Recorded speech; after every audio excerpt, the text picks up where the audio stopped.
Chapter 389. In the carriage, Empress Dowager Zhuang's reaction wasn't any better than Gu Jiao, Xiao Lulang, and the old chancellor. She had just sat down, and before she could sit properly, she was so scared that she almost fell out of the carriage. What is this stupid son of mine doing now? Isn't concubine Jing already exposed? Why is he still acting? Or did he take the wrong medicine? Or did his head get caught in the door? Empress Dowager Zhuang sat down again. She had goosebumps all over her body, and they creaked even without being stepped on. Go. What are you standing there for? She said impatiently. If he wants to go crazy by yourself. She wasn't going to accompany him. The coachman was about to wave the whip in his hand, but the emperor took a big step forward and blocked the carriage fearlessly. No matter how obedient the coachman was to the Empress Dowager, he didn't dare to drive the carriage over the emperor. The coachman was stunned and didn't know what to do. The emperor didn't make it difficult for him for too long and quickly got into the carriage. His movements were so fast that eunuch Qin couldn't stop him even if he wanted to. Empress Dowager Zhuang looked at the emperor who suddenly rushed in, and her first reaction was to protect the candied fruit jar in her arms. She took a few more candied fruits. This stupid son of hers isn't here to steal the candied fruits from me, is he? She frowned. What are you doing? The emperor was dumbfounded by this question. Yes, what was he doing? Who is he? Where is he? I understand it's the effect of the medicine. He took 3 antidotes and overdosed. Even the emperor of a country can't resist such terrible side effects. It's over, he's done. He wants to get out of the carriage. He wants to save his dignity. Get out, Empress Dowager Zhuang said lightly. I won't. The emperor sat down. Empress Dowager Zhuang couldn't really kick him out, mainly because her foot hurt. Empress Dowager Zhuang didn't want to bother with him. He wasn't here to steal the candied fruits from her, so she turned a blind eye. Eunuch Wei also sat in the outer seat. The 2 eunuchs with the most power in the imperial palace looked at each other. Their eyes flashed with unclear meaning. On the way back to the palace, Empress Dowager Zhuang closed her eyes to rest. The emperor did not dare to disturb her. It was not until they entered the palace that the 2 of them got off the carriage. Empress Dowager Zhuang's phoenix carriage came to welcome them that the emperor finally gathered his courage and said, I don't want it to be like this, I am. Empress Dowager Zhuang interrupted him angrily. What is it? Did he take the wrong medicine? Or did you eat too much? The emperor was dumbfounded. As expected of his mother, she could even guess this. Humph. Empress Dowager Zhuang snorted and got on the phoenix carriage. Then the emperor shamelessly got on the phoenix sedan. Empress Dowager Zhuang looked at him in confusion. He coughed lightly and said, I'm tired and don't want to walk. Empress Dowager Zhuang looked at the imperial carriage that was hiding behind the rockery not far away. What's wrong with you? What are you trying to do? Puzzled, the emperor asked, What could I possibly want? Empress Dowager Zhuang said coldly, Who does the emperor want to promote? Or to remove someone from their position? You can just say it, there's no need to beat around the bush and fake it. Am I that kind of person? I'm just... He wanted to say that he was simply being filial to his mother, but when the words reached his lips, he felt that it wasn't very believable. Let alone Empress Dowager Zhuang, even he didn't believe it. In the end he decided to come clean. To tell you the truth, I took an overdose of the antidote. These are the effects of the medicine. Empress Dowager Zhuang. The effects of the medicine were too strong, even stronger than what Xiao Lulang said. At least that was what the emperor felt. Although he had returned to Pure Flower's palace, his heart had floated to Renshou Palace. Although he had eaten dinner in Jade Water Alley, his mother didn't seem to have eaten much. He didn't know if she was hungry at this time. Your Majesty, supper is here. Eunuch Wei presented a plate of steaming duck noodle soup. The emperor looked at the fragrant duck noodle soup, and suddenly felt that he didn't have much of an appetite. I don't want to eat, Eunuch Wei hurriedly said. Your Majesty only ate a few mouthfuls of dinner. The main reason was that when he heard that he had taken 3 antidotes, he was so scared that he couldn't sit still. How could he eat anything? Smelling the fragrance of the duck soup and chopped green onions made his stomach rumble, but he didn't want to eat the bowl in front of him. Pure Flower's Palace's duck noodle soup isn't tasty, he complained. Are you saying that the supper from Pure Flower's palace is better? Or the duck noodle soup from another palace is better? Eunuch Wei carefully pondered for a moment and chose the latter based on his outstanding intuition. Then which palace's duck noodle soup does your majesty want to eat? How would we know? The emperor said unhappily. The direction was right. Eunuch Wei inwardly let out a sigh of relief and continued. This servant heard that a new chef came to Eternal Life Palace. Why don't we try their duck noodle soup? Eternal Life Palace was noble consort Zhuang's residence. The emperor snorted. The food made by Eternal Life Palace's chef is disgusting. We don't want to eat it a second time after eating it once. Then what about Eternal Life Palace? It had been a while since the emperor went to noble consort Shu's place. The emperor heartlessly refused. Eternal Life Palace's food is too bland. Eunuch Wei said, what about Earthly Tranquility Palace? Why don't we take a look at His Highness the Seventh Prince? The emperor said indifferently, Little Qi has been too naughty these days.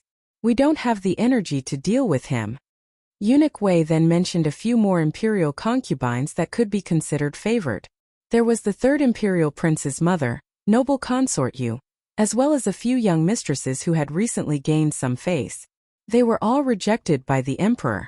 Eunuch Wei was able to serve the emperor for so long, so he was quite perceptive.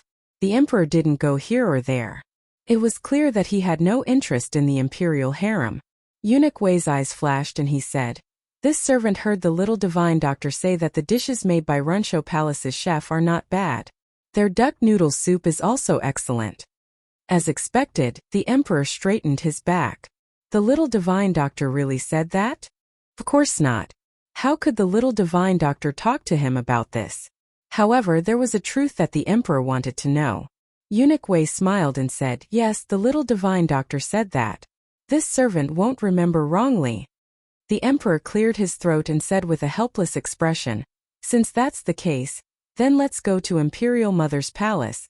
Thus, Empress Dowager Zhuang, who was about to go to bed, saw her foolish son again. I heard that the duck noodle soup in Imperial Mother's palace is delicious, the emperor boasted shamelessly. In any case, it was the effects of the medicine and not his original intention. He had thought it through, so there was no need to be embarrassed. Empress Dowager Zhuang said with a dark expression, Runsho Palace doesn't have duck meat today. The emperor hurriedly said, Pure Flower's palace has it. Eunuch Wei, go bring the duck over. Yes. Eunuch Wei called for a nimble eunuch to bring over a live duck. The ingredients were all in place, so the Runsho Palace's chef could only brace himself to make it. After drinking a bowl of duck noodle soup, the emperor rubbed his bulging belly in satisfaction. The little divine doctor didn't deceive him. Runsho Palace's duck noodle soup really was delicious. However, he still didn't leave. Empress Dowager Zhuang's face was completely dark. What? You're still going to spend the night at Runsho Palace? The emperor said without moving. Imperial Mother left a room for Xiao Hong Hong. Ah, kill her. Empress Dowager Zhuang went crazy. She decisively kicked her out of Runsho Palace. The emperor staggered over the threshold and almost fell. He steadied himself and turned to Empress Dowager Zhuang. That bang! The door mercilessly closed in front of him. The emperor resentfully rubbed his nose and finished his sentence. Tomorrow we'll go to court together. Eunuch Wei couldn't bear to watch. After freeloading a bowl of duck noodle soup in Runsho Palace, the emperor felt refreshed. We feel that we can still approve memorials for the whole night tonight. In the end, he went back to his bedchamber and fell asleep on the dragon bed. Eunuch Wei. What did it mean to fall asleep instantly? This was it. He slept very peacefully and didn't have any more nightmares. The next day before dawn, Eunuch Wei woke the emperor up. Your Majesty, it's time for morning court. The emperor didn't have the habit of lazing in bed. After being woken up, he quickly washed and changed into his dragon robes. Prepare for Runsho Palace. It was all this damned medicine's fault. He wanted to go to court with his mother. Eunuch Wei vaguely felt that there was something wrong with the medicine, but he thought that the little miracle doctor and Lord Xiao wouldn't lie to His Majesty. So, did His Majesty really revert to his childhood and become that clingy snot bug? That's right, the emperor loved to have a runny nose when he was young. Eunuch Wei hadn't seen it with his own eyes, but he'd heard about it from Eunuch He. He was also clingy to the Empress Dowager and fought with Princess Ning, and for favor. Alas, the past was unbearable to look back on. Your Majesty. Eunuch Wei suddenly remembered something. Eunuch He came just now and asked how you would deal with old concubine Jing. After the Emperor and old concubine Jing broke off their relationship, old concubine Jing was placed under house arrest in the nunnery, and Eunuch He was secretly watching over her. The Emperor's eyes turned cold. I haven't thought about how to deal with her yet. Although she made a big mistake, she's still my mother. I was raised under her name, so she's my birth mother. How can I kill my own mother? That was right. No matter what crime she committed, she was still the Emperor's mother. Everyone in the world could punish her, but the Emperor couldn't do it himself. Eunuch Wei muttered, "Piske, bring out the ruthlessness you used on the Empress Dowager." What did you say? The Emperor looked at him. Eunuch Wei was startled. He covered his mouth and said, "Nothing." He was talking nonsense again. Damn it. The Emperor rolled his eyes at him. Why do you think I sent He-san to watch over the nunnery? Eunuch Wei was startled. Your Majesty, you mean? The Emperor said with a complicated expression. I want to know if she's been plotting this all by herself all these years, or if she has other accomplices. It's best to catch them all in one fell swoop. His feelings for old concubine Jing couldn't have faded away in a few days. The Emperor still felt pained at the mention of old concubine Jing, but he wouldn't sympathize with her anymore. Some beliefs collapsed overnight and couldn't be built up again. The Emperor said in a deep voice, "Send someone to keep an eye on the Duke of Yong'an's household as well." The Duke of Yong'an's household was old concubine Jing's maternal family, so the Emperor didn't suspect them. The Duke of Yong'an's household's children were all hopeless. Even the Duke of Yong'an himself was mediocre. However, old concubine Jing was now under house arrest. If she really had accomplices, the Duke of Yong'an's household might be the only way to get close to her. The Emperor paused. There's one more thing that I don't understand. Eunuch Wei said, Please speak, Your Majesty. The Emperor was puzzled. I gave her 4 dragon shadow guards. Why is there only 1 left? Where did the other 3 go? Keep an eye out for this. I really don't want to ask her myself. I don't believe anything she says anymore. I also don't want to see her again. Understood, Eunuch Wei replied. Jade Water Alley. After breakfast, Gu Yan and Gu Shaoshan went to Qinghe Academy. The old chancellor took little Jing Kong to the Imperial College, and Gu Jiao sent Xiao Lulang to Hanlin Academy. Xiao Lulang was dazed for a moment. It was as if he had returned to the days when she sent him to Tianxiang Academy. He still remembered that there was a time when there was no more space on the ox cart. She walked for more than 10 miles just to prevent anyone from bullying him or kicking him off the cart. We're here, Gu Jiao said to Xiao Lulang. Xiao Liulang's gaze fell on her cheeks, which were slightly red from walking. Her forehead was covered in sweat. Xiao Lulang raised his hand to wipe it away for her. Gu Jiao opened her arms and gently leaned into his embrace, hugging his waist that didn't have a trace of excess fat. His body stiffened slightly. Don't you want to hug me? She reached out her hands. Xiao Lulang opened his mouth. I want to wipe your sweat for you. Yes. He admitted it when he was about to say it. He didn't understand why he was so useless. Gu Jiao straightened up in his arms and looked at him with a pair of clear and bright eyes. I'll pick you up after you're off duty. Okay. He still couldn't refuse. Gu Jiao curved her lips. You go in. I'm leaving. Yes, Xiao Lulang responded softly but didn't go in. Jiao Jiao. Yes. Gu Jiao turned around and looked at him with her clear eyes. Ningxion's family came to the capital and invited us to their home. Okay, Gu Jiao said. When are we going? Xiao Lulang thought for a moment. Next weekend? At the end of the month. Okay. Gu Jiao agreed without hesitation. Silly girl, don't you know that you're going out as my wife? It'll be hard to get rid of it in the future. Gu Jiao waved her sleeves and left. Xiao Lulang stared at her back and watched her disappear at the end of the street before turning to walk into Hanlin Academy. He didn't know if it was a coincidence or not, but Royal Princeton was standing at the entrance of Hanlin Academy. He didn't know how long he had been standing there, but he was looking in the same direction as him. Editor Zhuang. Xiao Lulang greeted him calmly. Royal prince and wasn't ashamed of being caught red-handed. He looked away calmly and looked at Xiao Lulang. Xiao Lulang. Xiao Liulang's eyes flashed with coldness, but his face was calm. Congratulations, Editor Zhuang. Royal prince and frowned strangely. What are you congratulating me for? Engagement. With my sister-in-law. I heard that His Majesty bestowed the marriage. The date has already been set. Your sister and I will be there to watch the ceremony. I wish you a long and happy marriage. Royal prince unclenched his fists. He had only sneaked a few glances at Gu Jiao, but Xiao Lulang had mercilessly stabbed his heart into a sieve. Was this man's possessiveness this terrifying?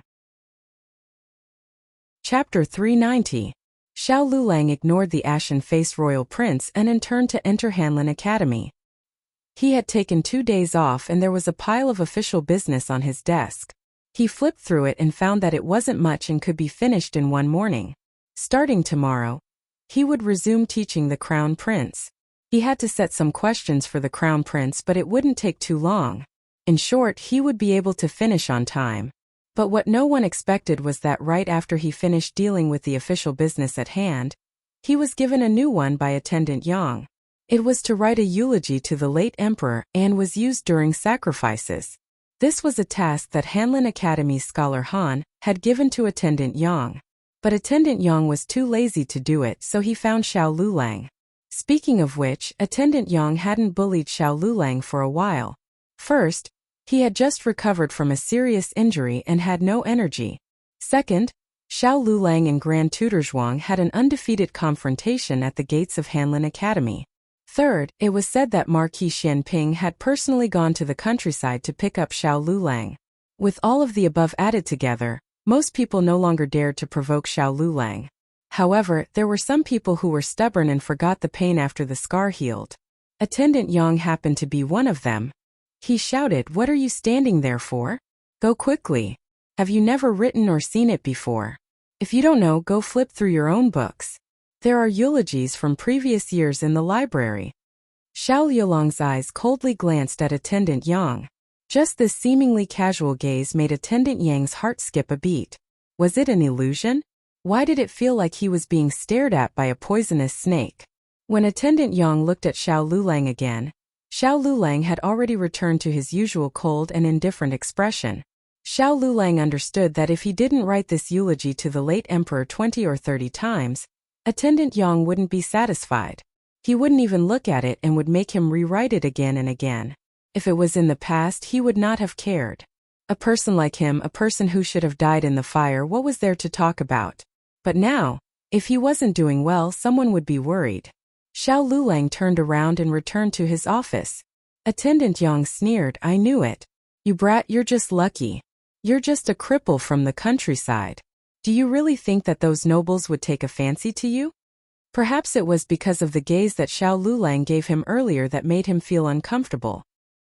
He made things difficult for Xiao Lulang for the entire morning, rewriting it countless times. Finally, when he saw that it was time to hand it in, he picked up the first eulogy that Xiao Lulang had written. "I think this is the best one." Xiao Lulang walked out in silence. Attendant Yang snorted in disdain. Then, he picked up a neatly written eulogy and went to Master Han's office. Master Han looked at the delightful handwriting and couldn't help but reveal a look of satisfaction. "This is Xiao Liulang's handwriting, right?" In the entire Hanlin Academy, Xiao Liulang's handwriting was the best. Even Royal Prince Anne's handwriting paled in comparison. Attendant Yang smiled flatteringly. "My handwriting is not good, so I had him make a copy." Making a copy was not much of a merit. Writing a soul-stirring eulogy was true skill. Yes, these lines are written well. Master Han was not stingy with his praise. Attendant Yang was overjoyed.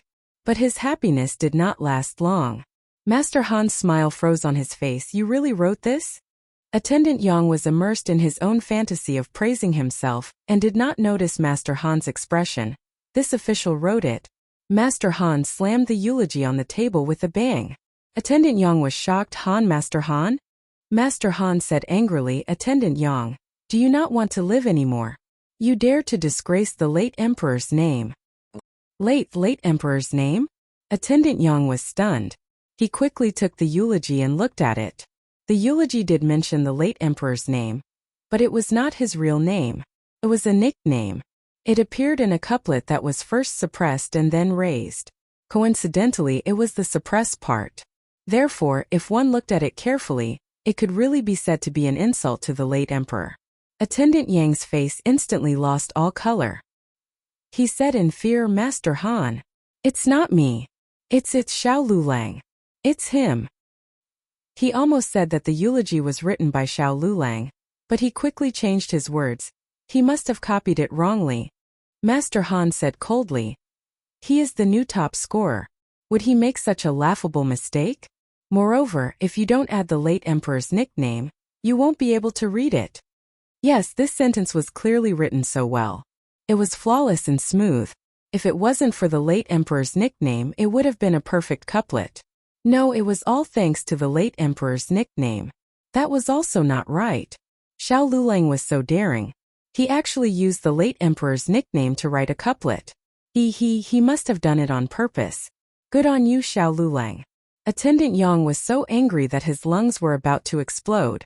At this critical juncture, he couldn't care less about the fact that he was a ghostwriter. He cupped his hands and said, "Dr. Han, to be honest, this eulogy was written by Xiao Lulang. He wrote a lot of it. It's all on my desk. If you don't believe me, I'll go get it now." After he finished speaking, he put down the eulogy and left. However, what made him despair was that the eulogy that was originally on his desk had all disappeared. He panicked. What's going on? Where are the eulogies written by Xiao Lulang? Where are the dozens of thick eulogies? Where did they go? Where did they go? Where did they go? At this moment, Scholar Han's servant walked over. "Attendant Yang, Master Han wants you to go to his side and confront Xiao Lulang." "Xiao Lulang. Xiao Lulang." Attendant Yang gritted his teeth and went to Master Han's office. As soon as he entered the office, he pounced on Xiao Lulang. "Did you do it? Did you do it?" Putting aside whether Xiao Lulang was guilty or not for the time being, Assistant Lecturer Yang's appearance of a mad dog biting randomly was indeed beneath the grace of an Hanlin official. Scholar Han knitted his brows. Xiao Luolang's expression was very calm. Although he was the one who was crippled, he stood straight like a pine tree and had an outstanding temperament. Instead, it made Attendant Yang look even more pathetic. Attendant Yang was an old Hanlin official. When he closed the school, he took the law exam and his results were quite good. Otherwise, he wouldn't have been able to stay in the Hanlin Academy. He was very clear in his heart how serious a crime it was to blaspheme the late emperor's name. He looked at Scholar Han in horror. "Master Han, believe me. It's him who did this. It's him. He harmed me." Xiao Lulang calmly said, "Attendant Yang, how come this official doesn't understand what you're saying? I have no grievances with Attendant Yang. Why would I harm Attendant Yang?" Because Attendant Yang almost said that it was because he was unhappy that he made things difficult for him. He gritted his teeth this time. "It's my fault that I didn't explain it clearly to you. I originally thought that since it was your first time writing a eulogy, I didn't know if it was to Master Han's liking. If it wasn't, then I would take the blame for you. If Master Han really likes it, then I would tell him that you wrote it." This could be considered as explaining to Scholar Han why he said that Xiao Lulang had copied it. Unfortunately, this wasn't the main point. Lord Han was only concerned about who wrote this eulogy. Xiao Lulang already knew the ins and outs of the matter. He said, "I don't know the late emperor's nickname." Scholar Han suddenly understood. That's right, the late emperor's nickname wasn't the name of the country. How could the world know it? The reason why Attendant Yang knew it was because the history of the Zhao country would be examined when the school closed, including the Imperial Book of History. But Xiao Lulang had only been in the Hanlin Academy for a few months and hadn't learned this yet. He was a scholar from a poor family from the countryside, not a relative of the imperial family. It was impossible for him to know the late emperor's nickname without learning the Imperial Book of History. As a result, Xiao Luolang's suspicions were completely eliminated. Scholar Han didn't think that Attendant Yang had intentionally offended the late emperor. The biggest possibility was that he didn't remember it himself and accidentally used the late emperor's nickname. This matter. Scholar Han looked at Xiao Lulang. Xiao Lulang faintly cupped his hands. Please handle it impartially, Master Han. Scholar Han closed his eyes. He wasn't an easy person to talk to. To be honest, this was Attendant Yang's first offense. As long as the three of them didn't say anything, Scholar Han could have just given them a small punishment and let this matter pass. But Xiao Lulang clearly didn't want to help Attendant Yang. If this matter were to spread, he would inevitably be accused of not being strict enough and handling matters unfairly. Scholar Han sighed. I understand. You can leave now. Attendant Yang couldn't keep his official position. Scholar Han wrote a memorial to the cabinet. Officials of this rank were usually dismissed or appointed by the cabinet. In the afternoon, Attendant Yang was demoted by 2 ranks and became a 7th-rank editor in the Hanlin Academy. Xiao Liulang's official position was editor, 6th rank. After the end of the day, Xiao Lulang was talking to Ningxian about visiting his home during the next break when Yang Zhou aggressively rushed over. Ningxian saw that the situation wasn't good and stopped him. What are you doing?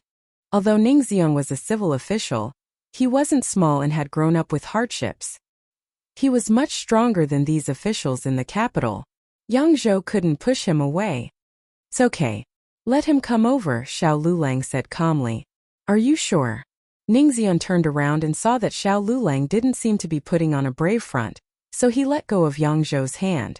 Yang Zhou came in front of Xiao Lulang.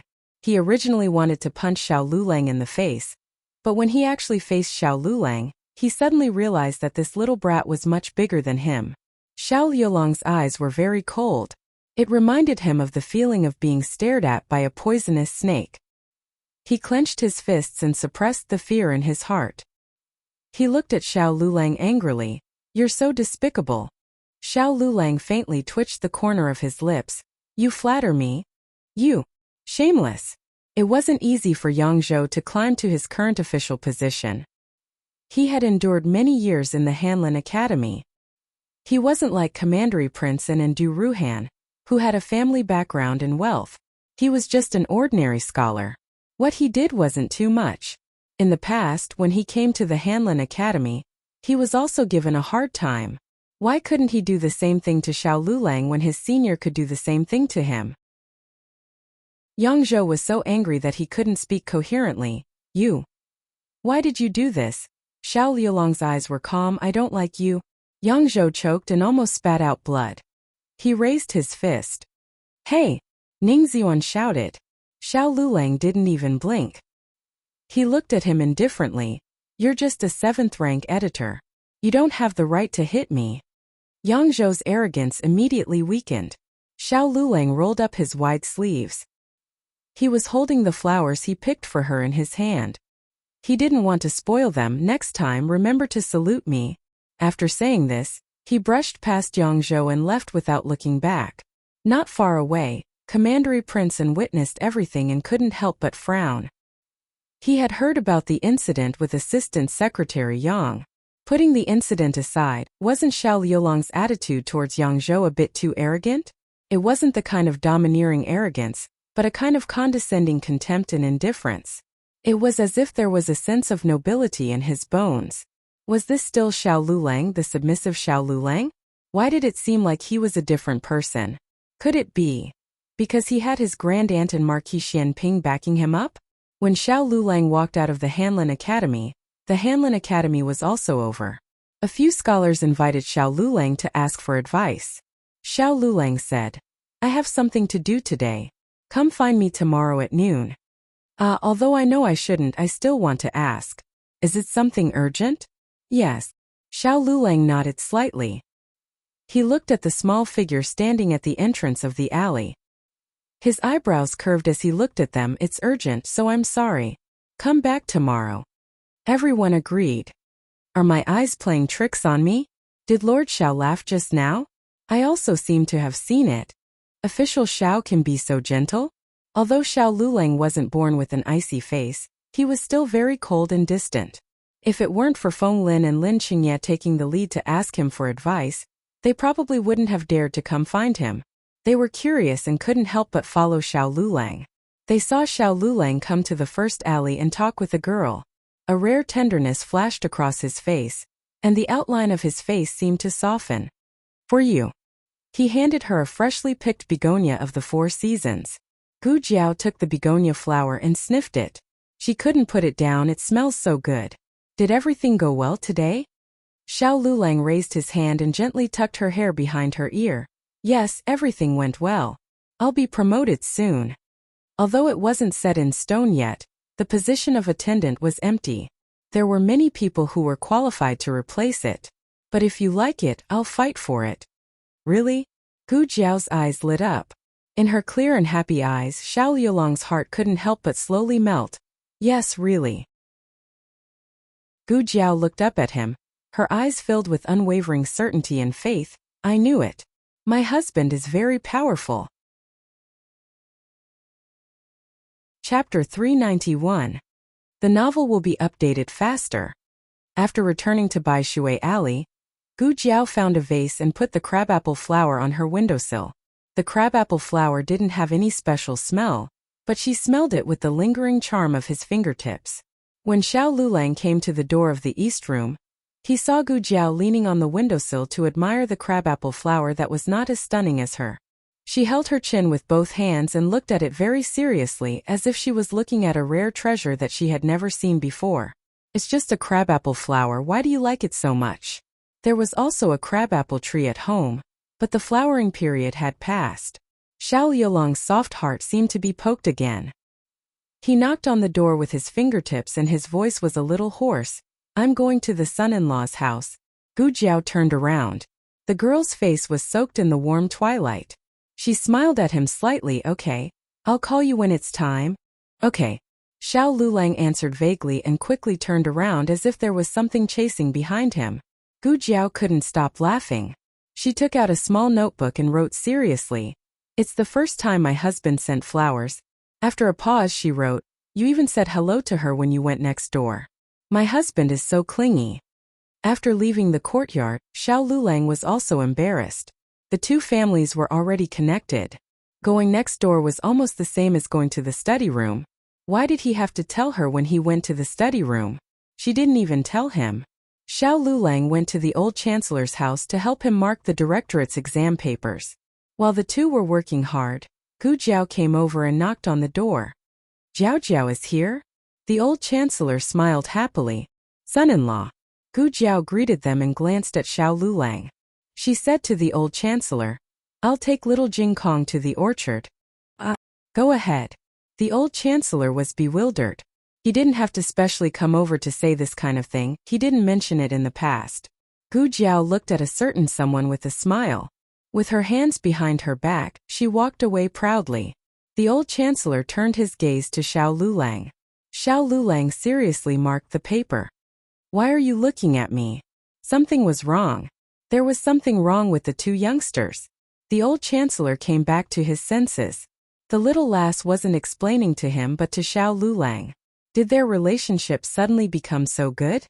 Don't tell me the chastity mark on her face was still there. They hadn't consummated their marriage. In fact, the elders had discussed this matter in private.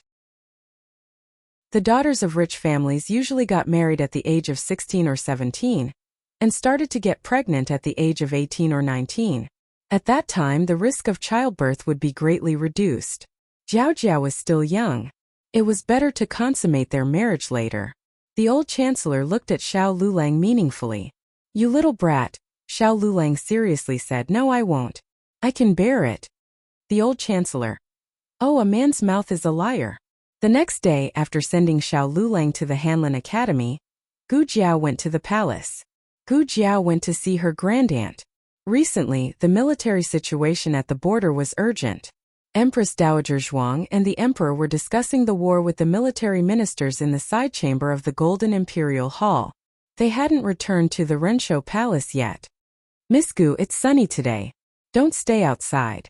Go to the Empress Dowager's bedroom and have a rest. Fei Chui said to Gu Jiao. Gu Jiao liked this clever little palace maid very much. She nodded to her and said, okay. Gu Jiao went to her grandaunt's bedroom. Fei Chui served her favorite fruits and snacks. Gu Jiao casually ate a mouthful of cantaloupe, but she accidentally spilled the juice on herself. It was sticky and uncomfortable. Oh, it's dirty. Let me help you find a set of clothes to change. No need, I've brought my clothes. Originally, she was going to the underground martial arts field today. Her small basket contained her mask and men's clothes. She changed into the men's clothes. Her hair was scattered and tied into a high bun. Fei Chui took her clothes to wash and dry. Gu Jiao had nothing to do in the bedroom, so she admired the treasures in the treasure pavilion. Everything in the Rensho Palace was an antique. Gu Jiao didn't understand antiques, but it didn't prevent her from appreciating the taste of money. Among the pile of treasures, she was unexpectedly attracted by a square brocade box. It was probably because it was the least antique among all the treasures. Gu Jiao curiously looked at it. She didn't have the habit of looking through other people's things. But she didn't expect that the box would open so easily. The thing in the box quickly attracted her attention. It was a pair of brand new tiger head shoes. It was very delicate and beautiful. At first glance, she could tell that no one had worn it before. But the fabric and pattern didn't seem to be fashionable this year. So strange. Is it for the baby in Yao Shi's belly? Miss Gu, the clothes have been dried. They will be dry in the afternoon. Fei Chui walked in and saw Gu Jiao staring at the box in the treasure pavilion. She stopped and opened her mouth as if she wanted to say something. What's wrong? Gu Jiao noticed her strangeness. Nothing. She said this, but her eyes involuntarily drifted to the box in front of Gu Jiao. Finally, under Gu Jiao's puzzled gaze, she admitted defeat and said in a low voice, "We usually pay special attention to this box when we clean the treasure pavilion. Eunuch Qin said that we are not allowed to touch it, let alone look at it. However, the Empress Dowager loves Miss Gu. It shouldn't be a problem for Miss Gu to look at it." There was nothing precious in the box. What was precious was the pair of shoes inside. Gu Jiao asked, "Has the box always been here?" "And it was here when this servant came to Rensho Palace." Fei Chui thought for a moment and added, "This servant entered Rensho Palace 3 years ago. 3 years ago, her grandaunt hadn't come to their home yet. She didn't know Yao Shi and didn't expect Yao Shi to be pregnant with a child. So this pair of shoes was not prepared for the child in Yao Shi's belly. The military situation at the border was more urgent than she imagined. Even until noon, her grandaunt still hadn't come back. Gu Jiao decided to come again next time. She went to the underground martial arts field. She went to see if Ning Wang came to see her. She was not in a hurry to agree to his proposal, but it didn't prevent her from cutting his leeks. An incense stick worth 50 taels. He was also a shrewd person. Seeing the possibility of this business, he directly marked the price. Xiong Badian 50 taels, chat with you for an incense stick worth of time. It rhymed quite well. However, her reputation was not big. Moreover, 50 taels was a sky-high price. If she had this kind of money, wouldn't it be better to go to a brothel and find a courtesan? Therefore, aside from Ning Wang, no one would take the bait. However, Gu Jiao was wrong. The capital was a big fish pond, and there were many fat fish. "A young master surnamed Xiao wants to see you." He said. "Did you tell him the price?" Gu Jiao wrote. "Of course I told him." He frowned as if he felt it was not worth it, but he did not say anything. "The money was paid to me." He said and took out a 50-tael banknote and handed it to Gu Jiao. "Next time, ask him for 60 taels. Gu Jiao put away the banknote and continued to write, 10 taels is yours. She could not let He be the middleman for free. He's eyes shone with a green light. He nodded like he was pounding garlic. Okay. Gu Jiao had already fought 5 matches and had not lost a single one. If she won another 5 matches, she would be promoted to a higher level. Today she still had 3 matches. One of them was against a swordsman who was even more powerful than the Knife Mountain assassin. She only needed to win this last match to be promoted to a higher level. Unfortunately, she met Gu Jiao. However, his martial arts were really good. He forced Gu Jiao to use her weapon, red tasseled spear. Her red tasseled spear had been ruined by little Jing Kong. There was a big red flower on the spearhead. The body of the spear was also painted with red flowers. It was especially eye-catching. When such an ugly weapon appeared, everyone's eyes were blinded by the flash. Perhaps the swordsman was also blinded by the flash. He froze on the spot. Then Gu Jiao poked the spear directly into his waistband. She lifted him up and threw him off the stage. The swordsman sat on the ground with a confused look on his face. What the hell did he get poked by? After the match, Gu Jiao went to see young Master Xiao. He was more powerful than King Ning. There was a screen in the room. He sat behind the screen and talked to Gu Jiao. Unfortunately, Gu Jiao recognized his voice as soon as he spoke. Who else could it be but the Crown Prince of the East Palace? She and Xiao Lulang had met the Crown Princess and the Crown Prince when they went to eat at Zhouji restaurant. She did not have a good or bad impression of them. After all, they were not people she cared about. However, he used the surname Xiao today, which reminded Gu Jiao that the Crown Prince's mother, Empress Xiao, was Marquis Xianping's biological sister. In other words, this guy was Xiao Liulang's cousin. Young hero Xiong's martial arts are not bad. You are young and promising. I really admire you. May I know who your master is? The Crown Prince asked indifferently from behind the screen. Although he was praising Xiong Tian, his tone was somewhat arrogant. This Crown Prince was not like this when he was working with the people. He was very careful about his image in front of the people, and did not put on airs easily. However, now that he was hiding his identity, he did not have to hide his true nature. Gu Jiao smiled faintly. She took out a charcoal pencil and casually wrote a sentence in a small notebook. Then, she handed it to the Crown Prince's subordinate. The Crown Prince had already heard that Xiong Batian was a mute. After writing for so long, the Crown Prince thought that he had written a lot of flattering words. Who knew that he only wrote 2 words, guess? The Crown Prince. After that, the Crown Prince chatted with Gu Jiao for a while. It was a soulless flattery. Gu Jiao's replies were basically yes, it's okay. She did not say more than 2 words. The Crown Prince was confused. How slow is your writing? If this goes on, the time it takes to burn a stick of incense will be gone. Also, her attitude was too perfunctory. Can you not always use 2 words? The Crown Prince suppressed his anger and said. Gu Jiao thought for a while and wrote, yes, I can. 2 words. The Crown Prince. The Crown Prince reminded himself that it was Lin Lang who asked him to come. He promised Lin Lang that he would not be angry at her, and that he would talk to her nicely. It was really depressing to say that he, the Crown Prince, had to lower his voice in front of a Jianghu rascal. Forget it. In order to let Lin Lang go to the Yan Kingdom to meet Old Master Meng, he had to swallow his anger. The Crown Prince calmed himself down and looked at the screen. Back to the topic. I called you here because, bang! As soon as he finished speaking, Gu Jiao closed the notebook in her hand and stood up. She pointed at the incense that she had lit when she came in. Time was up. The Crown Prince. The Crown Prince gritted his teeth. I'll pay more. Gu Jiao waved her hand without turning her head and threw out a note.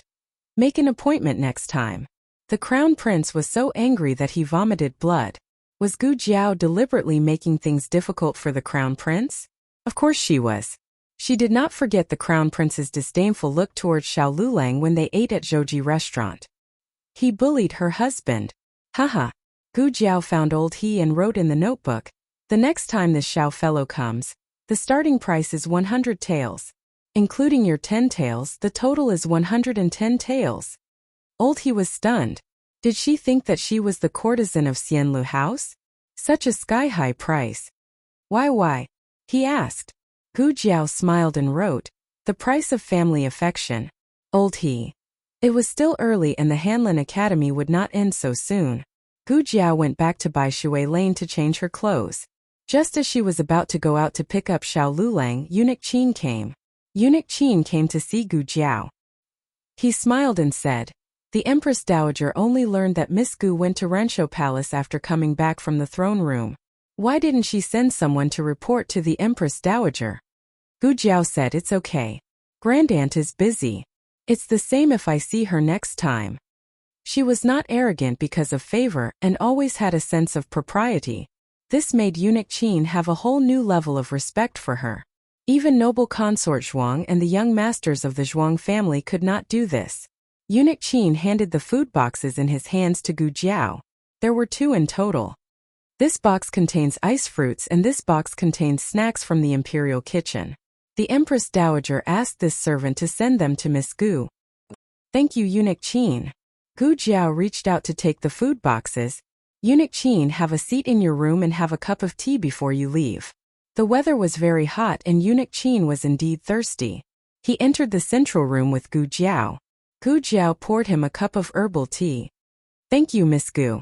Eunuch Qin took the cup with both hands and drank it in big gulps.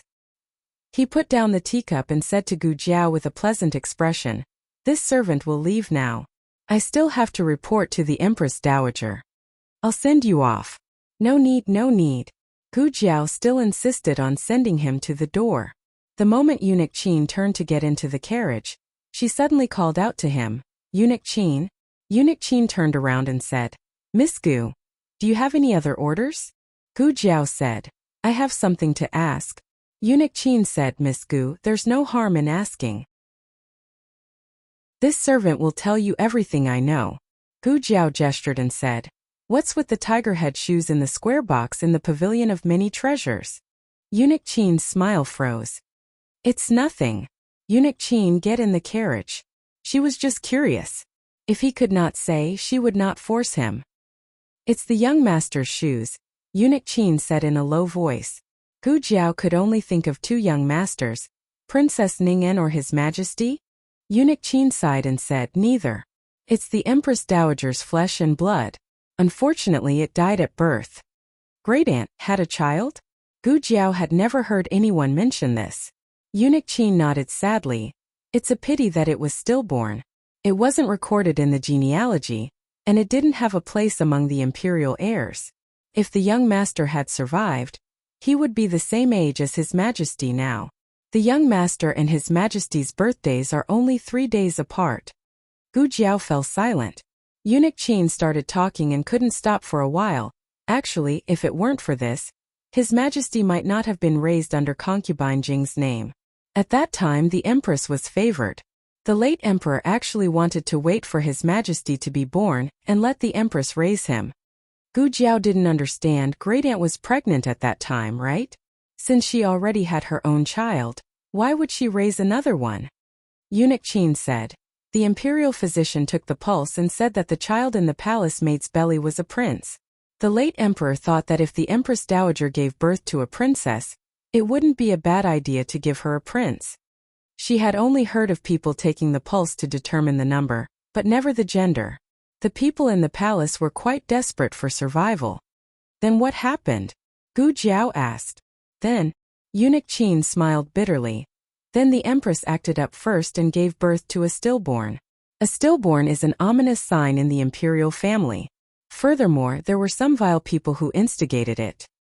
His Majesty was furious and took his anger out on the Empress. 3 days later, the palace maid really did give birth to a prince. However, His Majesty didn't send the prince to the Palace of Earthly Tranquility as promised. Instead, he gave the prince to concubine Jing of the 1,000-Year Palace. Great-aunt must have been looking forward to the birth of that child, right? However, she didn't expect that the child would be separated forever after birth. What Eunuch Qin didn't say was that the Empress was still young at the time. She was only a 17 or 18-year-old girl. She hadn't lost all hope in the palace. She longed for her first child. When she gave birth to a cold stillborn baby, she broke down. She hugged the baby and cried her heart out. The crying in the Palace of Earthly Tranquility lasted for an entire night. She cried all the tears she had in her life and also cried her lively heart to death. How could it be so coincidental? Just as Great-aunt gave birth to a stillborn child, the palace maid on the other side gave birth to a prince. It was only 3 days apart. Didn't anyone suspect anything? Miss Gu, do you want to say who plotted against the Empress Dowager? It's hard to say. Eunuch Qin wiped his tears. When the Empress first entered the palace, her mind was very simple. She didn't guard against many things. When she finally understood what to guard against, there were no clues left. Who was born to be so powerful? They were just forced to pick up a sword and kill a bloody path in the harem. Gu Jiao didn't feel good. This complicated emotion didn't need to be understood. It exploded in her heart automatically. That dead child. Could it be the current emperor? After all, it was only 3 days apart. Eunuch Qin shook his head. It was a baby girl. Chapter 392. Baby Girl. Gu Jiao thought of Princess Ning, but this time she didn't guess if the child was her great-aunt's. After all, Princess Ning was a few years younger than His Majesty, so the age didn't match. This time, it was eunuch Qin himself who mentioned Princess Ning, the Empress Dowager dotes on Princess Ning very much. I'm sure Miss Gu has heard. Gu Jiao nodded. Eunuch Wei said, actually there's a reason. Princess Ning's birthday coincides with the little master's birthday. The Empress Dowager. Perhaps the Empress Dowager felt that her child had returned and became Ning, Eunuch Qin smiled embarrassedly. This is only this old servant's guess. This servant doesn't know what the Empress Dowager is thinking. This servant only remembers that the Empress sat in Cunning Palace for a long time on the night Princess Ning was born. Thinking of something, Eunuch Qin added, speaking of which, the Empress and concubine Jing only got close after Princess Ning was born. Concubine Jing often brought Princess Ning to visit the Empress, but it was during Princess Ning's birthday that the Empress truly opened her heart to Princess Ning she grabbed the Empress's hand. At that moment, Great-Aunt couldn't have not been moved, right? The pain in her heart was healed by the 1-year-old princess. It was as if her child had really returned. Gu Jiao didn't ask if it was concubine Jing's scheme, because regardless of whether she asked or not, what happened had already happened. The feelings and sincerity that should have been given couldn't be taken back. The princess treats the Empress Dowager with sincerity. This was what Eunuch Qin rejoiced about. Sometimes, even he felt that people were reincarnated, and the little master had thrown himself into concubine Jing's belly to reunite with the Empress Dowager. Gu Jiao didn't find it strange. Blood wasn't the only thing that bound people. She had parents who abandoned her like an old shoe, and also met a great-aunt who doted on her. Her great-aunt's experience was too lamentable. If everything that happened back then was concubine Jing's scheme, then this woman deserved to die. At the end of the month, the Hanlin Academy was closed. Xiao Lulang promised to take his family to Ningxuan's house. The old chancellor looked at Xiao Lulang suspiciously. The two of you went out alone? She felt that the two of them were going to do bad things behind her family's back. At such a hot-blooded age, she was really worried that this kid wouldn't be able to control himself. Coincidentally, little Jing Kong didn't have any lessons today. Old Chancellor decisively stuffed little Jing Kong into the carriage. The dumbfounded little Jing Kong. Old Chancellor. The best way to ruin a couple's life is to give them a child. Xiao Lulang and Gu Jiao brought little Jing Kong to Ningxuan's house. Ningxuan's house was a bit remote, almost in the outer city. It took an hour to get there by carriage from Clear Water Lane. Ningxuan usually rode a horse for convenience, but it still took him an hour to get there. Ningxuan's house was a small one-story house. It was less than half the size of Xiao Lulang and Gu Jiao's house. There were 2 rooms in total, plus a small study in the middle. Ningxuan's family was poor. It was said that after he got first place in the 3 tripod tests, many squires in his hometown wanted to make friends with him. The only way to make friends with him was to give him gifts or daughters. Ningxuan was poor, but he had a backbone. He didn't accept gifts or take a concubine. Instead, he sent people to bring his wife and children from his hometown. His parents lived with his eldest son in his hometown, so he sent a sum of money home. The salary of the Hanlin Academy alone couldn't support such a big family. Fortunately, there was a reward from the imperial court, 500 taels for the top score, 300 taels for the second place and third place respectively. Ningxuan gave 100 taels of silver to his parents and another 50 taels of silver to pay off his family's debt. The rest of the money was used to rent this house, buy a horse, and bring his wife and children to the capital. There was almost nothing left. So he was really poor now. Ningxuan got married early. He was in his early 30s. His eldest son was already 13, his second son was 10, and his daughter was 1 year younger than Jing Kong. Ningxuan's wife's surname was Wan. She was an honest and virtuous wife. She didn't talk much and was a bit shy and introverted. Maybe it was because she wasn't familiar with Gu Jiao and Xiao Lulang. Ningxuan's 2 sons were studying in a private school nearby. They didn't come back for lunch. His youngest daughter was only 3 years old. Little Jing Kong wasn't as arrogant as he used to be, probably because the other party was a girl.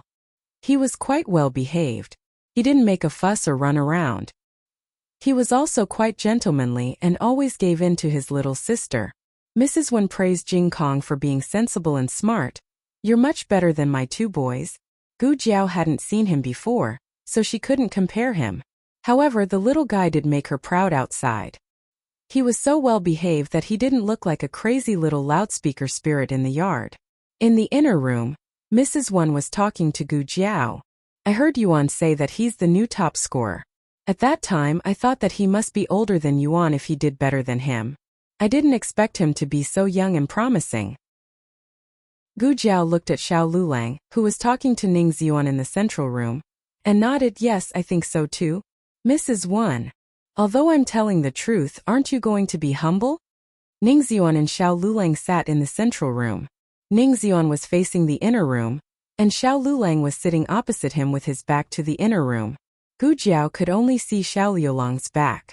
Gu Jiao rested her chin on her hands. Her husband probably didn't even know that she was looking at him. She could only see his back. "Sai, I heard that the border of the Chun state is restless again.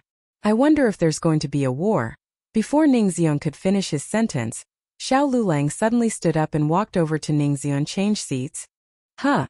What's wrong?" Ning Xiuan asked.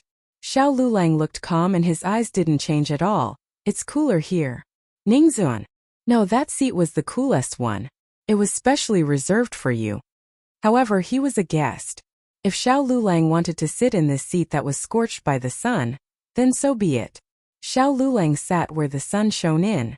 The young man was dressed in white and bathed in the sunlight. His face was like jade and his expression was cold. Sweat seeped from the back of his fair neck under his black hair. Ning Xiuan asked strangely, "Is it really cool?" Xiao Lulang drank his tea quietly. His long eyelashes drooped and he said, "Yes, it's cool." In the afternoon, Ning Xiuan's two sons came back from the private school. They looked more like Mrs. Wen, and were more handsome than Ning Xiuan, who was their father. In terms of personality, the eldest son was like Ning Xiuan, who was extravagant. The youngest son was like Mrs. Wen, who was more introverted. Overall, they were very good children. Ning Xiuan even asked Xiao Lulang to test their homework. Ning Xiuan came in third in the examination. His knowledge was excellent, and it was more than enough for him to check on his two sons' homework. The reason why he asked Xiao Lulang to test them was more than to encourage them. Gu Jiao could tell that the two youths looked at Xiao Lulang with eyes full of reverence and apprehension. As for Gu Jiao's birthmark and Xiao Liulang's disability, no one cared. Gu Jiao had a very comfortable day. After dinner, the family got up and said goodbye. Ning Xiuan and his wife walked the three of them to the door. Mrs. Wen had been very nervous. She was worried about her husband's career, and that life in Jing City would be difficult. Seeing that her husband had made such good friends, her heart was finally put back into her stomach. Little Jing Kong and Ning Xiaoya played for the whole afternoon. When they parted, Ning Xiaoya was reluctant to leave. She hugged Jing Kong's brother. No, Jing Kong's uncle, and cried loudly. Little Jing Kong gently comforted her. "It's okay. You can come to my house to play next time." Mrs. Wen took her daughter over and smiled as she watched the family of three get on the carriage. Little Jing Kong sat between the two of them. Gu Jiao touched his little buzz cut and was about to say, "So you like little girls? You play so well with little girls." Unexpectedly, in the next second, he lay on Gu Jiao's lap, exhausted. He sighed weakly, "Alas, it's so tiring to take care of children." Gu Jiao. Little Jing Kong was probably really tired. After a while, he fell asleep on Gu Jiao's lap, drooling. Gu Jiao was worried that this position would make it difficult for him to breathe. So she turned him over and was about to hold him in her arms. Suddenly, a slender jade-like hand reached over and carried the chubby little fellow over. Xiao Liulang's expression was very indifferent. It was hard to tell whether he liked it or not. He let little Jing Kong lie in his arms and put his strong arms around little Jing Kong to bear the bumpiness of the carriage. His hand seemed to hang down unintentionally and fell on the stool, gently touching Gu Jiao's sleeve. Gu Jiao didn't move. Xiao Lulang suddenly said, "It's not good for a girl to get tanned." Gu Jiao was stunned. "It's very hot on your side," Xiao Lulang said without looking sideways. His tone was very calm. as if he was saying that the weather was good today. Gu Jiao looked at the other side of her. It was true. The rays of the setting sun shone on her body. Although Gu Jiao didn't think that she could get tanned, but what if? Thinking of her husband's words about it not being good for a girl to get tanned, she decisively moved to Xiao Liulang's side. They were sitting in an old carriage, so there wasn't much space. With this move, their shoulders were inevitably close to each other.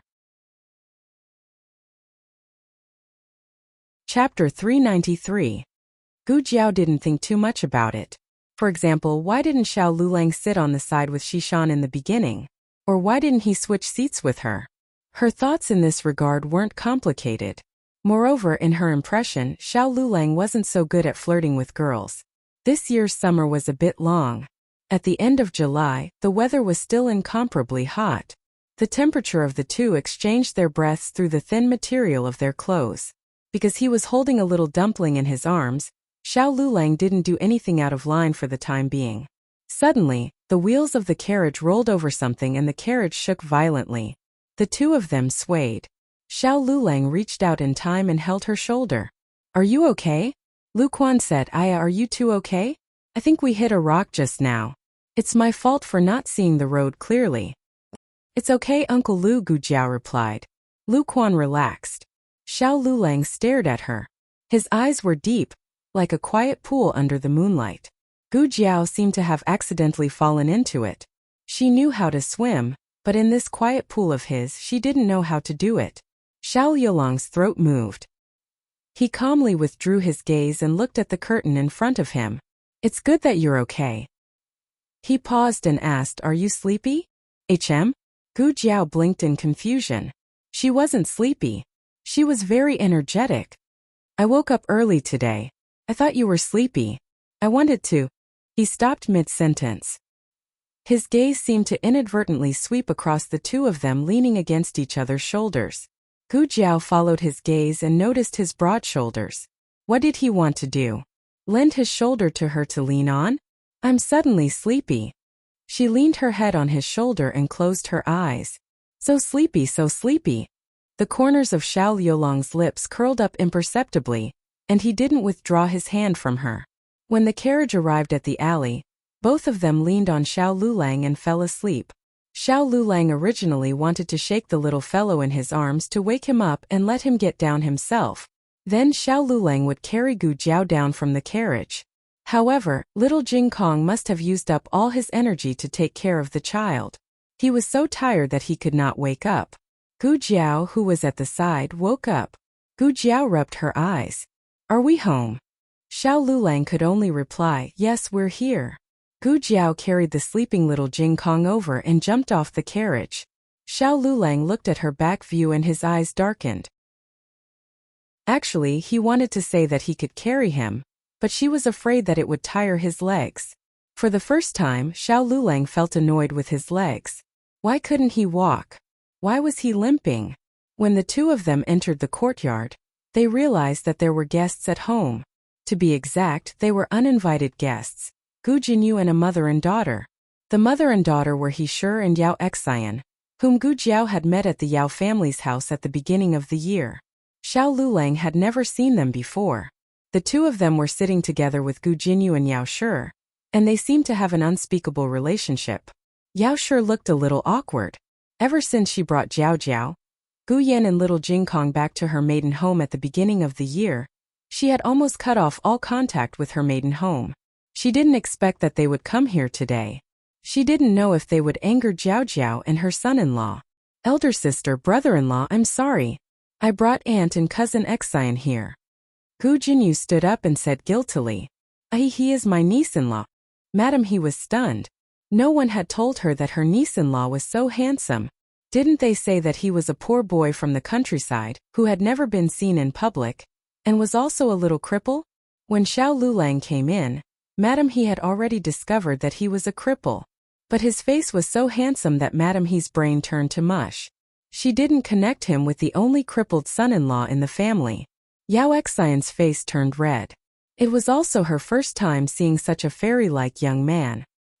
He didn't have the childishness of an ordinary young man. He had the maturity and restraint of an adult man. Gu Jiao didn't call her aunt, nor did she acknowledge Yao Xian as her cousin. Naturally, Xiao Lulang wouldn't acknowledge her as well. This was different from when Gu Jiao didn't call Madame Yao mother. Gu Jiao had accepted Madame Yao in her heart, but that form of address was a little foreign to her. Gu Jiao looked at Madame He and Yao Xian coldly. Xiao Lulang greeted Madame Yao, "Mother, we're back." Madame Yao felt relieved when she heard him call her mother. She smiled and said, "It's good that you're back. You must be sick from the heat. Go and change your clothes first." Okay. Xiao Lulang and Gu Jiao returned to the west room. Gu Jiao placed little Jing Kong on the bed before returning to her own west room. Madame He finally regained her senses. "Your son-in-law looks all right, but it's a pity that he's a cripple. Jiao Jiao is the daughter of the Marquis's household. Why did you find her a cripple?" Madame Yao didn't welcome Madame He and her daughter. Her face darkened when she heard this. Gu Jinyu quickly smoothed things over. "Aunt, brother-in-law is very capable. He's this year's top scorer." Madame He pursed her lips. "A cripple can also be the top scorer? Is it so easy to be the top scorer now? Then my family's Feng can also be the top scorer." Yao Fengyi, Madame He and Yao Yuan's son, was 2 years older than Gu Jiao and Gu Yan. Madame Yao didn't have any expectations for her sister-in-law. Madame He was ignorant and self-righteous. If Gu Jinyu hadn't brought her here, she wouldn't have let Madame He into her house. Madame He grumbled. "And your son-in-law is too arrogant. He doesn't even know how to entertain his wife's relatives. Does he think he's so great after becoming the top scorer that he looks down on Jiao Jiao? That's true. I'm not criticizing you, but Jiao Jiao's face needs to be covered up. It's fine if you're ugly, but you should dress up." Eldest sister-in-law. Madame Yao slammed the teacup on the table. She held back her anger and said calmly, "You've drunk the tea and spoken. If there's nothing else, eldest sister-in-law, please go back. We're very busy at home." Younger sister-in-law, what do you mean? I just arrived and you're chasing me away. Didn't I just say a few words of truth? Madame He looked at Gu Jinyu as she spoke. "Jinyu, you be the judge. Did your brother-in-law not even greet us?" Gu Jinyu said softly, "Brother-in-law didn't do it on purpose. He doesn't know you." Madame He scoffed, "Then he should know you. I don't think he even looked at you properly." Gu Jinyu didn't say anything. Madame He saw that the atmosphere had cooled down and quickly smiled, saying, all right. It's my fault. I don't know how to speak. Yao don't lower yourself to my level." Madame He had come today mainly for 2 matters. The first was the matter of Yao Feng studying. She wanted to use her connections to get him into the directorate. The second matter was Yao Xian's marriage. "Yao just agree," Madame He shamelessly said. Madame Yao coldly said, "What should I agree to? Is the directorate a place that I can enter just because I want to?" Madame He choked. "Aren't you the head wife of the manor? I heard that the old Marquis has returned. Have him help think of a way." Madame Yao found it hard to believe. "It seems that eldest sister-in-law has set her sights on my father-in-law." Madame He's eyes flashed and said, "A starving camel is still bigger than a horse. Although your father-in-law has been removed from his position and the Gu family army has been lost, he should still have some connections in the capital. Otherwise, how could your manor have been so extravagant for so many years?" This was the truth. Marquis Ding and manor did not have any real power, nor did they lack money. The foundation was there and they were rich. Madame He continued, "What's more, Brother Feng is your nephew. If you don't help him, who will you help? Wasn't that lame son-in-law of yours also pushed into the directorate by you? You can push him in, but you can't push Brother Feng in." Madame Yao was furious. It was fortunate that her daughter had taken care of her body during this period of time. Otherwise, the unborn child in her belly would have caused Madame He to be angered to death. "I don't care where you heard it from, but I will clearly tell you that my son-in-law entered the directorate on his own. He was the top scorer in Yuzhou." Madame He was shocked by Madame Yao's anger. She had never seen Madame Yao so angry before. Her arrogance unconsciously fell. That is also because you used your connections. It was impossible to reason with someone like Madame He. The mushroom did not know the day and night, and the cricket did not know the seasons. Madame He was a shallow and self-righteous person. She would not believe Xiao Liulong's excellence. She only knew how to make blind guesses, and she felt that her guesses were very reasonable. It's up to you to believe it or not. Madame Yao did not want to waste any more words with Madame He. She stood up and turned to leave. Madame He quickly said, "Hey, Yao, I haven't finished speaking." Gu Jinyu saw that Madame Yao was really angry. At this moment, she did not care about Madame He and followed after Madame Yao. Madame He also wanted to chase after her, but she was grabbed by the collar by a strong force. It was Gu Jiao.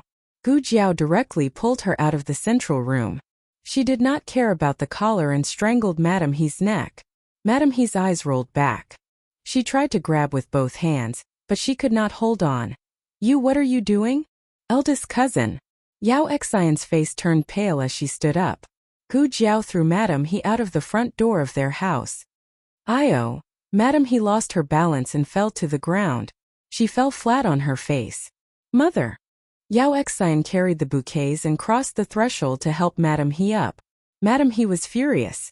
She climbed up and patted the bouquets. She glared fiercely at Gu Jiao. "You lass." Halfway through her words, she met Gu Jiao's deathly gaze. Her heart thumped and her scalp suddenly turned numb. Gu Jiao knocked on the door and did not hide the coldness in her eyes. "You are not allowed to come here again. Otherwise I will break your bones." Madame He wanted to say that she dared, but when she met that cold gaze, she could not say a word. Madame He could pester Yao endlessly because she understood that Yao would at most ignore her and would not hurt her. But Madame He strangely felt that this lass could really kill her. Madame He's face was pale as she said, You are not afraid that, if word gets out, your reputation will be ruined." She did not have any confidence in her words. "Is that so?" Gu Jiao suddenly raised her hand. Madame He was so frightened that she ran away. She even forgot about Yao Xian. Yao Xian saw that Gu Jiao only brushed her sleeves. Her own mother had run away. Yao Xian did not have the face to continue staying here. "Mother, wait for me." Inside the room, Gu Jinyu was apologizing to Yao Xian. "Mother, I'm sorry. I didn't know that things would turn out like this. Aunt did not tell me." She was just too worried about Mother, and was also worried that she did not treat elder sister well last time, so she had to come this time to make up for it. "I thought that since it was to make up for elder sister, I made the decision to bring her here." Yao Xian closed her eyes with a headache. "Don't do this kind of thing again in the future." Gu Jinyu replied in a low voice, "I understand, Mother." Yao Xian frowned and said, "How did they know about Liulong's matter?" Gu Jinyu thought for a moment and said, "When Aunt asked about brother-in-law, I only said that brother-in-law and elder sister got married in the countryside and studied at the Imperial College. Now, he is working at the Imperial College. I did not say anything else." Yao Xian looked at Gu Jinyu and said, "You didn't say anything about his leg?" Gu Jinyu lowered her head. "When Aunt asked, I mentioned it, but I did not say that brother-in-law is a cripple. I would not say that about brother-in-law. Brother-in-law is just unable to walk." Gu Jinyu's words were not so crude. She would not keep mentioning the word cripple, but she could not stand against He Xian's unpleasant words. Yao Xian's heart was filled with panic. She did not know if she was angry at He Xian or Gu Jinyu. She only knew that she did not want to see either of them right now. She held her forehead and sighed. "You should also go back early. You are about to get married. Don't keep running outside." "Yes." Gu Jinyu came out of Yao Xian's room and ran into Gu Jiao and Xiao Lulang, who were feeding little Chick, little 8 and little 9. Gu Jinyu first looked at Gu Jiao. "Elder sister." Gu Jiao's attitude was cold. "Don't call me that. It's not." Gu Jinyu bit her lip in grievance and looked at Xiao Lulang. "Brother-in-law." Xiao Lulang also did not respond. He focused on feeding the birds and chickens and treated Gu Jinyu as heir. Gu Jinyu left Jade Water Alley in grievance. Her carriage had just turned a corner when it was stopped by He Xian, who was waiting on Chong and Main Street. The driver stopped the carriage. Gu Jinyu had thought that He Xian had come to say goodbye to her. Who knew that she had come to criticize her? "Jinyu, why didn't you speak up for Aunt just now?" Gu Jinyu was completely shocked by He Xian's thick skin. She did not speak up for her just now? She had mediated for her so many times. He Xian snorted. "That's your fault. Look at how much Aunt dotes on you. She gives all the good things to you and Yan. Aunt has never been so good to your mother's biological daughter. Gu Jinyu had run into a wall with Yao Xian, Gu Jiao, and Xiao Lulang. She was already gloomy. Now that Xian had attacked her, she could not help but feel angry. Didn't Aunt say that she only came to apologize to elder sister today? Why haven't I heard Aunt say a word of apology from the start to the end? Xian's eyes flashed and she said sheepishly, I didn't have time to say it. That girl grew up in the countryside. She's so uneducated. Gu Jinyu said unhappily. Aunt, if there's nothing else, I'll leave first. Hey, Jinyu. Xian gripped the window of the carriage and smiled. Can you help with your cousin and cousin's matter? How can I help? Gu Jinyu's expression did not look too good. Xian said, don't think that Aunt doesn't know. Aren't you engaged to Royal Princeton? The Zhuang family has more power than the Marquis's household. Go and talk to the future son-in-law and ask him to help your cousin. Gu Jinyu was not so foolish. She had already climbed up this marriage. If she were to get involved with a rogue relative, the Zhuang family would look down on her even more. I can't help. She rejected. Xian was furious. Yao Xian said, Cousin Jinyu, don't be angry. My mother was in the wrong today. My mother didn't have any bad intentions. She was just too worried about my brother and me. It's my fault for being too stupid. If I was half as smart as my cousin, my mother would not have to worry so much. Xian glared at her daughter. What nonsense are you talking about? You're very smart too.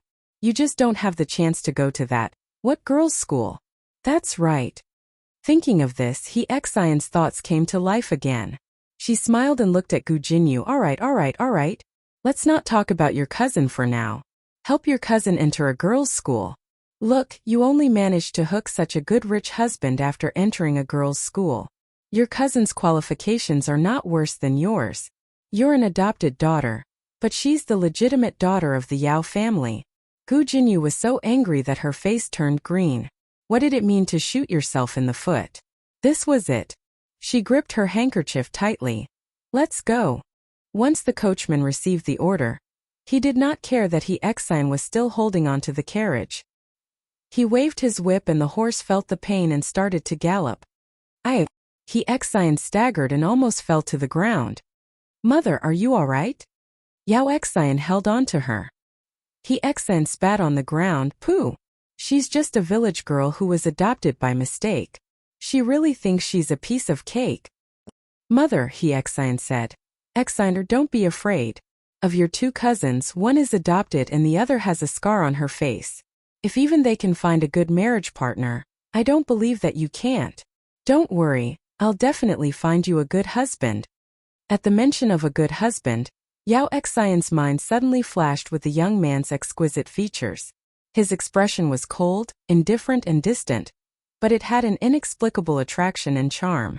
Yao Xian's heart skipped a beat. Chapter 394. The little incident between Madame He and her daughter didn't cause much of a stir in Jade Water Alley. The whole family quickly threw the two to the back of their minds. Everyone had their own matters to attend to, so they didn't have much time to waste on unrelated people. However, Madame Yao still sent a letter to Yao Yuan in order to avoid future trouble, telling him about Madame He's visit. After that, Madame He and her daughter didn't visit again. It was the 8th month of the month and the autumn was like a wild tiger.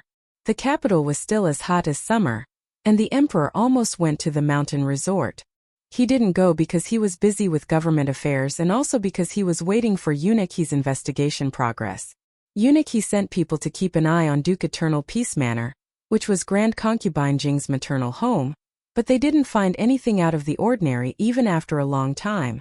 Duke Eternal Peace Manor wasn't exactly clean, but they were all dirty and trivial matters that had nothing to do with Grand Concubine Jing. However, Eunuch He didn't come away empty-handed. He found that Grand Concubine Jing was colluding with Yuan Tang, the hostage of the Chan state. The last time the emperor was assassinated by Yuan Tang, it was Grand Concubine Jing's spies in the palace who leaked the emperor's whereabouts to Yuan Tang. The emperor knew that she didn't have any feelings for her son, But he didn't expect her to be so heartless. He clenched his fists. She's not afraid that we will die at Yuan Tang's hands. Eunuch he guessed that Grand Concubine Jing had a backup plan. She wouldn't really let Yuan Tang kill His Majesty. She would release the Shadow Dragon guards at the critical moment. Her goal at the time was to frame the Empress Dowager and sow discord between the Empress Dowager and the Emperor. However, she didn't expect His Majesty to run into the little miracle doctor and be saved by him. The doctor even caught Yuan Tang the assassin. Have all those spies been removed? The Emperor asked coldly. In reply to Your Majesty, they have all been taken care of, Eunuch he replied. If this hadn't happened, who would have expected Grand Concubine Jing to have over 10 spies in his Pure Flowers Palace? There were even more spies than the Empress Dowager. It was his fault for keeping an eye on the Empress Dowager and not being on guard against Grand Concubine Jing. The Emperor slapped his forehead. I'll die of stupidity. Your Majesty, what did you say? Eunuch he didn't hear it clearly. Nothing. The Emperor put down his hand. Just those people. Nothing else? Eunuch he didn't say anything, and his eyes fell on Eunuch Wei's face. Eunuch Wei's heart skipped a beat. What are you doing? Eunuch he said ambiguously. If I remember correctly, Eunuch Wei was chosen by old concubine Jing and sent to His Majesty. Eunuch Wei's expression changed drastically. Old he, don't stab me in the back like that. He knelt down and looked at the Emperor behind the desk. Your Majesty, this servant is loyal and devoted to you. I will never be disloyal. The Emperor glanced at Eunuch he speechlessly, then said to Eunuch Wei, all right, get up. I didn't suspect you. Eunuch Wei wiped his tears and stood up. Thank you, Your Majesty. He glared angrily at Eunuch he. Humph. The two of them loved to fight with each other. The Emperor shook his head and continued. What about the other 3 dragon shadow guards? She refused to say, Eunuch he said. He hesitated for a moment, then said, this servant guesses that they are no longer in the capital. After all, they had searched everywhere in the capital. Unless old concubine Jing killed them and buried them, there was no way that they couldn't be found. But old concubine Jing wouldn't kill the dragon shadow guards. She couldn't kill them anyway. Wait. Eunuch he thought of something and murmured. There's still a place that hasn't been investigated. At the Celestial Music House. Ordinary people couldn't enter the Celestial Music House. Of course, one could enter with the Emperor's imperial edict. But Eunuch he didn't think that was the wisest thing to do. He decided to sneak in first. Coincidentally, he ran into Gu Jiao as soon as he arrived at the back door of the Celestial Music House. Gu Jiao and Eunuch he had met once in the county town. It's you. Gu Jiao recognized Eunuch he. This was the eunuch that the Emperor had brought with him when he first came to the county town to treat venereal disease.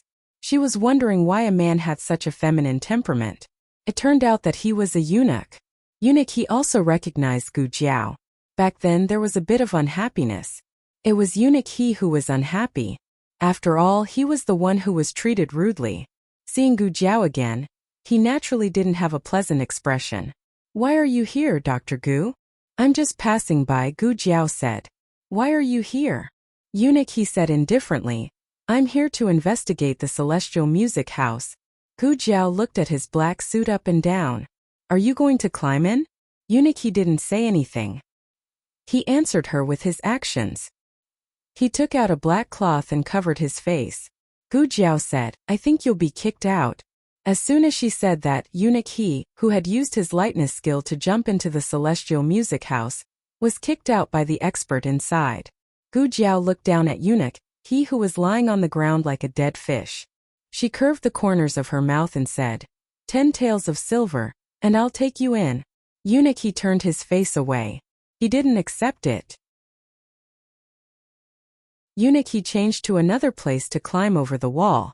Eunuch he changed to another place to climb over the wall. Eunuch he changed to another place to climb over the wall. After a quarter of an hour, Eunuch he limped to Gu Jiao. With a dark face he took out 10 taels of silver. Gu Jiao didn't take it. She raised her eyebrows and said, 20 taels. Eunuch he was shocked and angry. You just said 10 taels. Gu Jiao spread her hands. Now the price has increased. Eunuch he was speechless. In order to complete the task given by the emperor, eunuch he finally gave her a 20 taels banknote in humiliation. It was a public expense. He could go back and tell the emperor that he spent 50 taels. In this way he would earn 30 taels. Gu Jiao came to the Celestial Music House to see patients. Xiao Sanzi's carriage was parked across the street. Gu Jiao went to the carriage to change into men's clothes and put on a mask. She asked eunuch he to take off his night-traveling clothes and put on ordinary clothes. Then she took out the token and brought eunuch he into the Celestial Music House. Why do you have the token of the Celestial Music House? Eunuch he asked suspiciously. Gu Jiao thought for a while and said seriously, because I am powerful? Eunuch he was speechless. Eunuch he came in as Gu Jiao's servant. He couldn't leave Gu Jiao alone. He had to let Gu Jiao follow him. I want to go there. He pointed to the room on the east side. There were many people there and it was easy to hear the news. Gu Jiao curved her lips. Then you have to increase the price. Eunuch he endured the humiliation and took out another 10 taels. Gu Jiao put away the banknote and led eunuch he to the east side of the first floor. Gu Jiao was not a regular customer of the Celestial Music House. However, every time she appeared, she would be Mo Qianshua's guest. Therefore, almost all the girls in the Celestial Music House remembered her. Along the way, many girls threw flirtatious glances at her. Gu Jiao put her hands behind her back and looked frivolous. The girls liked her even more. Eunuch he didn't like her, but he couldn't get rid of her. It was quite frustrating. Eunuch he underestimated the attitude of the guests and girls in the Celestial Music House. He was a servant and no one was willing to talk to him. He had no choice but to look at Gu Jiao again. Can you help me find out something? Gu Jiao looked at him with a smile. Asking questions is another business. Eunuch he's mouth twitched. He took out 10 taels. 10 taels is not enough. Eunuch he gritted his teeth and took out another 10 taels. Gu Jiao took the banknote. What do you want to ask? Eunuch he took out 2 origami portraits. Ask them if they have seen the person in the portrait. Gu Jiao said. If they bring props, they have to increase the price. Eunuch he was speechless. Eunuch he was forced to pay 100 taels. The remaining 50 taels were IOUs. There were 4 portraits in total. One of them was wearing a mask and the other 3 were not. Gu Jiao recognized that it was the portrait of the Dragon Shadow Guard at a glance. It was strange. Why did the emperor want to investigate the Dragon Shadow Guard? Did the Dragon Shadow Guard disappear? And 3 of them disappeared. The masks of the Dragon Shadow Guard were the same. It was uncertain whether the Dragon Shadow Guard showed his real face or wore a mask in the Celestial Music House. Gu Jiao was not sure whether eunuch he was sure that the Dragon Shadow Guard had something to do with the Celestial Music House, or just wanted to do a thorough search. She didn't ask. Mo Qianshua didn't come out to see her today. She boldly guessed that Mo Qianshua was not in the Celestial Music House. She put away the portraits and went up to the second floor. She didn't spend too much effort to find a girl. Someone came to her door. Hey young master, long time no see. A beauty in a pink embroidered dress walked towards Gu Jiao gracefully with a folding fan covering half of her face. Gu Jiao remembered her, the second sister of the Celestial Music House who tried to seduce her last time but was slapped by Mo Qianshua.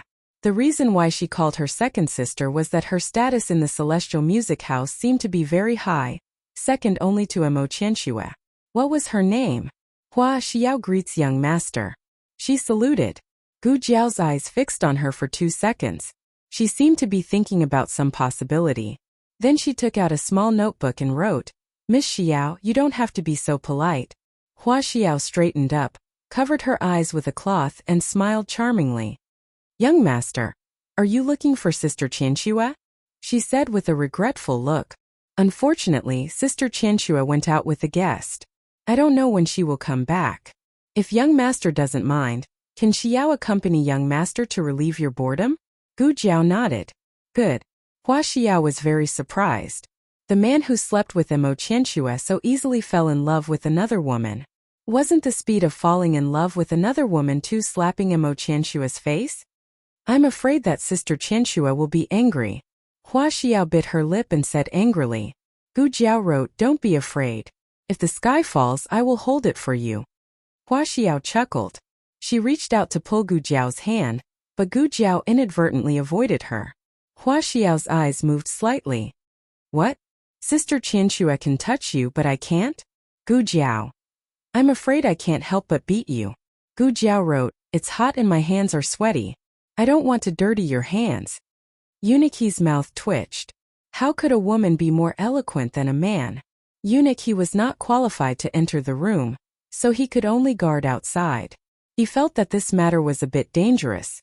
The girl named Xiao was not a good person at first glance. This was her territory. If she was exposed in a while, he would have to save her himself. Just as this thought flashed through his mind, creak, the door opened. Uniki looked at Gu Jiao in shock. She was thrown out? Gu Jiao glared at him. What are you thinking? I'm done. Uniki glanced inside inconceivably and saw that all the maids in the room had fainted. Hua Xiao didn't faint. Her state was very strange, as if she had lost her soul. It was rumored that the maids in Xianlu House also knew martial arts and were all masters. How did all the masters in the room fall down? He didn't hear any fighting. Also, she said to ask. How did she ask? Gu Jiao certainly wouldn't tell him that she used anesthetics and hallucinogens, which were the same as the hallucinogens used by the servant who interrogated Tang Ming last time. But she didn't expect that Hua Xiao, who seemed to have some skills, was so weak that she could ask the truth at once. Gu Jiao found an empty corner, took out the portrait, and pointed to the masks on it. 3 people wearing this kind of mask came to Xianlu House. I'm not sure if they are the 3 people in the portrait. They never took off their masks. He was almost sure that the 3 people were His Majesty's missing shadow dragon guards. He didn't expect that they were really related to Xianlu House. Where did they go? Uniki asked. The frontier. Gu Jiao said. Uniki furrowed his eyebrows suspiciously and gasped, Frontier? Isn't that, young master? A woman's voice suddenly came from the end of the corridor. The 2 immediately stopped talking. A young woman in green walked toward Gu Jiao. Her face didn't look unfamiliar. Gu Jiao had seen her in Xianlu House, but Gu Jiao didn't talk to her. The green-clothed woman came in front of Gu Jiao and bowed to Gu Jiao. Young master, don't take what Miss Xiao said to you to heart. Big Sister Qianxue didn't go out to receive guests. She did leave Immortal Music House for a period of time, but she didn't do anything to let young master down. She looked around, lowered her voice, and slightly leaned toward Gu Jiao. She whispered, Sister Qianxue went out of the capital to do something for the owner. When did she go? Gu Jiao asked. The woman in green looked at the words on Gu Jiao's small notebook, thought carefully, and shook her head. I don't remember the specific day. In short, it's been a while. I guess Sister Qianxue should be back soon. Mo Qianxue wasn't in the capital, and neither were the Shadow Dragon Guards. They both left not long ago. Could it be a coincidence? If it was too coincidental. If it wasn't, did Mo Qianxue also go to the frontier? Chapter 395. More also, who is the owner of Xianlu House? Old concubine Jing?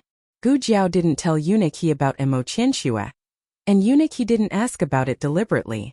In his opinion, Sister Qianxue, who was mentioned twice, was just a woman in a brothel, and it wasn't strange for her to work for the owner of the brothel. What he was curious about was the whereabouts of the Shadow Guards. When did the Shadow Guards appear in Xianlu House? Why did they go to the frontier? How long have they been there? After leaving Xianlu House, he asked 3 questions in a row. Gu Jiao told him the information she got from Hua Xiao. It happened more than 2 months ago. They only appeared once and never came again. Hua Xiao doesn't know why they went to the frontier. Hua Xiao was the second sister of Xianlu House, so her knowledge was limited. Why did they come to Xianlu House? Uniki asked again. Gu Jiao shook her head. I don't know. Hua Xiao only saw them coming in and out of here and found that they had the route to the frontier. Hua Xiao didn't have a chance to talk to them. Uniki nodded. It was already beyond his expectation that she could find out this much. He was satisfied, but this girl... He looked at Gu Jiao with a complicated expression. Is it really good for a girl like you to come to this kind of brothel? Gu Jiao gave him a funny look. If I don't come to this kind of brothel, can you go in tonight? Uniki was choked to death. After harvesting the chives, Gu Jiao got on the carriage with satisfaction with her banknotes and IOU. Eunuch he went back to the palace to report to the emperor. The emperor was reading memorials in the study. After hearing Eunuch He's words, he closed the memorials and looked at Eunuch He with a frown. What did you say? The shadow guards went to the frontier? Eunuch He, Your Majesty, yes, they have the route to the frontier. They should be going there. The emperor asked, How long has it been? Eunuch He replied, It's been more than 2 months. The emperor was deep in thought. So, it was before I brought her back to the palace. This she was naturally referring to Grand Concubine Jing. Since the dragon shadow guards had been handed over to her, then only her orders could lead the dragon shadow guards to the frontier fortress. The emperor's gaze turned cold, and his large hands clenched little by little. Why did she send the dragon shadow guards to the frontier fortress? Could it be that she wants to kill Ning'an? Eunuch He opened his mouth and said, Your Majesty, even a vicious tiger will not eat its cubs. The emperor said sarcastically, even a vicious tiger will not eat its cubs. Then what is the matter with her to me? Eunuch He didn't dare to say another word. The dragon shadow guards have been gone for so long. If they really went to kill Ning'an. When the emperor thought of this possibility, his entire back was covered in a layer of cold sweat. He slumped back in his chair, his entire heart in panic. Your Majesty. Eunuch Wei tried to persuade him. There hasn't been any bad news from the frontier fortress, right? Don't worry. The emperor's face turned pale. How can I not be anxious? That's Ning'an. She was his most beloved younger sister. The emperor clenched his hands on the armrest and said with a serious expression, No, we can't just sit and wait for death. Eunuch Wei called out, Your Majesty. Your Majesty, where are you going? However, the emperor ignored Eunuch Wei and rushed out of Pure Flower's palace. It's all your fault. Eunuch Wei glared at Eunuch He. Eunuch He was baffled. What does it have to do with me? The emperor prayed that nothing had happened to Ning'an. Right now, he only had the dragon shadow guards left. Of course, he still had the palace experts and imperial hidden guards, but they weren't a match for the dragon shadow guards in a one-on-one fight.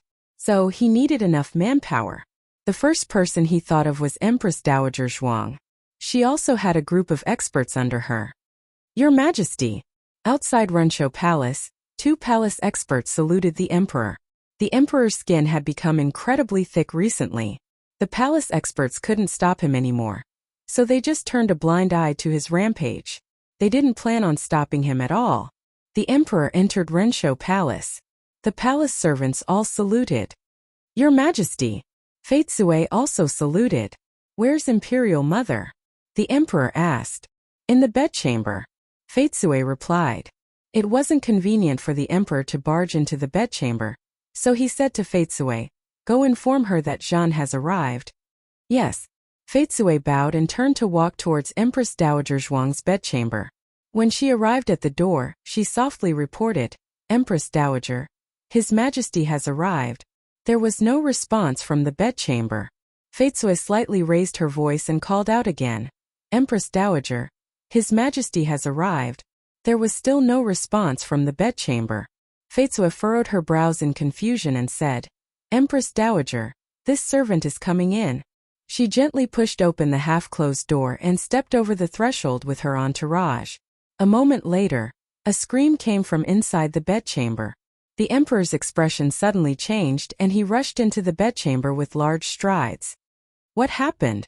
Fate Sui fell to the ground with a pale face.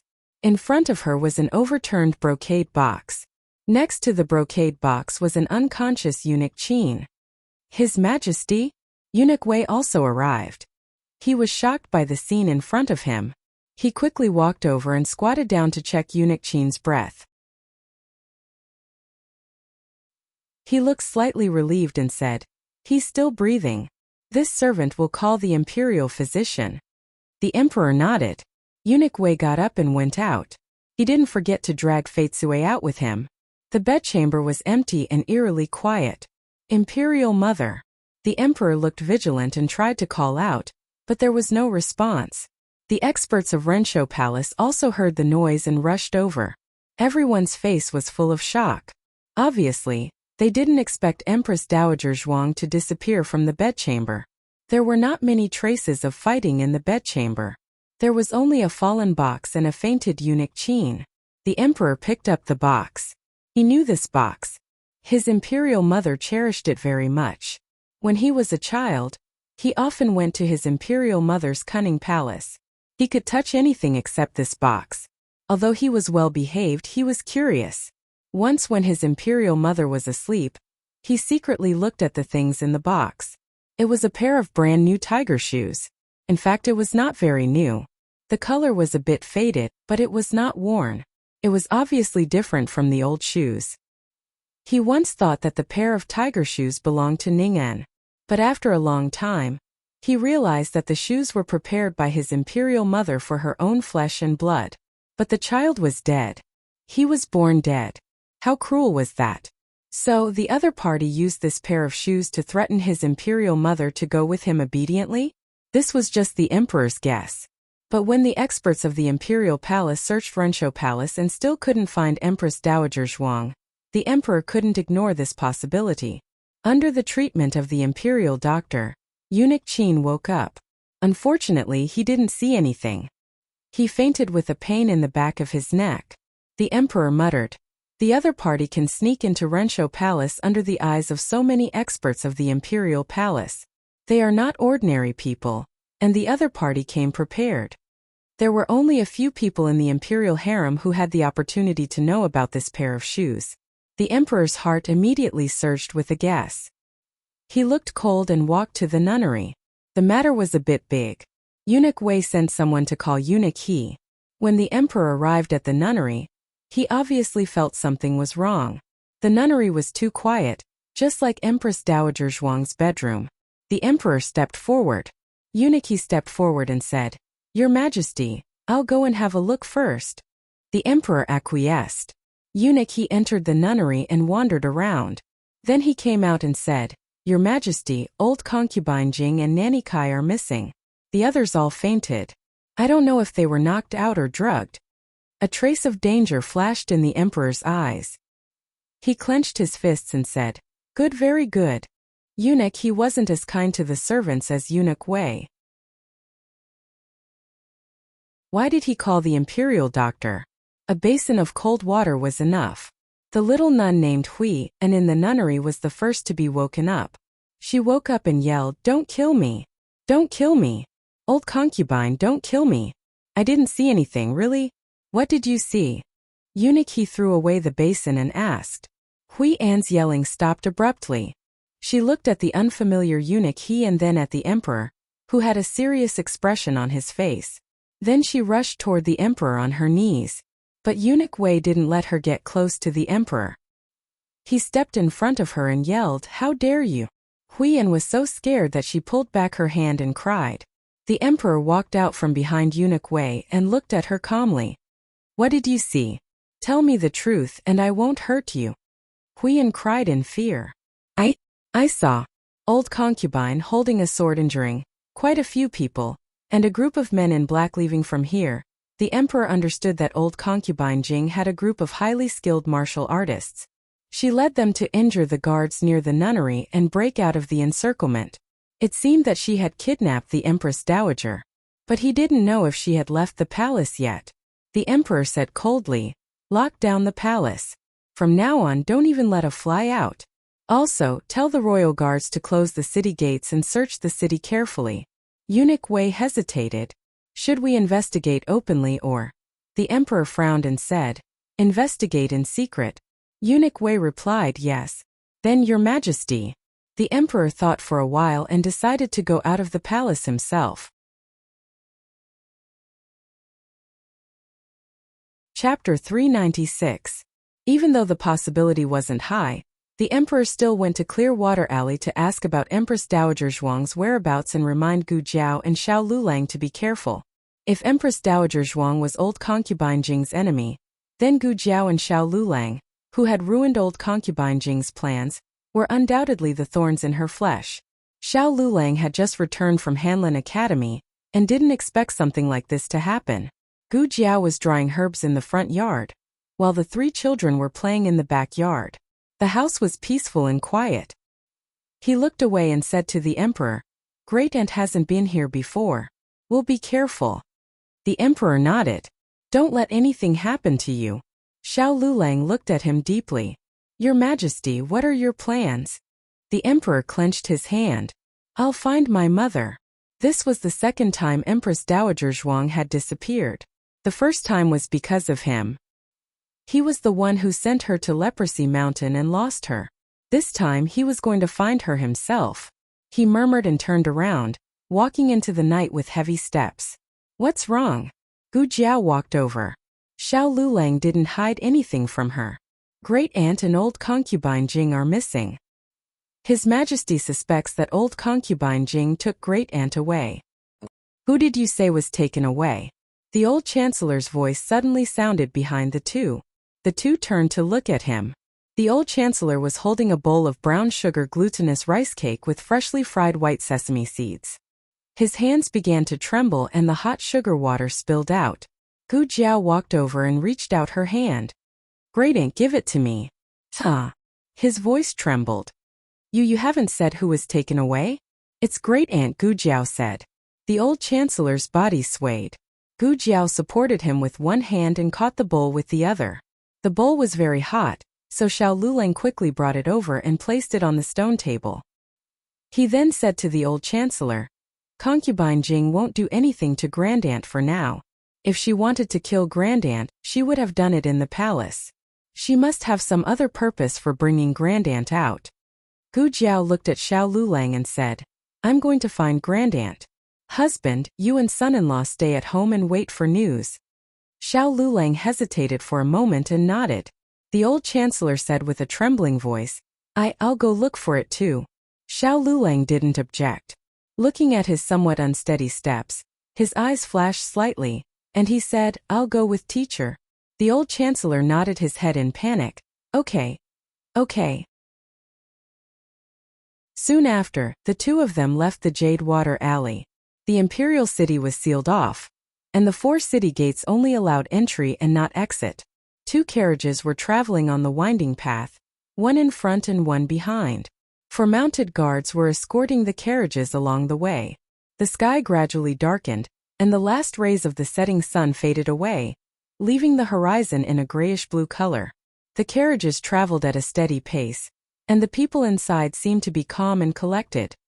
Must not have expected that we've already left the city. If the emperor were here, he would be able to tell that the owner of this voice was concubine Jing, whom he had been searching for. Concubine Jing had changed into the clothes of a commoner, and her hair was tied up in a simple bun with an inconspicuous silver hairpin. At her age, she no longer pursued beauty, but it had to be said that people from the palace were very different from commoners. Empress Dowager Zhuang, who was sitting across from her, had also taken off her black phoenix robe and was wearing shabby peasant clothes. However, upon closer inspection, the elegance in her eyes was something that concubine Jing couldn't compare to. Empress Dowager Zhuang closed her eyes to rest and didn't respond. Concubine Jing smiled. "Don't pretend to be asleep, I know you're not. How could you possibly fall asleep?" "You're very noisy," Empress Dowager Zhuang said with her eyes closed. Concubine Jing stared at her with a mocking smile. "Zhuang-jins, are you really not afraid of death?" Empress Dowager Zhuang was still resting with her eyes closed, clearly not intending to pay attention to this noisy woman. Concubine Jing didn't get angry. She looked down and picked up a strand of silver hair on her robe. "We're both old in the blink of an eye, and the days pass by so quickly. It seems that we haven't been in the palace for long.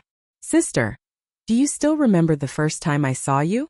In the Imperial Garden, you were wearing the Empress Phoenix robe and chatting with the other sisters in the pavilion. I'm not like you, who can become Empress after entering the palace. I'm only a 6th-rank noble lady, and I don't even have the right to greet you. I could only kowtow to you from afar under the guidance of the palace servants. You didn't even look at me, and only asked the servants to give me a jade bracelet. This is it." As she spoke, she stretched out her left wrist and pulled up her sleeve, revealing a high-quality jade bracelet. "Sister is the legitimate daughter of the Zhuang family and the empress of the Zhao country. Everything she uses is of the highest quality, And even a random bracelet is priceless. Sister, do you know what I was thinking at the time? I was thinking, how can there be such a lucky person in the world? Born of a prominent family, respected status, beautiful face, and favored by the emperor. Is there anything in the world that you can't get? I don't even have the right to envy you. But who would have thought that such a lowly person like me would actually catch Big Sister's eye? Empress Dowager Zhuang said indifferently. Who hasn't been blind when they were young? Concubine Jing laughed. Sister, you really know how to joke. Actually, I was grateful to you and wanted to be good sisters with you for the rest of my life. But who told you to be so scheming? You flatter me on the surface, but secretly use me as a stepping stone to climb up the social ladder. Empress Dowager Zhuang finally opened her eyes slowly and looked a bit impatient. Concubine Jing, are you blind or am I blind? Since when did she use her as a stepping stone? Was she worthy? Concubine Jing sneered. Sister knew that the late emperor wanted you, but always pushed me to serve him. Those who don't know would think that I'm basking in your light. But I know that you're just playing hard to get. The late emperor went to my place because he wanted to hear some news about you. Sister, you're really good at scheming. I can't compare to you at manipulating people. Empress Dowager Zhuang was too lazy to pester her. She could think whatever she wanted. Some people just like to take advantage of others. Concubine Jing didn't care if Empress Dowager Zhuang would respond. She sneered. There are countless concubines in the harem, but the late emperor didn't go to you. How could you understand that the late emperor didn't have a heart anywhere? He left his heart in your Qingkuan palace. Ha! Empress Dowager Zhuang sneered. Concubine Jing looked at Empress Dowager Zhuang in confusion. What? Did I say something wrong? Empress Dowager Zhuang gave her a pitiful look. Concubine Jing, you're so pitiful. Concubine Jing's expression cracked for a moment, but she quickly recovered her perfect smile. Sister, calling me Concubine Jing reminds me of the past. Empress Dowager Zhuang said lightly, don't talk about the past. If you want to talk about the past, go find Nanny Kai in the carriage behind. I want some peace and quiet. Concubine Jing looked down and threw the broken hair on the ground. Sister, aren't you curious why I want to drive a wedge between you and Hong-er? Empress Dowager Zhuang really wasn't curious. Does a person need a reason to do all kinds of evil? Why do you have to go through all the hardships of life and say that you were forced to do it? Are you trying to move me or yourself? Concubine Jing's smile faded. Sister, you're still so heartless. Empress Dowager Zhuang closed her eyes again and made up her mind to ignore Concubine Jing this time. Concubine Jing probably felt bored and didn't continue the topic. She lifted the curtain and looked outside. Suddenly, she said with melancholy, I want to go to the frontier fortress to see Ning and sister. Come with me. Ningen will be very happy to see mother. Empress Dowager Zhuang's eyebrows twitched, but she didn't open her eyes. After all this, she just wanted to take her to the frontier fortress to see Ningen. Who would believe that? Concubine Jing murmured, let's go see Ningen one last time. That sounded strange. Empress Dowager Zhuang suspected that Concubine Jing had lost her mind. Concubine Jing put down the curtain and smiled at Empress Dowager Zhuang. We're old after all. We can't do it a second time.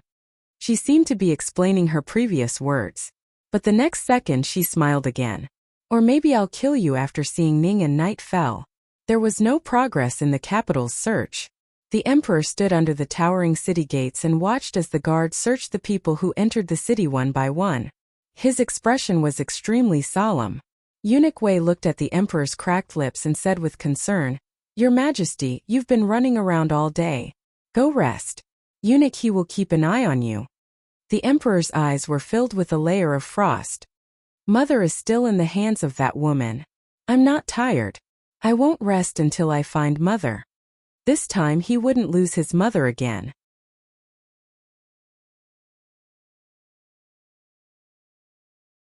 Chapter 397. The moon was bright and the stars were few. Concubine Jing and her entourage arrived at a relay station. At this time, all the storms were within the capital, and there was no movement outside the city. The relay station's assistant wouldn't expect the Empress Dowager and a group of fugitives to be here. Judging from her clothes, the leader seemed to be an old madam from a large clan. and the people around her seemed to be her servants. However, in terms of temperament and appearance, the servants had the demeanor of an old madam. Not to mention, she was walking without recognizing her own family, leaving her master far behind. It was quite confusing. Concubine Jing only asked for a room. 4 guards stood guard outside, and many experts were hidden in the dark. As for Granny Kai, her carriage had gone in another direction, in case the emperor's men found this place. It was a good way to confuse them. The relay station wasn't big, and the room was very simple. "I'm sorry to have to live in such a shabby room, sister."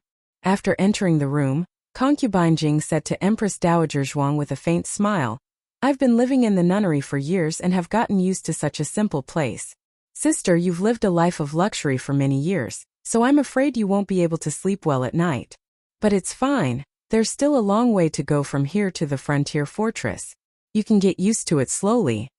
Empress Dowager Zhuang ignored her and went to the window. The room was damp and dark, and there was a musty smell in the air. Empress Dowager Zhuang pushed open the window and her eyes fell on a big tree in the yard. Concubine Jing sneered, "I advise you not to try to escape. Otherwise, I don't mind taking your ashes to see Ning'an." The Empress Dowager withdrew her gaze from the tree and closed the window, saying coldly, "Just say it if you want to go to the frontier fortress. Don't use Ning'an as an excuse. She's your biological daughter after all." "That's enough." Concubine Jing's expression changed. She squeezed her handkerchief and smiled. "What do you want to eat, sister? I'll tell the kitchen to prepare it." Empress Dowager Zhuang said carelessly, "Spicy chicken, mutton with scallions, and a pot of lotus root and dragon bone soup."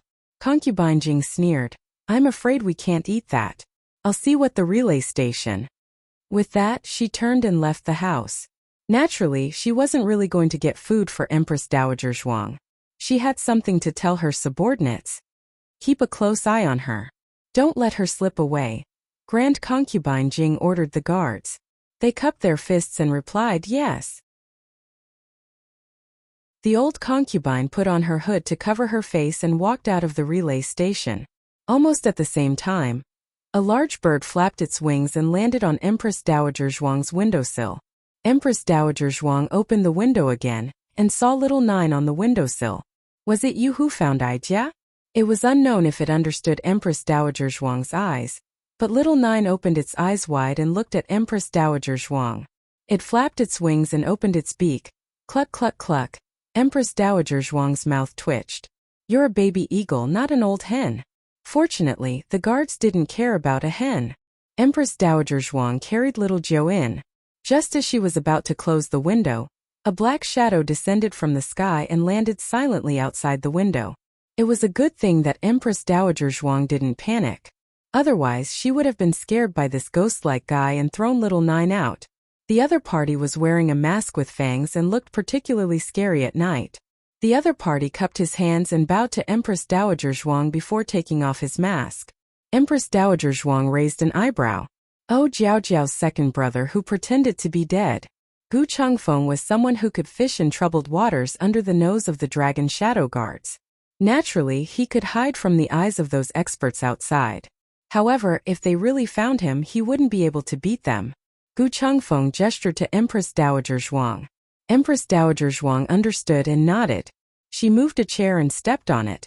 Just as she was about to step over the windowsill, the chair scraped and made a sharp noise.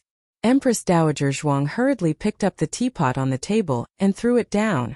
The teapot shattered with a bang. She shouted, "Didn't you say you were going to find food? You're still not here after so long. Do you want to starve Aijia to death?" The guards outside the house curled their lips and ignored him. They only listened to Grand Concubine Jing and didn't care about Empress Dowager Zhuang's mood. Gu Chengfeng gave Empress Dowager Zhuang a thumbs up. The Empress Dowager was still the best. Little Nine could fly away on his own and didn't burden the Empress Dowager by staying in her arms. Empress Dowager Zhuang climbed onto the windowsill and was caught by Gu Chengfeng. With Empress Dowager Zhuang on his back, he used Qinggong and disappeared into the boundless night. When Grand Concubine Jing returned to the relay station, the guards on duty all made way for her. "She didn't cause any trouble, did she?" Grand Concubine Jing asked mildly. One of the guards said in reply to Master. She got angry and smashed a teapot. She said that Master wanted to starve her to death and wouldn't find food for her. These words sounded normal to the guards, but they sounded strange to Grand Concubine Jing. Zhuang Jins had a bad temper, but she wouldn't get angry over such a small matter. Her eyebrows twitched as she pushed open the door. There was no sign of Zhuang Jins in the empty room. Ah! The guards were shocked. What happened? She was clearly inside just now. They didn't see her come out. Useless things. A living person escaped right under your noses and you didn't even notice. She doesn't even know martial arts. Grand Concubine Jing paused mid-sentence. That's right, Zhuang Jins didn't know martial arts. She couldn't have escaped on her own. Someone had come to save her.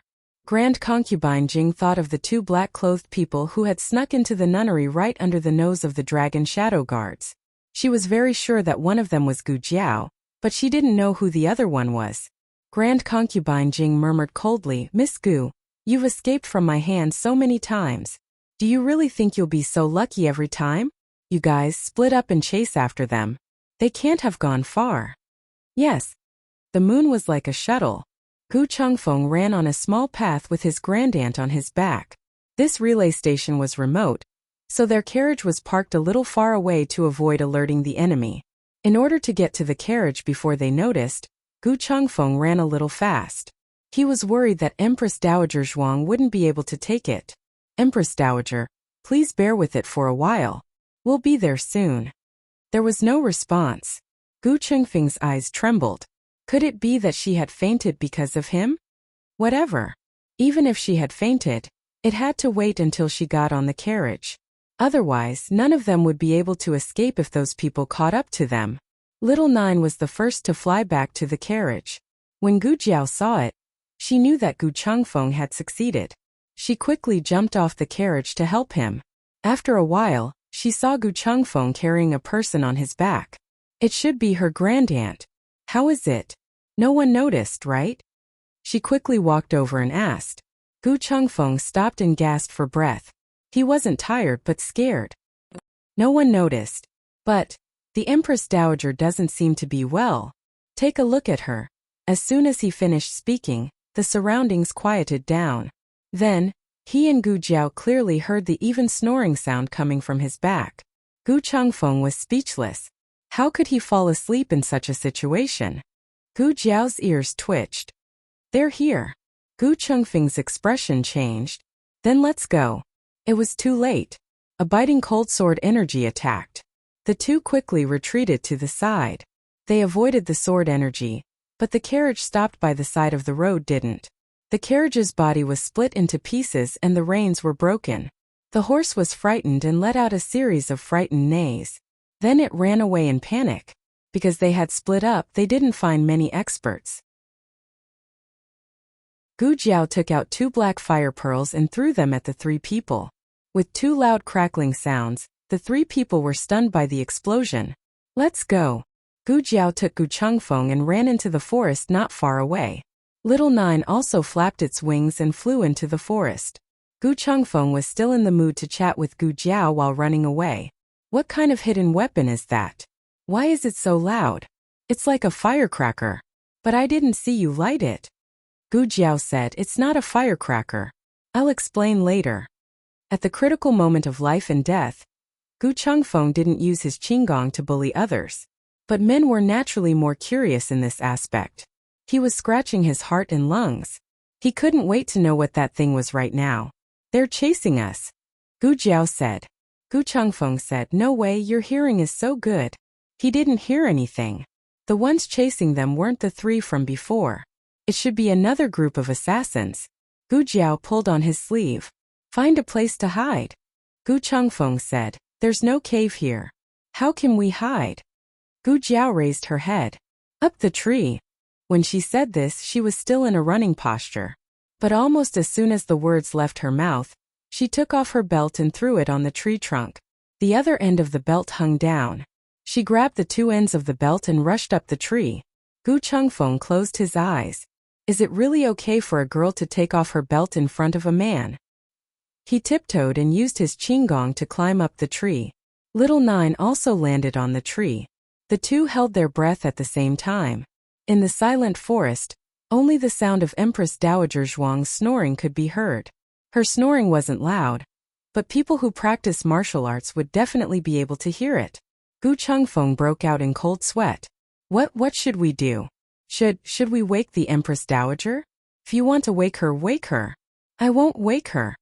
Gu Jiao whispered to Empress Dowager Zhuang, who was on Gu Chengfeng's back. Great aunt, if you snore again, I'll cut off your candied fruit. The sound of the sleeping Empress Dowager Zhuang was silenced in a second. Gu Chengfeng. Is this okay?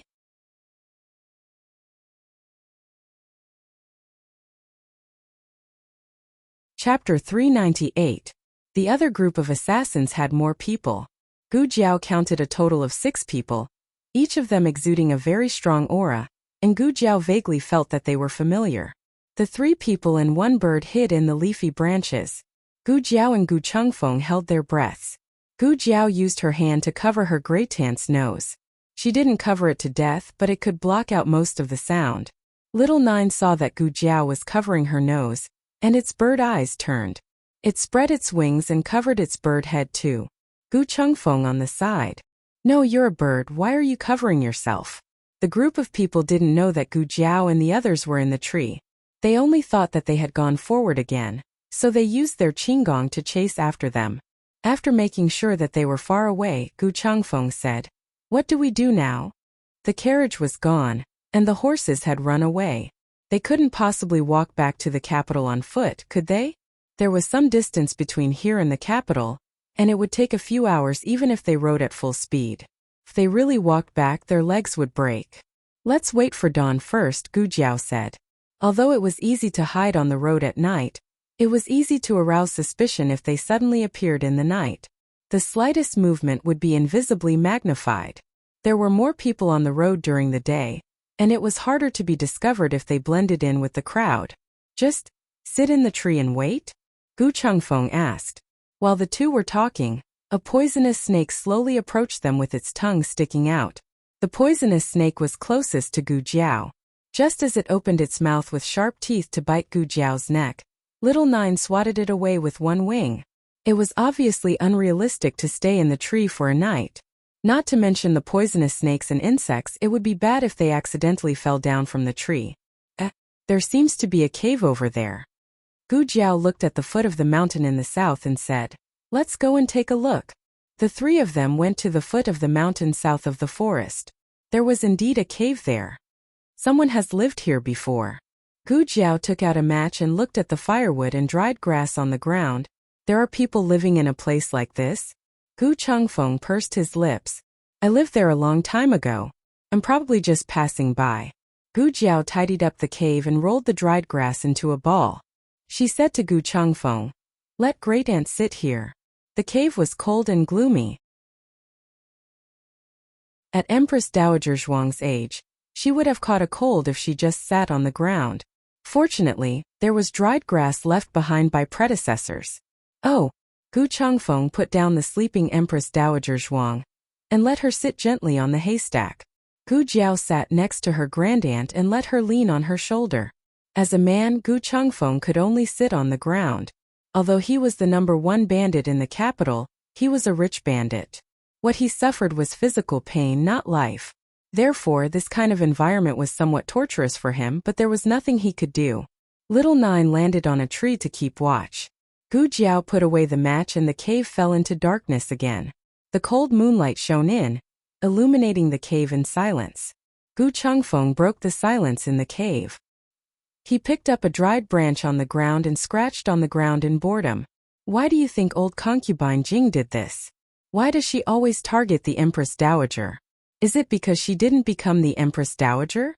But if she didn't go all the way with the Empress Dowager would have given her the title, right? It wasn't too rare for 2 Empress Dowagers to appear at the same time. One was the Emperor's official mother, and the other was the Emperor's birth mother.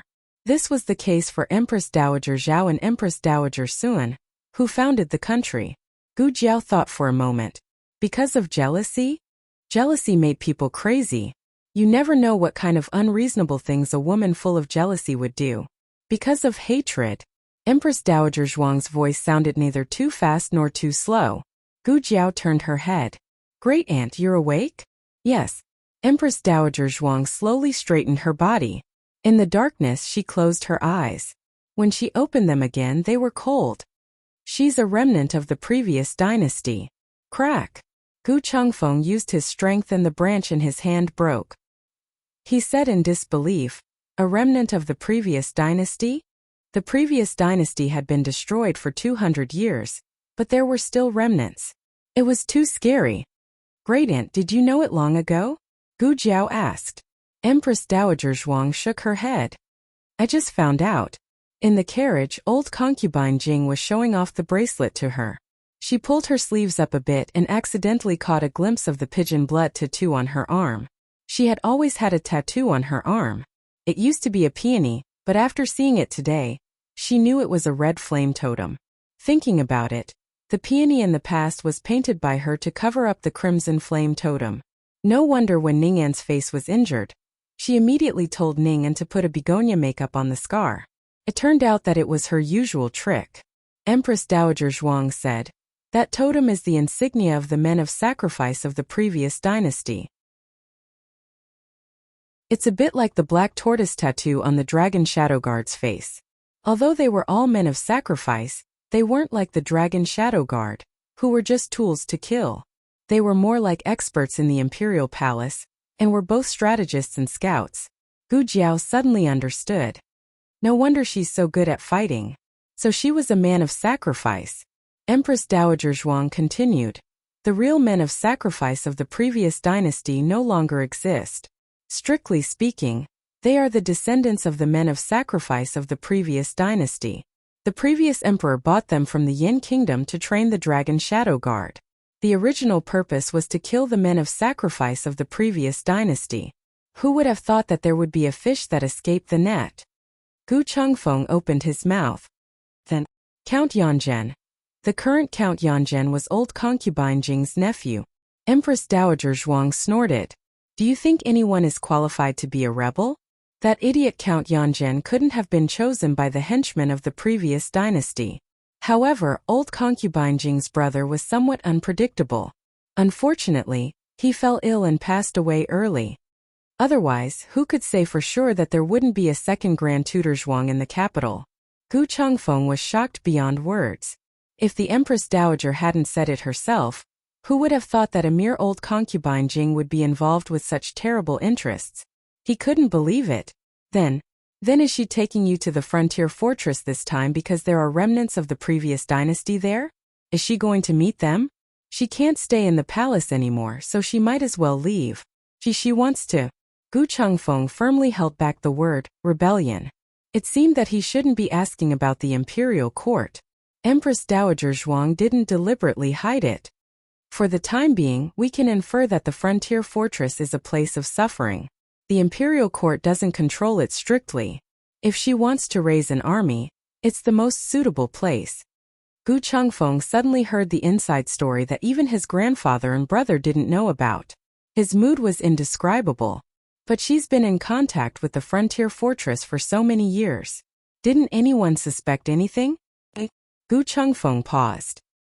He remembered that Princess Ning and was married to the frontier fortress. He sighed. She's really calculating. Princess Ning, Anne's marriage was premeditated from the beginning. The man who made Princess Ning and fall in love with him at first sight, the man who loved Princess Ning and with his life, was also one of old concubine Jing's chess pieces. How can there be such a cold-blooded person? Princess Ning and is too pitiful. Gu Chengfeng didn't know what to say. Empress Dowager Zhuang closed her eyes. Her eyelashes shimmered. Little Nine flapped its wings and flew over, landing on Gu Jiao's leg. Gu Jiao understood. Her eyes turned cold as she said, "They're here." Gu Chengfeng's expression changed. So fast. Let's go. Gu Jiao helped her grandaunt up. Gu Chengfeng turned around and carried his grandaunt on his back. In order to let him have his hands free, Gu Jiao tied her belt around his grandaunt and him. Gu Chengfeng saw that her posture wasn't right and frowned. What are you going to do? Gu Jiao said, I'll distract them. You take Grandaunt away. No, even if you want to distract them, it'll be... He wanted to say that he would distract them, but Gu Jiao had already rushed out. In fact, he also understood that this was the best arrangement. He was good at Qinggong and could carry people quickly. Gu Jiao was good at martial arts and could delay them as much as possible. Gu Chengfeng wasn't an indecisive person. If he delayed any longer, no one would be able to leave. He carried his Grandaunt on his back and used his Qinggong to disappear into the night in the opposite direction. In the dense forest, Gu Jiao faced off against the group of people. She finally knew where the sense of familiarity came from. These people's moves and killing intent were too similar to the Shadow Dragon Guards. After Grand Concubine Jing obtained the Shadow Dragon Guards, she had them fight with the experts under her command. She also found someone to secretly analyze the Shadow Dragon Guards' martial arts and train them into her own Shadow Dragon Guards.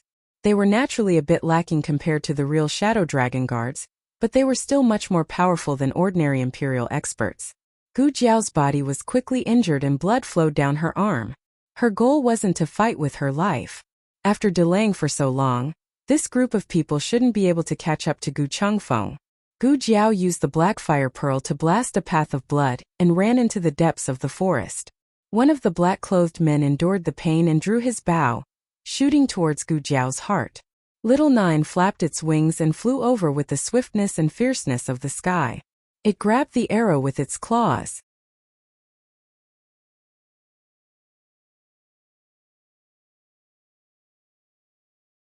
Chapter 399. Gerfalcons have a savage nature. Don't look at how they always look like chickens in Jade Water Lane. Once their nature is released, they will turn back into a real eagle. The black-clothed man did not expect that the arrow he shot out would be caught by an eagle. What was going on? Little Nine threw away the arrow in his claws and charged at the black-clothed man who shot the arrow. He pecked out one of his eyes. The black-clothed man covered his bleeding eye and fell to the ground crying out in pain. Gu Jiao heard the movement behind her and her steps paused. She did not dare stay for too long as she continued to run forward. She ran from the south side of the forest to the north side of the forest. Finally, she ran out of energy and sat down against a large tree. She gasped for breath. Her body was sticky, but she did not know if it was blood or sweat. She was very thirsty, but she did not have any water on her body. There was no stream nearby, or even if there was, she would not be able to walk. She was completely drained. Little Nine fluttered his wings and landed on Gu Jiao's shoulder. He used his beak to rub against her face. Gu Jiao did not know whether to laugh or cry. Do you still remember that you are an eagle? It's fine if you look like a chicken, but why are you learning from Little Eight to rub against her face? Did I give you a flexible tail and you're already wagging it? Little Nine's throat made a gurgling sound. It was unknown what he wanted to say, but he flapped his wings and flew away. When he came back, there was an egg in his beak. He gently placed the egg on Gu Jiao's clothes and then flew away. When he came back, there was another egg in his beak. After repeating this several times, there were a total of 8 eggs on Gu Jiao's clothes. It looked like they were not of the same species, so how many nests did this little fellow rob? The birds in the forest probably did not expect to be robbed by a gerfalcon in the middle of the night. Little Nine was a child with a conscience. It only robbed 1 egg in each nest. She could not start a fire here, or to be exact, Gu Jiao did not have the strength to start a fire. Her body temperature was dropping rapidly, and she was on the verge of going into shock. Eating raw bird eggs was a trivial matter in her previous life. She wasn't that delicate, nor was she a saint. The law of the jungle was the law of the world. Little Nine probably saw that she had no more strength left and used its beak to peck out a small hole in each of the eggs. Gu Jiao drank all the egg. Little Nine used its wings to sweep the eggshell far away. After that, it jumped into Gu Jiao's embrace and copied Little Eight's actions. It huddled in Gu Jiao's embrace to keep Gu Jiao warm.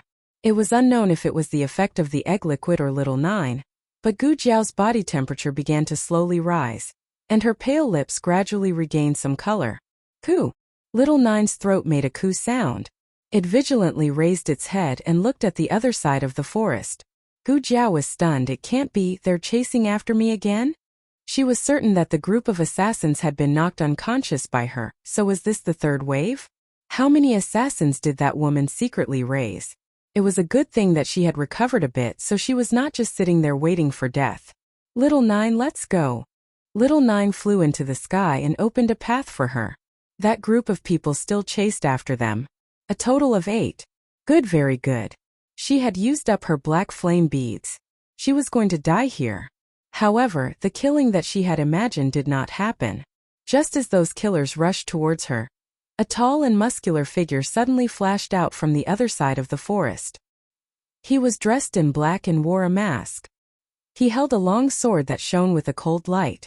It was a man with high-level martial arts. As for how high he was, it could be seen from his battle with the 8 assassins. Although he was fighting one against many, he was not at a disadvantage at all. Who is this person that can fight? Those are the dragon shadow guards that concubine Jing carefully trained. They are only one step away from the real dragon shadow guards. Compared to who this person was and why he was helping her, Gu Jiao's focus was clearly a bit off.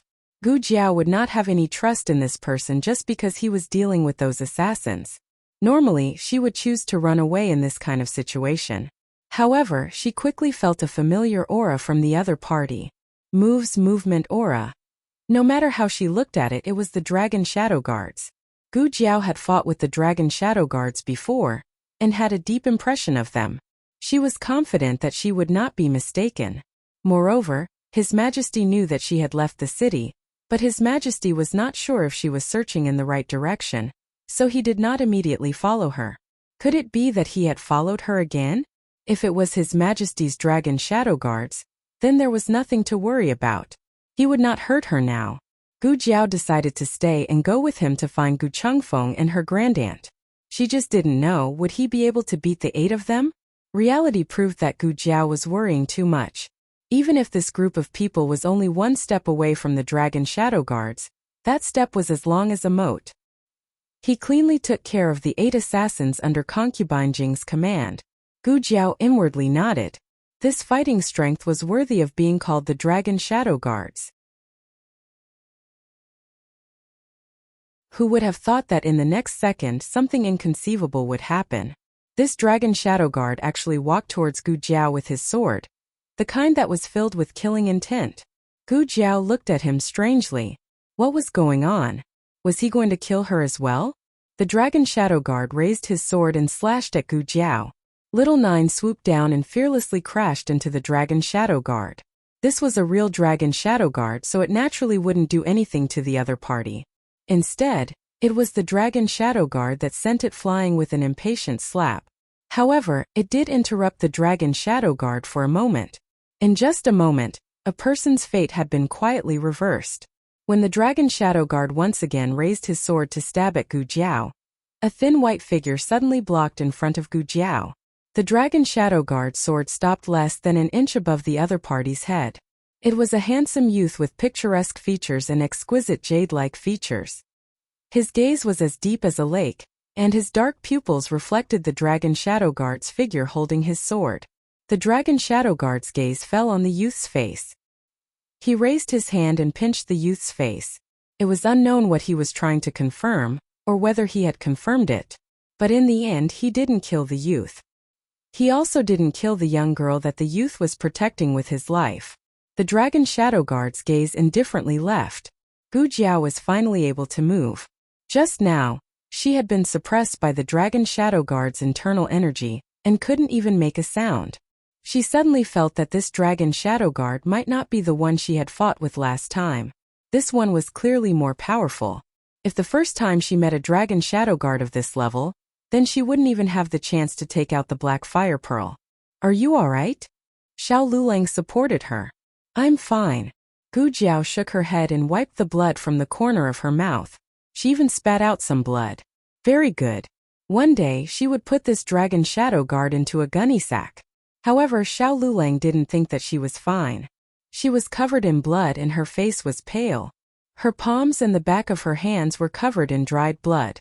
Gu Jiao really didn't care about these injuries. Compared to injuries, she was more exhausted. After resting for a night, she would be fine. She looked at Xiao Lulang. Why are you here? Didn't I tell you to wait at home? Also, what's with that dragon shadow guard? Why did he want to kill me? Is he His Majesty's dragon shadow guard? Gu Jiao knew that 3 of the Emperor's dragon shadow guards had gone to the frontier fortress, but she did not know that the Emperor only had 4 in total. One of them had fought with her, so she had already eliminated this possibility. Therefore, the Dragon Shadow Guard just now could not be the Emperor's Dragon Shadow Guard no matter what. Of these 4 questions, Xiao Lulang only answered the last one. It shouldn't be. If it wasn't His Majesty's Dragon Shadow Guard, then killing her wasn't too strange. No, it was still strange. She didn't offend him. Gu Jiao looked in the direction that the Dragon Shadow Guard had left in. With this look, she realized that she had unknowingly run back to the vicinity of the official road, and there were a few carriages parked on the official road not too far away. The Dragon Shadow Guard, who had almost killed her in the group of assassins just now, was quietly guarding beside a carriage. His hands were crossed in front of his chest, holding a sword in his arms. Ordinary guards would report to their masters what they saw, but the Dragon Shadow Guard wouldn't. They didn't have their own thoughts and were only tools to kill. Xiao Liulang's throat moved with difficulty. He clenched his fingers, turned his face, and forced himself to look away. Gu Jiao looked in that direction and didn't notice the complicated look that flashed across Xiao Liulang's face. She seemed to understand why the Dragon Shadow Guard had come to wipe them out. He most likely thought they were assassins with bad intentions. But why had he been merciful to Xiao Lulang? He had even pinched Xiao Liulang's face. Wait, did he take a fancy to her husband? The Dragon Shadow Guard was also this perverted. Also, didn't they say that in the entire Zhao country, only His Majesty had Dragon Shadow Guards? Why did he also have one over there? Who was the person in the carriage?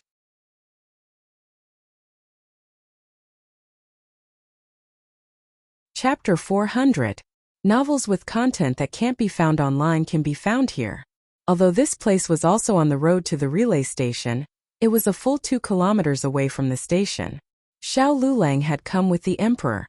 The two had split up after finding out where Empress Dowager Zhuang and old concubine Jing were at the relay station. At the same time that Xiao Lulang found Gu Jiao, the Emperor had found Gu Chengfeng and Empress Dowager Zhuang. The Emperor had come with 1,000 imperial guards, who had surrounded the entire forest and found old concubine Jing and her assassins. While old concubine Jing's assassins were powerful, they didn't stand much of a chance against an entire army. Moreover, the old Marquis and the Emperor's Dragon Shadow Guard were also present. The situation was almost one-sided. Old concubine Jing's assassins were all wiped out, and she herself was captured. Old concubine Jing looked at the man sitting on the horse and pointing a spear at her. "Let me go," she choked out. The old Marquis tightened his grip on the spear. The Imperial Guards had gone elsewhere to hunt down old concubine Jing's assassins, so he was the only one here. If he wanted to let her go, it would be as easy as flipping his hand. No one would notice. Old concubine Jing's eyes were filled with tears. "I didn't mean what I said to His Majesty that day. In my heart." The old Marquis's spear stabbed into the soil by her feet. She took a few steps back in shock and looked at the man who had been thinking about her for decades in disbelief. When a man was deep in love, he was as deep as the sea. When he was emotionless, sure, he was like the sea, but it was an endless sea of ice. The old Marquis brought old concubine Jing back to the inn. The Emperor's expression froze for a moment when he saw that it was Gu Chao who had brought old concubine Jing back.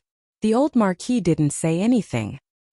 He only cupped his hands at the Emperor before retreating to the forest to clean up the mess.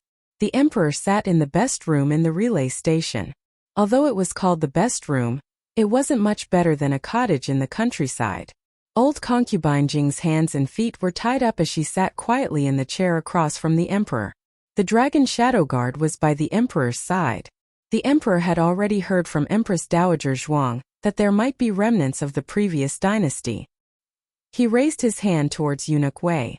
Eunuch Wei took the hint and walked up to lift the old concubine's left sleeve, revealing the tattoo of the crimson flame totem. The Emperor thought that he would be very shocked, but unexpectedly, his mood was unprecedentedly calm. He even laughed to himself. How disappointed should I be in Mother that I am not even shocked after confirming that Mother is a remnant of the previous dynasty. Old concubine Jing knew that the emperor was no longer the Hong, who obeyed her every word. So she didn't waste her energy pretending to be wronged in front of him. Seeing her cold face, the emperor sneered and said, "Mother, why aren't you crying? Why didn't you tell me that I had wronged you? Can you explain this tattoo again?" Old concubine Jing chuckled. "Will you believe me if I explain?" So Imperial Mother doesn't even bother to put on an act. The emperor's heart had long stopped hurting for her. He only felt endless sorrow for himself, for his mother, and for Ning, and Grand Concubine Jing snorted coldly. The emperor suppressed his sorrow and anger and asked, "Back then, Ningen married off to the frontier fortress. Was that part of Mother's plan? Was the son-in-law arranged by Mother?" Old concubine Jing didn't reply. The emperor gritted his teeth and continued, "Did Mother send the Shadow Dragon Guard to the frontier fortress to kill Ning and or to start a rebellion?" "I want to see Zhuang Jin's," Old concubine Jing said coldly. The emperor said angrily, "You want to harm Mother again?" Old concubine Jing said indifferently, "If you're worried, just leave the Shadow Dragon Guard there. I won't say a word about your question, but if she were to ask me, I might be willing to answer." The emperor clenched his fists and took a deep breath, saying coldly, "Mother really knows how to persuade me. Very well, I'll let you see Mother one last time." Empress Dowager Zhuang had already gone to bed, but being woken up out of the blue annoyed her to death. She went to the next room with a belly full of anger, only to find old concubine Jing and the Shadow Dragon Guard by the emperor's side. Empress Dowager Zhuang found a chair and sat down. She yawned and said impatiently, "What's the matter this time? Don't bring up those old stories of yours to Aijia again. Aijia doesn't have the patience to listen." Old concubine Jing said, "It's not old affairs, it's something I haven't told you before." Empress Dowager Zhuang said, "I'm not interested in your affairs." Old concubine Jing said, "It's your affairs." Empress Dowager Zhuang said, "I'm not interested in my affairs either." Old concubine Jing smiled. "I'll say it even if I'm not interested. I'm afraid I won't have a chance to catch up with you after tonight." Empress Dowager Zhuang was annoyed. "If you have something to say it quickly." Old concubine Jing was in a good mood, because what she was about to say would make this woman suffer for the rest of her life. She smiled. "Did the late emperor know that you were like this? If he did, you would have fallen out of favor long ago, right? You're really good at pretending." Empress Dowager Zhuang got up and left. She really didn't have the patience to listen to her making green tea here. Old concubine Jing said, "That child of yours." Empress Dowager Zhuang paused. Old concubine Jing looked at Empress Dowager Zhuang proudly. "Do you want to know where that child went?" Empress Dowager Zhuang turned to look at her and frowned. "What child?" Old concubine Jing laughed. "It's your own flesh and blood. Do you really think you gave birth to a stillborn child?" Empress Dowager Zhuang looked at her in confusion. Old concubine Jing laughed crazily, her shoulders shaking. "I knew you'd be shocked. Do you always think you're smart? But you don't know that you've been kept in the dark by the late emperor. Do you want to know where your own flesh and blood went? The late emperor told you about these things? What? You don't believe it? Well, anyone who's been kept in the dark for so many years would resist the truth. I wanted to tell you in the carriage, but you wouldn't let me. So I'll be merciful tonight and tell you one more time. Your child isn't dead." Empress Dowager Zhuang opened her mouth to speak, but hesitated. In the end she just sighed. "Why don't you ask me who and where the child is?" Empress Dowager Zhuang hesitated for the second time. Old concubine Jing didn't see any sadness on her face, but she wasn't surprised. This woman had always been so strong in front of others and never showed any weakness. Old concubine Jing stared straight at her and said with a smile, "It's His Majesty. That child is His Majesty. His Majesty is my flesh and blood. The late emperor saw through your ambition and didn't let you get pregnant. But who knew you were so capable that you still got pregnant? As a last resort, His Majesty decided to take his sister's child away. Coincidentally, that palace maid was pregnant around the same time as his sister, so His Majesty thought of a trick to steal the dragon and switch the phoenix. But you got pregnant 3 days early, and the child didn't come out. So His Majesty claimed that you gave birth to a stillborn child. Empress Dowager Zhuang sneered. Concubine Jing, don't you think there are many loopholes in your words? If I gave birth to a living baby and gave it to that palace maid, then where did that palace maid's child go? Old Concubine Jing smiled. His Majesty raised it among the common people. Empress Dowager Zhuang laughed. Concubine Jing, oh Concubine Jing, why are you so pitiful? You believe this kind of nonsense. Did you believe that man when he said he was a woman? Old Concubine Jing was furious. Zhuang Jins. Empress Dowager Zhuang shook her head in amusement. You really have deep feelings for the previous emperor. No matter how I scolded you, you didn't respond. But I just ridiculed the previous emperor and you flew into a rage. Let me guess, after you entered the palace, you thought about giving up the great cause of restoring the country for the previous emperor, right? Unfortunately, the late emperor didn't have you in his heart and wanted to drag you down with him. Oh, I forgot to mention that even if he was to be buried with you, he could only be buried in the imperial mausoleum. The late emperor only wanted to hold my hand and cross the bridge of helplessness. Have you gone mad with jealousy? Old Concubine Jing's eyes started to look like she was possessed, and her body started to tremble. Let me tell you what is going on. The late emperor left behind an imperial edict, but he wasn't sure if this imperial edict could be successfully announced to the world. After all, I was too ambitious. Ever since I regained control of the country, I was gradually out of his control. He was worried that I would find the edict and destroy it. If that day really came, the empire of the Qin clan would be in my hands for a long time. The late emperor only told you this because he wanted to use you to restrain me in the future. Didn't he also tell you not to tell him about Hong Er's background? I don't trust anyone but you because you raised Hong Er single-handedly. The only person in the world who can't harm Hong Er is you. I don't trust anyone but you because you raised Hong Er single-handedly. The only person in the world who can't harm Hong Er is you. Empress Dowager Zhuang's words perfectly overlapped with the voice in Old Concubine Jing's head. Old Concubine Jing's body shook violently. Empress Dowager Zhuang then imitated the late emperor's tone. But Hong Er is too close to his mother. I'm worried that he will give up the empire. You must persuade him when necessary. The blood drained from Old Concubine Jing's face. How could this be? How could this be? Old Concubine Jing panicked. You eavesdropped on our conversation. Empress Dowager Zhuang chuckled. Would I need to eavesdrop? I didn't think of this man as my husband since the second year I entered the palace.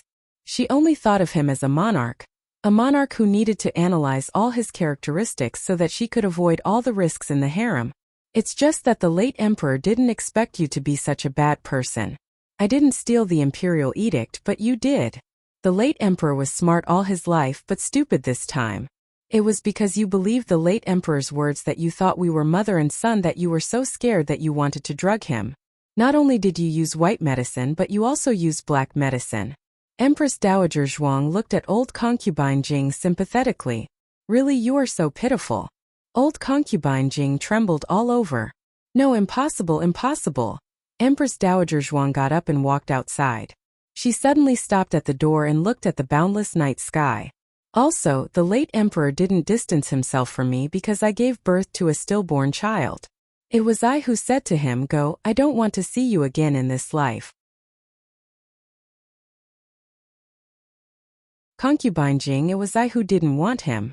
The last bit of hope in Old Concubine Jing's heart completely collapsed.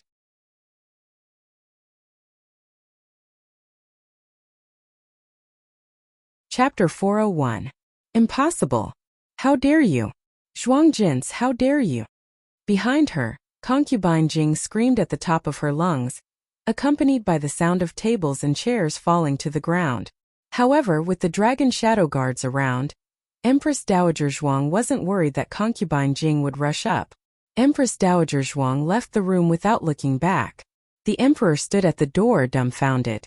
Obviously, he had been eavesdropping the entire time and had heard every single word of it. Concubine Jing had revealed a lot of inside information, but he only focused on the last one. He looked at Empress Dowager Zhuang and nervously grabbed the hem of his clothes. he said with some awkwardness and excitement. I'm Imperial Mother's biological son, right?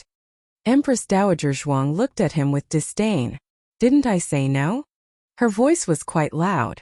The emperor poked his head out and looked in concubine Jing's direction. He gave Empress Dowager Zhuang an understanding look. Then he followed Empress Dowager Zhuang into the next room. Why did you follow us in? Empress Dowager Zhuang asked bluntly. The emperor chuckled. I know Imperial Mother said it on purpose for concubine Jing to hear. I'm Imperial Mother's biological son. Empress Dowager Zhuang was speechless. Why didn't this person listen? She didn't recognize her own child, did she? Empress Dowager Zhuang glanced below the emperor's waist. I gave birth to a child without a handle. The emperor clamped his legs together with an aggrieved expression. Just when Empress Dowager Zhuang thought that her silly son understood her meaning and finally stopped being stupid, the emperor unexpectedly said, Xiao Hong Hong, I don't care. Xiao Hong Hong is Imperial Mother's biological son. Empress Dowager Zhuang, who couldn't bear to look at him, was speechless. Could she refuse with her ugly face? On the other side of the room, the old duke and Gu Chengfeng were staring at each other. Gu Chengfeng stood in the middle of the room with his head drooping like a little quail caught in the act. The old marquis sat boldly on the chair and looked at Gu Chengfeng with a complicated expression. Why are you here? This story started from Gu Jiao's encounter with the emperor. The chance for him and Empress Dowager Zhuang to escape was exchanged with Gu Jiao's life. He ran forward recklessly and even lost his mask. Therefore, when he met the emperor and old duke, he was recognized by old duke at a glance. The only fortunate thing was that he did not fight with anyone at that time and only used a little qinggong. Gu Chengfeng stuttered, I was in Jade Water Alley at that time.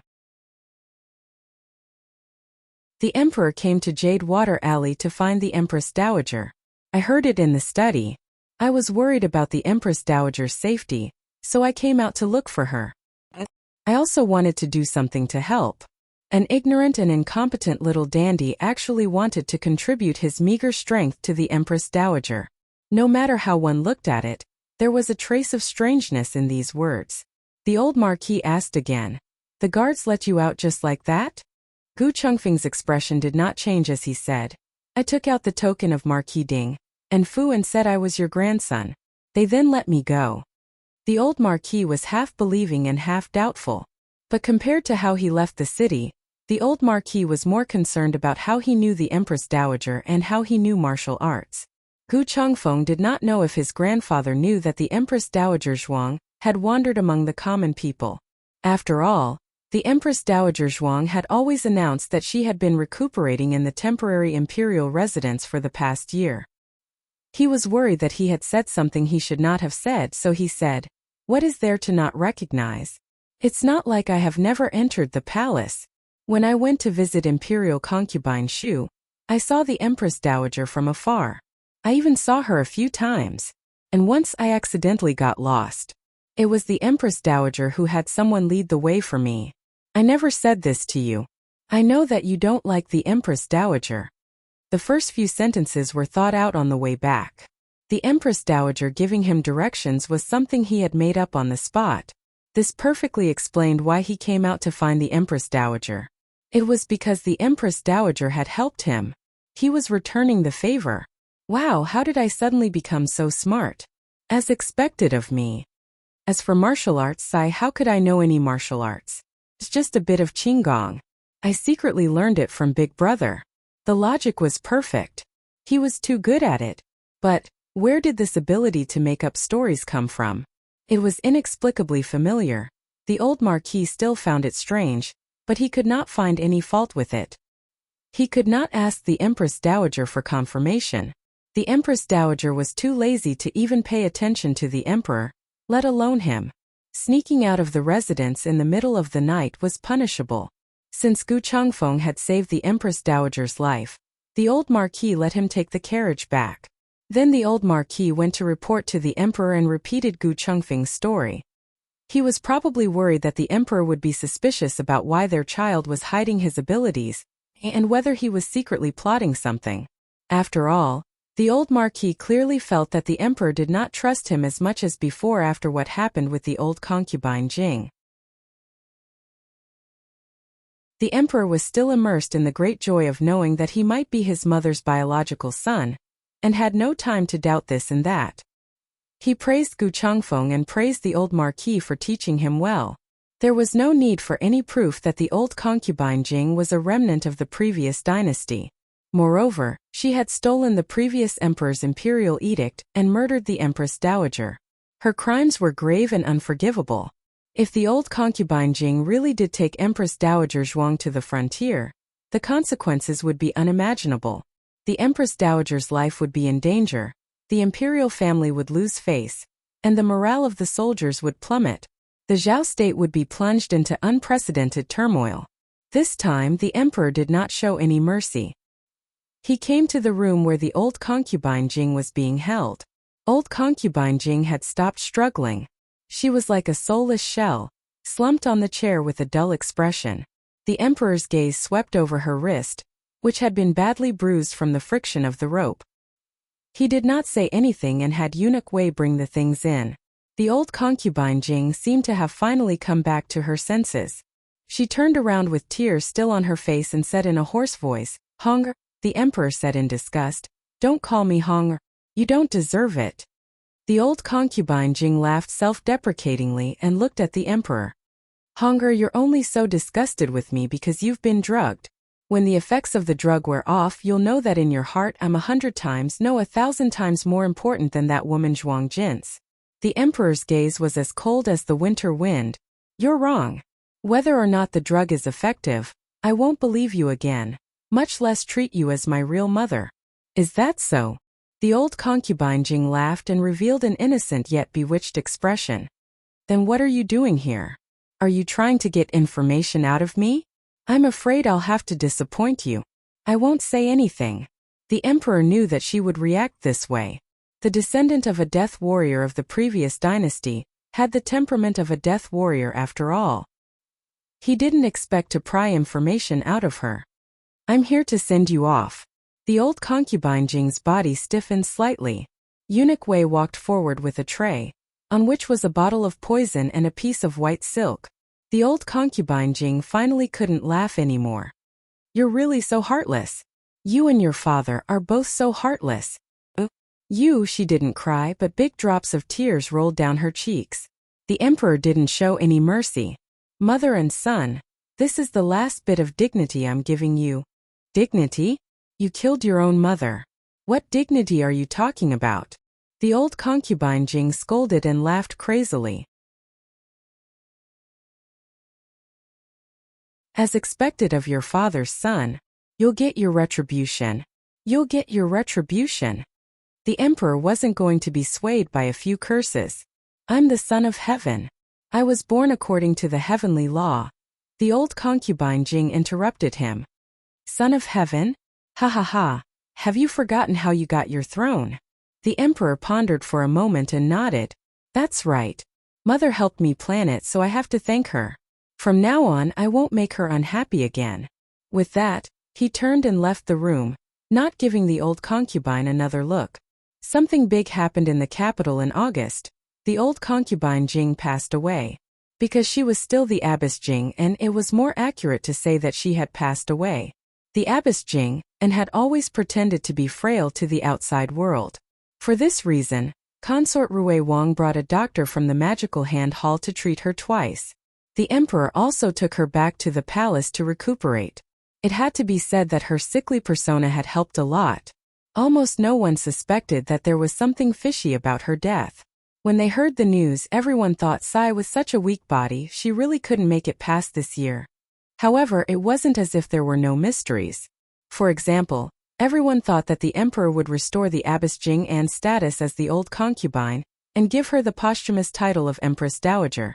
Unexpectedly, the emperor didn't do that. She was the abbess Jing, and all the way until she was buried. When the news reached Jadewater Alley, Gu Jiao, Xiao Lulang, and Gu Changfeng were all there. His Majesty, really? Gu Changfeng was shocked. As one of the insiders that night, he naturally knew that the old concubine Jing's death had other reasons. However, he hadn't expected the emperor to really go to this extent. Sympathy? The answer was no. that old witch had done all kinds of evil and harmed the imperial harem for many years. She had caused the Empress Dowager and the Emperor to turn against each other and almost die at each other's hands. Not to mention the innocent Princess Ning, and, as long as she wasn't eliminated, she would always be a huge hidden danger to the court. Empress Xiao was in charge of the old concubine Jing's funeral. The emperor didn't even show his face. The emperor decided to send someone to the frontier fortress. He had originally planned to send Gu Chongqing. After all, Gu Chongqing held a position in the military and was someone who could be sent out openly. However, Gu Chongqing hadn't returned from the capital, and the matter couldn't be delayed. The emperor thought for a moment and summoned Tang Yueshan and the old marquis to the palace. He handed the token that could mobilize the Shadow Dragon Guards to the old marquis and said seriously, "I'm entrusting this token to you in the hope that you can do 3 things for me. First, recall the Shadow Dragon Guards. Second, investigate the situation at the frontier. Third, bring Princess Ning back safely." The old marquis hadn't expected the emperor to give him such an important task. He was stunned for a moment before he cupped his hands and said, I accept the decree." The emperor then looked at Tang Yueshan. "I don't need to say more about your task, do I?" Tang Yueshan cupped his hands and saluted. "I hereby swear that I won't return to the court until I've killed all the henchmen of the previous dynasty."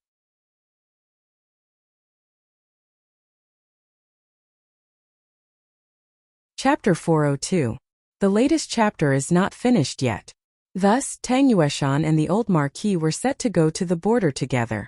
One of them belonged to Empress Dowager Zhuang's camp, while the other was the emperor's confidant. They used to be at odds with each other, but after being tricked by Empress Dowager Zhuang, Tang Yueshan's hatred was absorbed by the mastermind behind the scenes.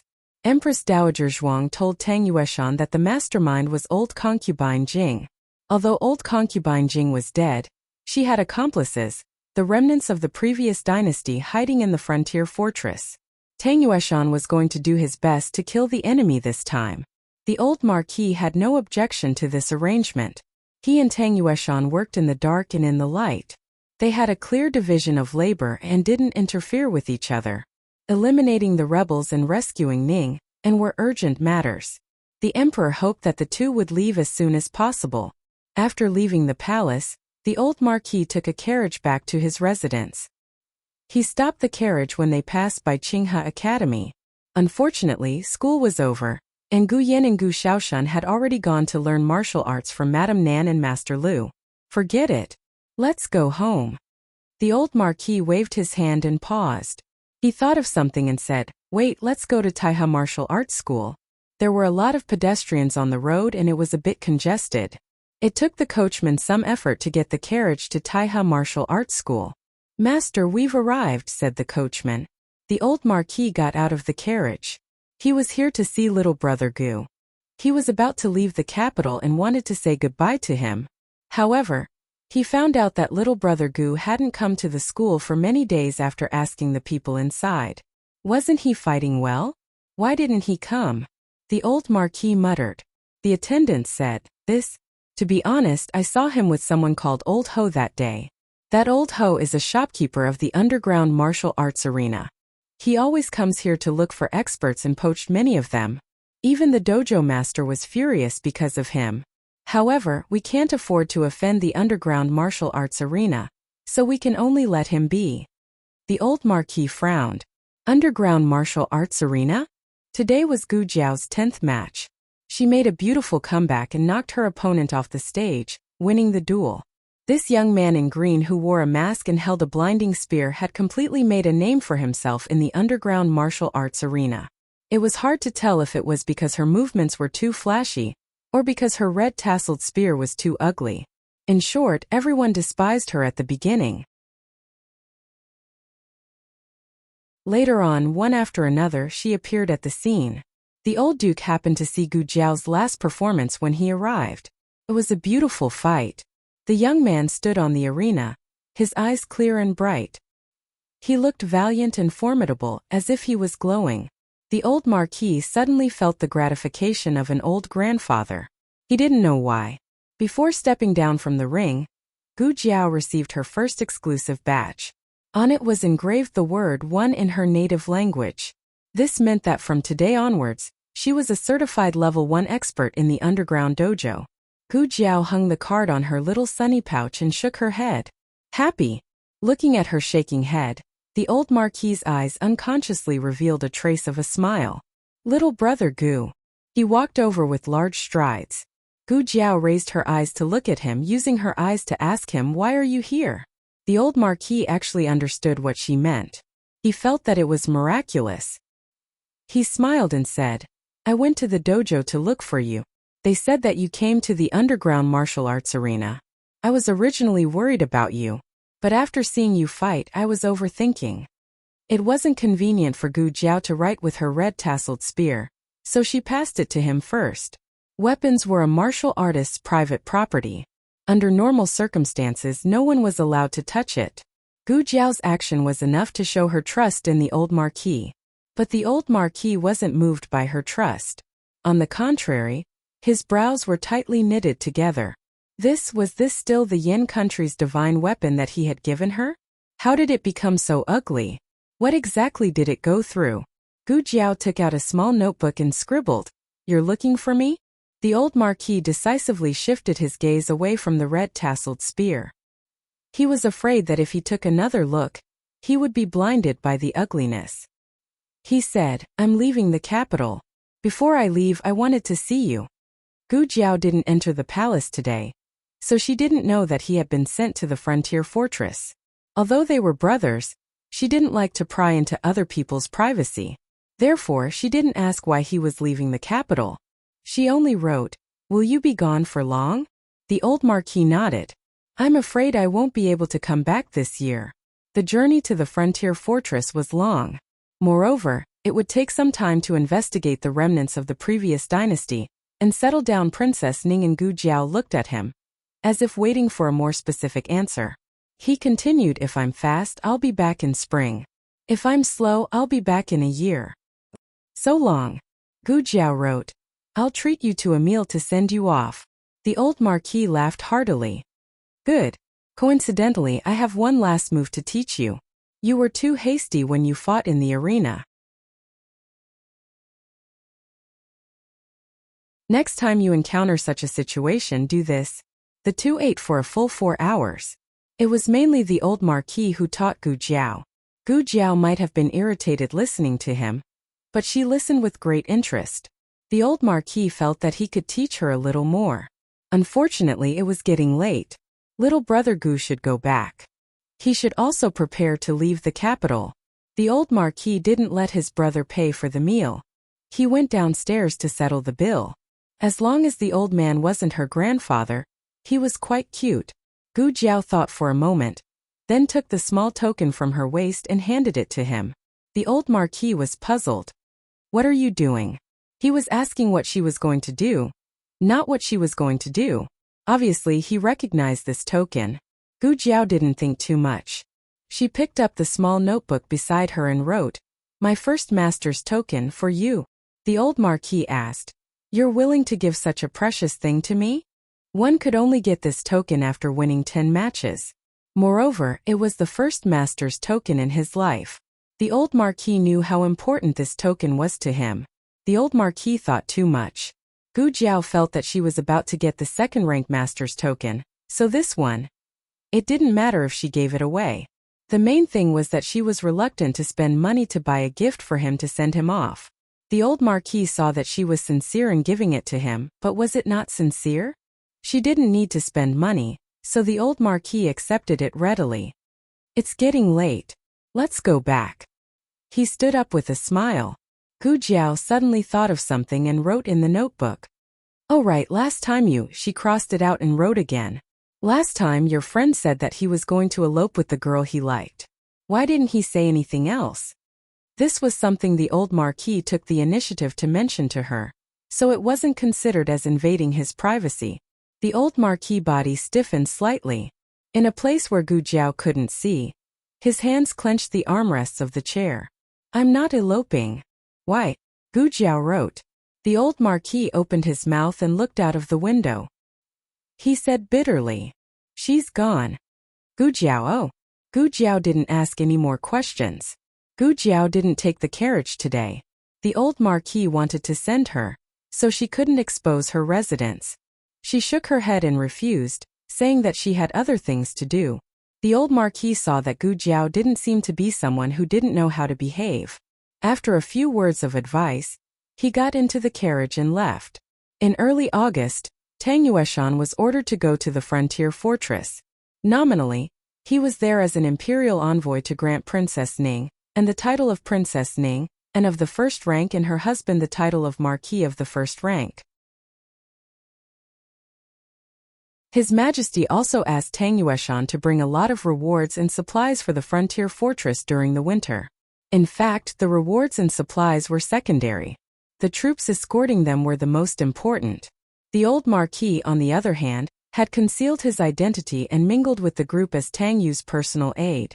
The day before the Mid-Autumn Festival, Gu Jiao went to the underground kung fu arena again. She was now a first-class master and could fight with people 2 levels higher than her. She didn't know if she should say that she was lucky today. Her first opponent was a 3rd-level Turkic machete man. The Turkic people were very strong physically. As soon as he entered the arena, Gu Jiao felt an unusual pressure. Sure enough, the higher the level, the stronger the masters she would meet. Gu Jiao tested the opponent's strength with her first punch. She was forced to retreat a few steps and accidentally bit the corner of her mouth. Gu Jiao smiled. Interesting. Then Gu Jiao planned to use her real move. However, before she could make a move, a black figure jumped into the arena like a ghost. No one saw what happened, and the Turkic machete man was kicked away. The Turkic machete man fell into the crowd and fell to the ground.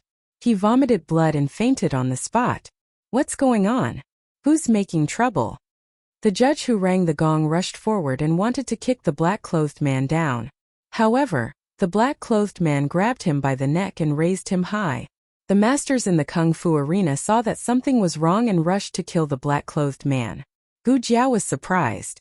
Wasn't this the dragon shadow guard she met in the forest that night when she saved her grandaunt? The one who was more powerful than the emperor's dragon shadow guard? Why was he here? And he kicked his opponent off the arena? He couldn't have thought that she was being bullied, right? Gu Jiao felt that this guess was absurd. After all, they were neither relatives nor friends. It was impossible for him to help her. But no matter what, he didn't try to kill her like last time. Gu Jiao walked to his side. After hesitating for a moment, she patted his wrist lightly, indicating for him to put the person down. He looked at Gu Jiao and then looked at the judge who was about to be strangled to death. He actually let him go. Gu Jiao took out a small notebook and wrote down the reason why he was here. However, he didn't say anything. Was he illiterate? Gu Jiao rubbed her chin and looked at him. Just as she was thinking of how to communicate with him, he turned and walked away. Gu Jiao. Were all dragon shadow guards so willful? Gu Jiao apologized to the judge and promised to bear the medical expenses for the Turkic machete man. She just needed to send him to the miracle hall. Then she jumped off the arena and followed the dragon shadow guard. The dragon shadow guard came to the Yen country pharmacist's house and stood there motionlessly. Why was he standing there? Was his master inside? His master was the Yen country pharmacist? Gu Jiao thought for a moment and then bravely walked in front of the dragon shadow guard.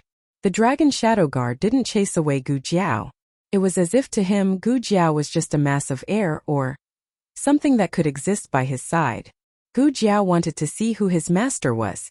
If the dragon shadow guard wasn't exclusive to the Zhao country's royal family, then didn't that mean that she could also buy a dragon shadow guard through some channels?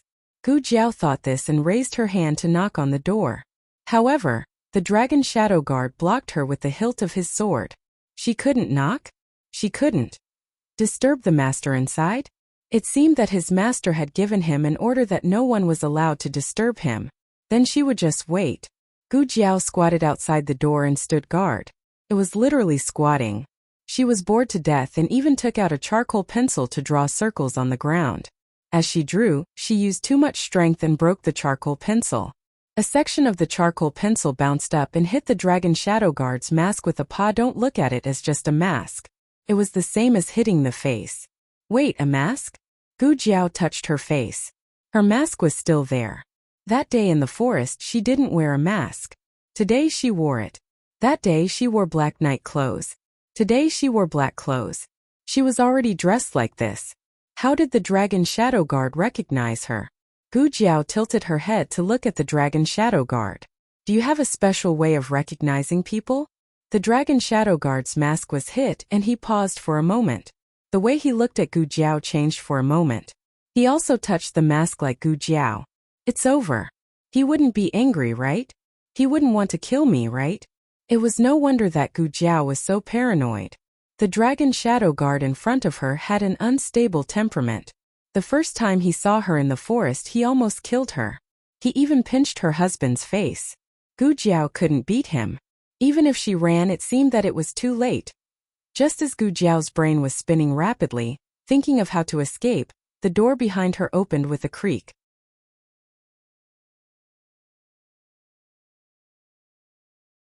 Chapter 403. Gu Jiao subconsciously turned her head. She saw a woman wearing a light green cloak walk out. Her clothes were gorgeous. It wasn't the ostentatious kind of beauty, but a beauty that was low-key and luxurious. She wore a plain white veil on her face. Her nose was high and a pair of eyes covered by the cloak were calm. She looked very young. There were almost no wrinkles on her eyes, but the noble and elegant temperament that she exuded seemed to have been settled by the years.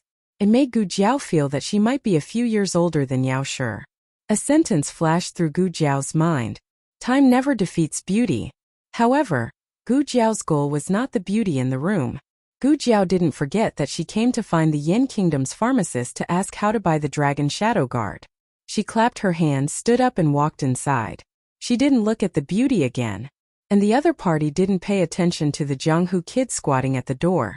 She took the pills she had bought from the store, pulled the hood of her cloak, and calmly walked in the direction of the door.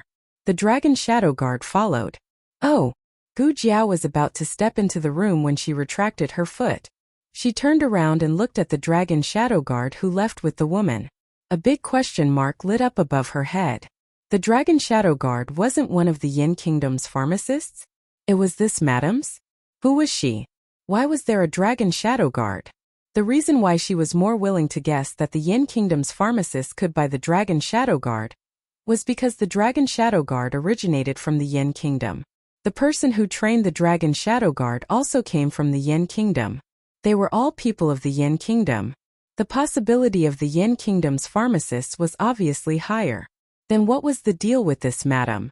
Gu Jiao was confused. She planned to follow him to take a look, but unexpectedly, Old He came over.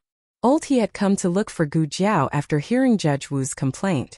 When he saw Gu Jiao, he let out a long sigh of relief and walked over worriedly. He grabbed Gu Jiao's hand and pulled her 10 steps away. Young Master Gu, why are you here? Didn't I tell you not to go near those houses with gourds hanging on them? Do you know who was in that room just now? If you offend him, I'm afraid even I won't be able to protect you. Gu Jiao didn't say anything. She was still looking at the woman who had walked out. Uncle Ho thought that Gu Jiao had listened to him and was reflecting on herself. He continued, and what happened in the ring just now? Who was that man? Why did he suddenly interrupt the duel? Do you know that if it wasn't for me today, the people in the martial arts field would have finished you two off on the spot? Gu Jiao still didn't say anything. Uncle Ho frowned and pinched her arm. Did you hear what I said? I heard you. Gu Jiao said. You can talk. Uncle Ho was so shocked that his body shook. He took a few steps back and fell on his butt. No, you are a girl. As he said that, he raised his hand that had grabbed Gu Jiao's wrist and pinched Gu Jiao's arm. He suddenly felt that he had done something unforgivable. Uncle Ho wasn't a good person by nature. He had all the 5 poisons, but he still couldn't do it to such a young girl. Gu Jiao was 15 years old, but wearing men's clothes would make her look younger. She looked like she was only 13 or 14 years old. Gu Jiao didn't intend to continue hiding her voice from Uncle Ho. As the business of harvesting leeks expanded, she would have more and more contact with Uncle Ho. She was annoyed by always writing. Uncle Ho originally came to find Gu Jiao to denounce her, but after being provoked by Gu Jiao, He forgot all the words he was about to say. Gu Jiao asked, "Have the two chives come over in the past few days?" Uncle Ho was stunned. "What? Leaks?" Gu Jiao cleared her throat. "Young Master Chu and young Master Shao." The corner of Uncle Ho's mouth twitched. Was it really okay to give them such a green nickname? Uncle Ho refused to answer her question. "They have been here." Damn, his mouth was too honest. Gu Jiao asked again, "How many times have they been here?" Uncle Ho glanced at Gu Jiao. Thinking that she was a delicate little girl, he closed his eyes and gave up resisting. "Young Master Chu has been here 3 times. Young Master Shao has been here 11 times. Even someone as calm as Gu Jiao was shocked by the crown prince's actions. Was he so free? Or did he really want to see her that much? Gu Jiao rubbed her chin. "Oh, you go and tell them that I'm free tomorrow afternoon." Uncle Ho was stunned. Both of them? Gu Jiao's lips curved. The highest bidder wins. Uncle Ho. Young people didn't care about martial ethics. In the end, Uncle Ho still went. In any case, he wasn't running errands for nothing. There was money to be earned. After Gu Jiao came out of the underground martial arts arena, she went to the restaurant where she had sent the old marquis off. She had accidentally discovered that the crispy duck in the restaurant was very good. She planned to buy 2 for her family to bring back. "Young master, the duck will be ready in a while. Please wait for a moment," the waiter said with a smile. Gu Jiao nodded and found a place to sit in the corner of the lobby.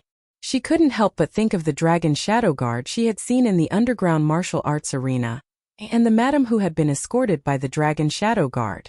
Who exactly was she? Why was there such a powerful dragon shadow guard? As she was thinking, Gu Jiao's eyes suddenly lit up. There was a figure at the end of the corridor. If it wasn't the madam, who else could it be? The madam walked towards Gu Jiao and entered a side room behind Gu Jiao. Gu Jiao deliberately lowered her presence. She waited until the madam had passed before standing up and walking towards the side room. The door to the side room was closed and there was a soft conversation coming from inside. "I just went to see the Yin Kingdom's pharmacist." These words were obviously from the madam. Her voice was gentle and healing, which complemented her noble temperament. "We were lucky. He just happened to have 1 last bottle left today. He said it would be effective for your symptoms. You should eat it first." "You? Who was this madam talking to?" Her tone was so respectful. Her identity was already extraordinary. Those who could be addressed as you were either elders or had a rich and noble status. She didn't know who it was. Gu Jiao thought for a moment and came to the window. She planned to poke a small hole in the window paper to take a look. Just as she raised her little index finger, before she could poke it in, a tall figure enveloped her. Without saying a word, he grabbed her waist and lifted her up. That's right, it was a clip. In the past, only Gu Xiaoshan and Gu Changfeng would clip little Jing Kong. She didn't expect that one day Gu Jiao would also be caught. She was clamped by the dragon shadow guard's arms around her waist. Her hands and feet fluttered. Before she could make a splash, she was brought behind a big tree in the backyard. He put Gu Jiao down. Gu Jiao looked at him warily. Her little Ahogue stood up. What was he going to do?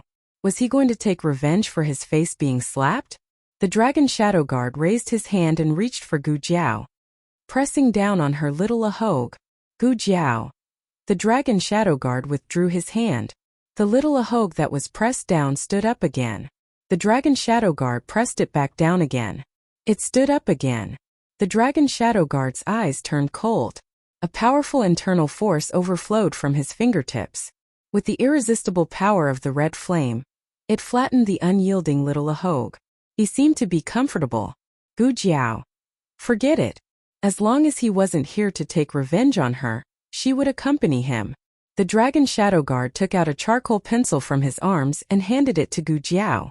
Gu Jiao made a sound of surprise. She looked at the charcoal pencil in her palm and then at the dragon shadow guard. "Why are you giving me this?" I just broke one, so you gave me a new one?" "Then, thank you." As soon as he finished speaking, Gu Jiao felt that he was unhappy. "It's not for me?" "Then." Gu Jiao thought for a moment, then squatted down tentatively and drew a circle on the ground. The dragon shadow guard was happy. Gu Jiao was quite confused. After all this time, he just wanted to see her draw a circle. In the next second, Gu Jiao knew that she was wrong again. Because the dragon shadow guard was unhappy again. Gu Jiao scratched her head. She used force with her other hand and accidentally broke the charcoal pencil. The dragon shadow guard was happy again. Oh, you want me to break the charcoal pencil? That's easy. You can break as many as you want. Gu Jiao grabbed the remaining charcoal pencil in a mighty and domineering manner and smashed it into pieces. Then she saw that the dragon shadow guard's eyes had turned into ice. The dragon shadow guard patiently handed another charcoal pencil to Gu Jiao. Gu Jiao recalled for a moment. Until she broke this step, there was nothing wrong. But the steps after that were not what he wanted. Was it because she didn't break it beautifully enough? Or was it because she didn't break it elegantly enough? I didn't slap your face, right? Wait, slap your face. Gu Jiao boldly glanced at the dragon shadow guard and flicked the charcoal pencil in her hand on the ground. With a crack, the charcoal pencil broke. The other part of the broken pencil splattered on the dragon shadow guard's mask due to the angle and strength, making a crisp sound. Gu Jiao looked at him in panic. In the next second, the dragon shadow guard gave Gu Jiao a piece of candy. Gu Jiao initially thought that he was going to kill her. Later on, he didn't kill her and just let her brush. What was so difficult about that? Compared to losing her life, Gu Jiao felt that it was more satisfying to be able to brush while saving candy for little Jing Kong. Gu Jiao proudly shook her head. However, not long after, Gu Jiao couldn't be proud anymore. Every time she thought that she was about to finish brushing, the dragon shadow guard would be able to produce a new pack of charcoal pencil, as if he was performing a trick. Then, he would look at her expressionlessly, as if full of anticipation. Gu Jiao tried to escape. Whoosh! She was caught. Whoosh! She was caught again. In the end, Gu Jiao was forced to brush the charcoal pencil for an entire afternoon. Claw Claw was about to be crippled. Sob, she felt so wronged.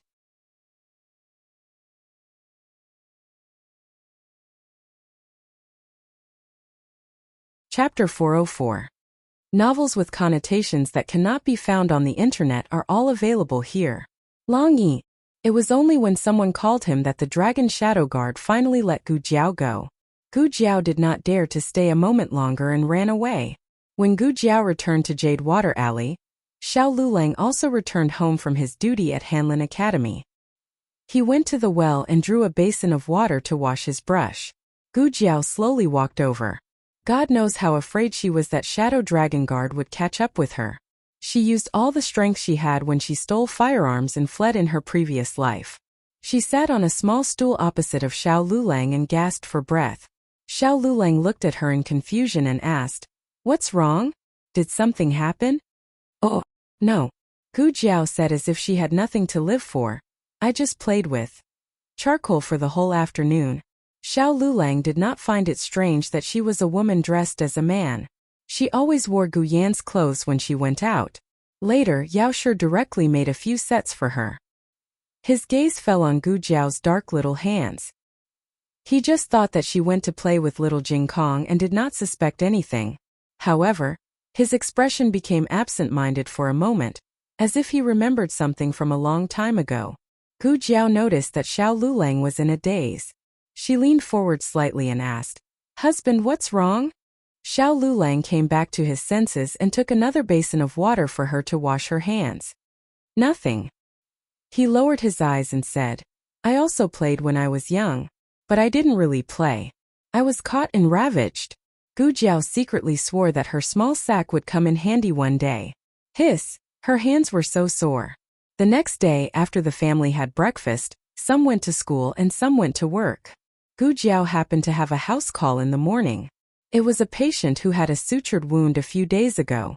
She went to remove the suture, and it was on the way to the Hanlin Academy. The two of them took Lu Quan's carriage to the vicinity of the Hanlin Academy. At this moment, all the people on duty were Hanlin officials and Shuji scholars. The street was blocked. The carriages could not enter. Xiao Lulang got off the carriage. "I'll send you off," Gu Jiao said as she got off the carriage. Xiao Lulang did not refuse. Along the way, Xiao Lulang was silent. "Husband, are you unhappy?" Gu Jiao asked. What? Xiao Lulang was slightly stunned. You don't seem happy recently.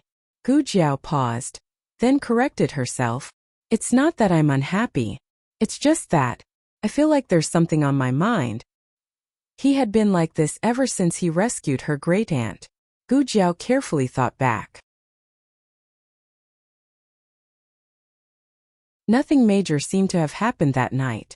If anything, it was probably his face being pinched by the dragon shadow guard. Oh, she was also angry. Her husband could only let her pinch his face. No.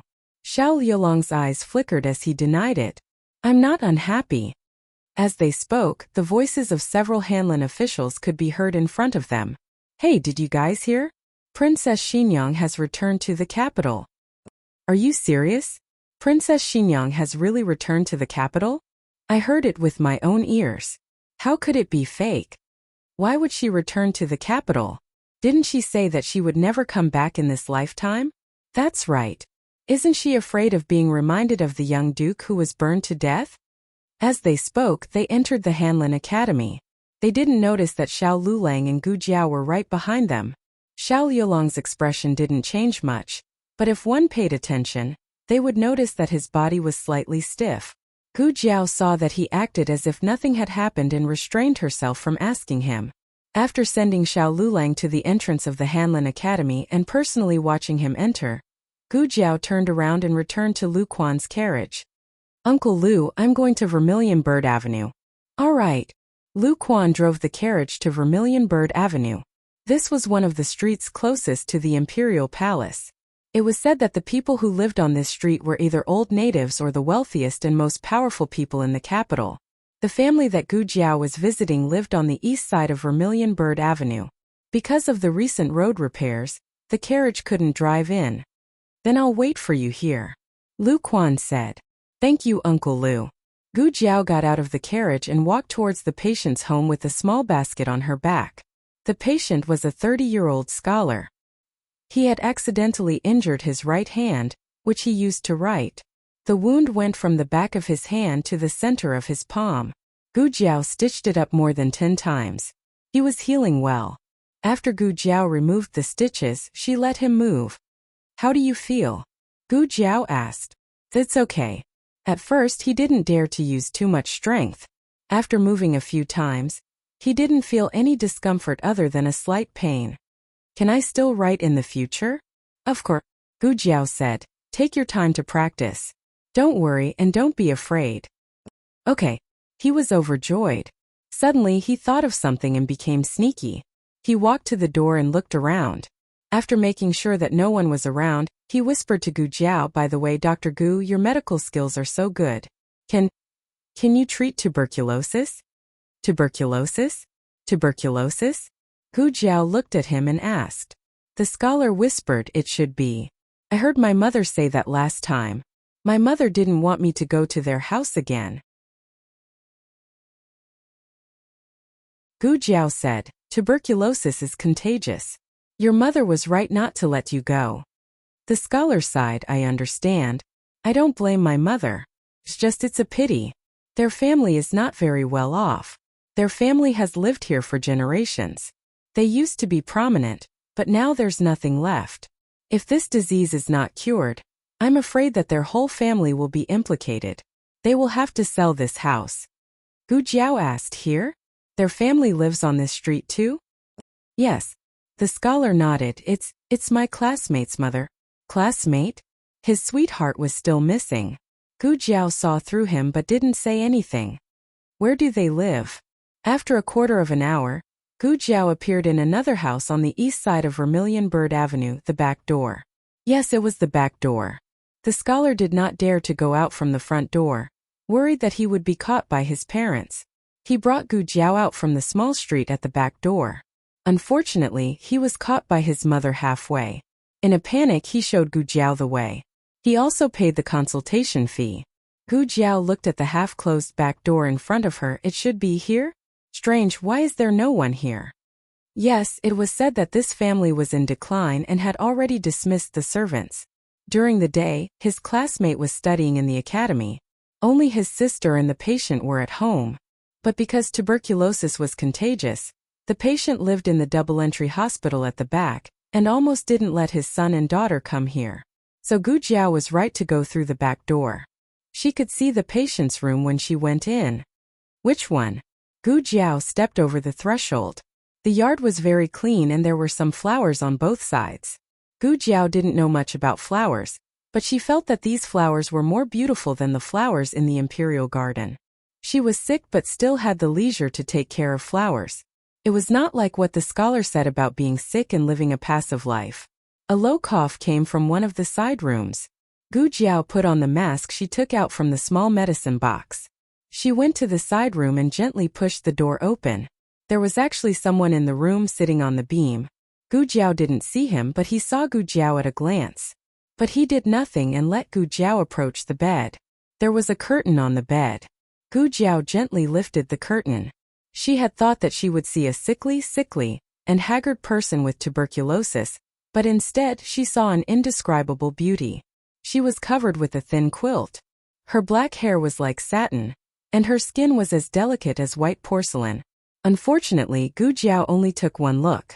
She turned her body in her sleep.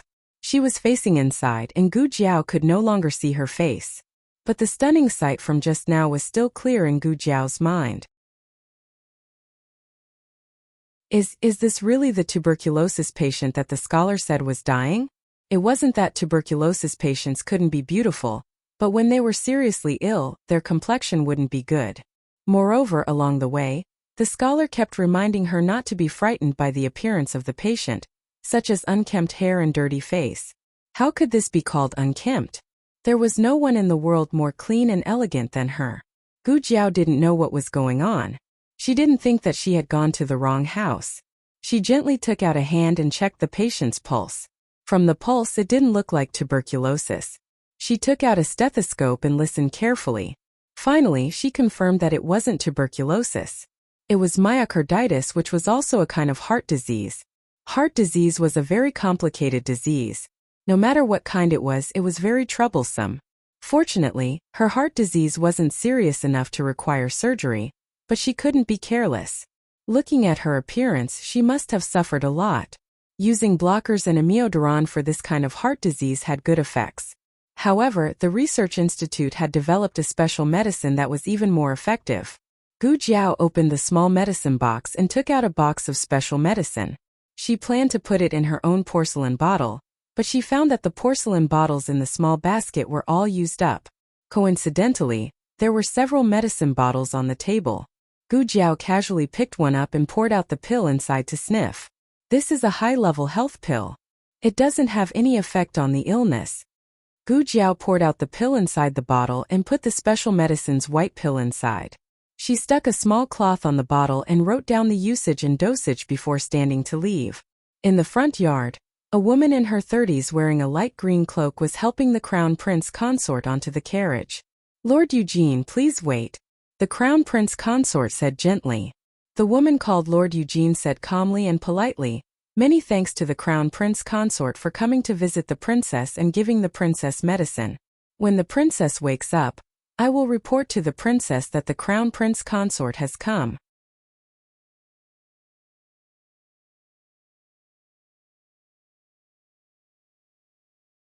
Chapter 405. Novels with connotations that you can't find online are all available here. Princess Xinyang liked tranquility, so there were not many servants in the courtyard. Generally, they stayed in the front courtyard. Only Yujin and Dragon Shadowguard were qualified to enter the courtyard. Yujin was the legitimate daughter of a big family, different from the female officials who were palace maids. She relied on her strength to enter the mansion of Princess Xinyang to become an official. After sending off Crown Princess, Yujin turned around and returned to the room of Princess Xinyang. Princess Xinyang slept until evening before waking up. When she woke up, she felt her chest was very stuffy. Yujin walked over and seeing her complexion was not good, she gently raised her jade hand and felt the pulse of Princess Xinyang, then worriedly asked, "Princess, your pulse seems to be not good, drink some medicine first." Yujin was not a doctor, but because Princess Xinyang had been sick for a long time, she also knew a little bit about medicine. Princess Xinyang didn't oppose. She sat up with the support of Yujin. and Yujin took a pillow and put it behind her back. When she went to get the medicine, Yujin stopped. There were 2 bottles of medicine on the table. One bottle was heart protection pill she had bought from Yen State's pharmacist, and the other bottle was 100 Flowers pill that Crown Princess had personally sent. 100 Flowers pill was extremely rare, even rarer than heart protection pill of Yen State's pharmacist. It was said that it could cure all kinds of diseases. Yujin told Princess Xinyang that Crown Princess had come and sent 100 Flowers pill. Let me see, Princess Xinyang said. Princess Xinyang had already seen heart protection pill, so she naturally wanted to see Crown Princess 100 Flowers pill. Yujin took 100 Flowers pill from the table. What's wrong? Princess Xinyang asked. How come there is a piece of cloth on the bottle? There are also words. Gu Jiao had used a charcoal pen to write, so it was not as ugly as calligraphy, but it was also not too beautiful. For a daughter from a scholarly family like Eugene, such words were, to be honest, somewhat painful to the eyes. But what really made Yujin puzzled was not the words themselves. Princess Xinyang looked at the bottle in her hand and said, "There was no cloth before? I remember there wasn't. Could it be that I remembered wrongly?" Yujin frowned and looked above her head. Long Yi flew down and landed 3 steps away from these 2 people. Eugene looked at him and asked, "Did someone come by just now?" Long Yi didn't speak. "Forget it. Why would I ask you?" Eugene shook her head. This, however, reminded her. Long Yi was guarding inside the room, and it was impossible for suspicious people to enter. Therefore, he might have remembered wrongly or he might have missed it. The bottle itself was a small piece of cloth. Eugene said in amusement, "It was written by the person who sold the 100 Flower pill, right?" The Crown Prince Consort's handwriting wasn't so strange. With this interruption, Princess Xinyang didn't eat the 100 Flower pill first. Instead, she ate 2 heart protection pills that she usually ate. In the middle of the night, Princess Xinyang began to have a high fever, accompanied by severe chest pain. Princess Eugene didn't even put on her outer clothes. She walked to the bed in her sleeping clothes and lifted the curtain. She looked at Princess Xinyang, who was lying on the bed with a pale face and pale lips. Her heart was burning with anxiety. Princess Xinyang wasn't born with a heart condition. It had only developed in the past few years.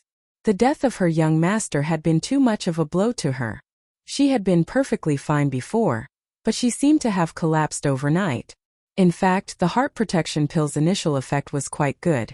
But as the illness worsened, the heart protection pill's effect became more and more useless. Now she finally couldn't suppress it anymore. Eugene thought of the 100 Flower pill that the Crown Prince Consort had sent, and she poured one out. The pill was white, but Eugene had never seen the real 100 Flower pill, so she didn't notice anything wrong. She poured some warm water and helped Princess Xinyang take the pills. The pill took effect very quickly, and after about half an hour, Princess Xinyang felt less uncomfortable. Her heart palpitations lessened, and her chest pain also gradually disappeared. She slept well in the latter half of the night. When she woke up, the high fever had completely subsided. Eugene wrung out a handkerchief and wiped her forehead while saying with gratification, "I didn't expect the 100 Flower pill's effect to be so miraculous. If I had known earlier, I would have found it for the princess earlier." Princess Xinyang said, "Do you think the 100 Flower pill is something that can be obtained just because you want it?" Eugene smiled. "That's true. The 100 Flower pill's prescription has always been a secret of the Bai family of the state of Zhao. They only refine one cauldron every year, and buying it all depends on luck. The Crown Prince Consort is considerate." And Princess Xinyang responded softly. Eugene continued, 200 flower pills a day. Since the princess is awake, quickly take one. Last night, she had been so uncomfortable that she hadn't been in the mood to see what the 100 flower pill looked like. Now that she took a closer look, she found that it wasn't the same as the rumored 100 flower pill. The 100 flower pill wasn't really made from 100 kinds of fresh flowers, but it did use a lot of flower petals, so the pill itself had a bit of a floral fragrance. But this pill, or rather the pill was more appropriate. It was white, colorless, and odorless. If it wasn't for its miraculous effect, Princess Xinyang would have thought that the Crown Prince Consort had bought a fake 100 flower pill. It seems the rumors can't be trusted. After she finished speaking, she took the warm water Eugene handed her and swallowed the 100-flower pill. The princess's return to the capital was a major event. It was reasonable for her to enter the palace to pay respects to Empress Dowager Zhuang and the emperor. She had been tired from the journey a few days ago, and her body wasn't well. Now that she was much better, she naturally had to prepare to enter the palace. After breakfast, Princess Xinyang took the specialty she had brought from Fengdu Mountain and rode a carriage to the imperial palace. The emperor was reviewing memorials in the imperial study. Eunuch Wei bowed as he entered the room. "Your Majesty, Princess Xinyang requests an audience." The emperor was slightly surprised. He put down the memorial in his hand and said, "Let the princess in." Yes. Eunuch Wei personally went outside to invite Princess Xinyang in. Princess Xinyang stood in the imperial study. She raised her arms and crossed her hands in front of her forehead. She bowed. "Chunmei greets your Majesty. Don't be so courteous." The emperor reached out his hand. "Rise." "Thank you, your Majesty." Princess Xinyang straightened. Give her a seat," the emperor said to Eunuch Wei. "Yes." Eunuch Wei didn't look sideways as he moved a chair over. "Princess, please sit." Princess Xinyang didn't stand on ceremony and sat down smoothly. The emperor wanted to rub his hands together. It was shameful to say that although Princess Xinyang was his younger sister, he always felt that Princess Xinyang was his older sister whenever he interacted with her. Other people might not be able to tell, but the emperor knew that Princess Xinyang was the one who resembled the previous emperor the most among his children. Their appearances were similar, but their eyes were even more similar. Methods. He had never thought that the women in the imperial harem were capable of such methods, except for Empress Dowager Zhuang. But after the incident with concubine Jing, he no longer dared to look down on any woman in the imperial harem. Moreover, he had carefully thought about it these past few days. Princess Xinyang had lost her mother's protection at the age of 13. She wasn't close to either concubine Zhuang or concubine Lu. Under those circumstances, it would have been very difficult for her to protect herself. But he had never heard of her being bullied. Later, when she married Marquis Xianping in a high-profile manner, no one dared to bully her. Rumor had it that Princess Xinyang was his most beloved younger sister. Otherwise, he wouldn't have chosen such an outstanding marriage for her. After all, there were too many princesses who had coveted Marquis Xianping. Who would have thought that this marriage had been decided by the previous emperor long ago? He was just following the previous emperor's will. Gathering his thoughts, the emperor asked her, "Weren't you sick? Why did you come to the palace?" Princess Xinyang said, "I'm fine. I came to pay my respects to your Majesty." The emperor took a sip of tea. "It's good that you're fine." On the other side, Eunuch Wei also poured tea for Princess Xinyang. Princess Xinyang flatly refused. "I drank medicine, so I won't drink tea." "Yes." Eunuch Wei hurriedly removed the tea. The emperor felt a bit awkward interacting with his younger sister. He drank several mouthfuls of tea and asked, "I haven't heard from you these past few years. How are you doing at Fengdu Mountain?" Princess Xinyang calmly said, "Everything is fine. Thank you for your concern, your Majesty." Then the conversation died again. The emperor drank his tea awkwardly. Princess Xinyang said, "I heard that Abbess Jing has passed away. My condolences, your Majesty." Was it too much to call him brother? The emperor inwardly cursed, then vaguely said, "I'm fine." The emperor didn't publicly announce concubine Jing's crimes for two reasons. First, he didn't want to alert the enemy and alarm the remnants of the previous dynasty. Second, he didn't want Ning'an to be implicated by concubine Jing's reputation. Empress Dowager Zhuang didn't have any objections. This time it was the emperor who killed the conversation. The emperor felt that the entire imperial study was filled with an awkward atmosphere. They still needed to chat a bit more. The emperor suddenly had a flash of inspiration and asked, "Right, didn't Marquis Xianping go to find you? Why didn't he come back with you?" "I don't know." Princess Xinyang was concise. The emperor was not too surprised by this answer. The two were already not on good terms, and after Xiao Heng passed away, the relationship between the two became even colder. Thinking of Xiao Heng, the emperor finally opened his mouth. Did you go see Mother Empress? Hearing this, Princess Xinyang's expression finally changed slightly. She looked at the emperor strangely. I went, but the Empress Dowager was not in Ranshou Palace. The emperor gritted his teeth and muttered, very good, she slipped out of the palace to play cards. His muttering was very quiet. Naturally, Princess Xinyang did not hear it, but Princess Xinyang's gaze remained on his face. After a while, she slowly said, I heard that the relationship between Your Majesty and the Empress Dowager has improved quite a bit. The emperor did not deny it. There is something that we must tell you. That year, the person that poisoned Aheng was not Mother Empress. It was a head of the imperial palace named Zhang Xiao. She had been bribed by the remnants of the previous dynasty in an attempt to poison Aheng and frame Mother Empress to sow discord between our relationship with Mother Empress. We also only found out the truth a while ago. Zhang Xiao has already been executed. So it was like that. Princess Xinyang lowered her eyes and quietly said, Many thanks Your Majesty for obtaining justice for Aheng. The emperor said with a stern expression, When the remnants of the previous dynasty have been completely eradicated, only then can justice truly be obtained for Aheng. You can be at ease. We will not let a single one of those people go. After leaving Pure Flower's palace, Princess Xinyang went to Empress Zhao's Kuaning Palace. She did not stay for long. After paying respects, she left behind some specialties from Fengdu Mountain before leaving. When she passed by the Imperial Garden, she ran into the Crown Princess who had just come from the Eastern Palace. Auntie!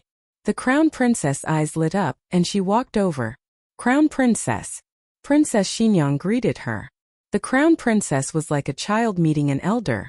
Excitedly holding Princess Xinyang's hand, she said, It really is too much of a coincidence. I was originally planning on going to visit Auntie. Who knew that I would run into you here?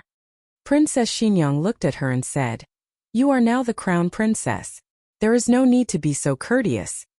The Crown Princess had a panicked expression. Auntie, have we become estranged?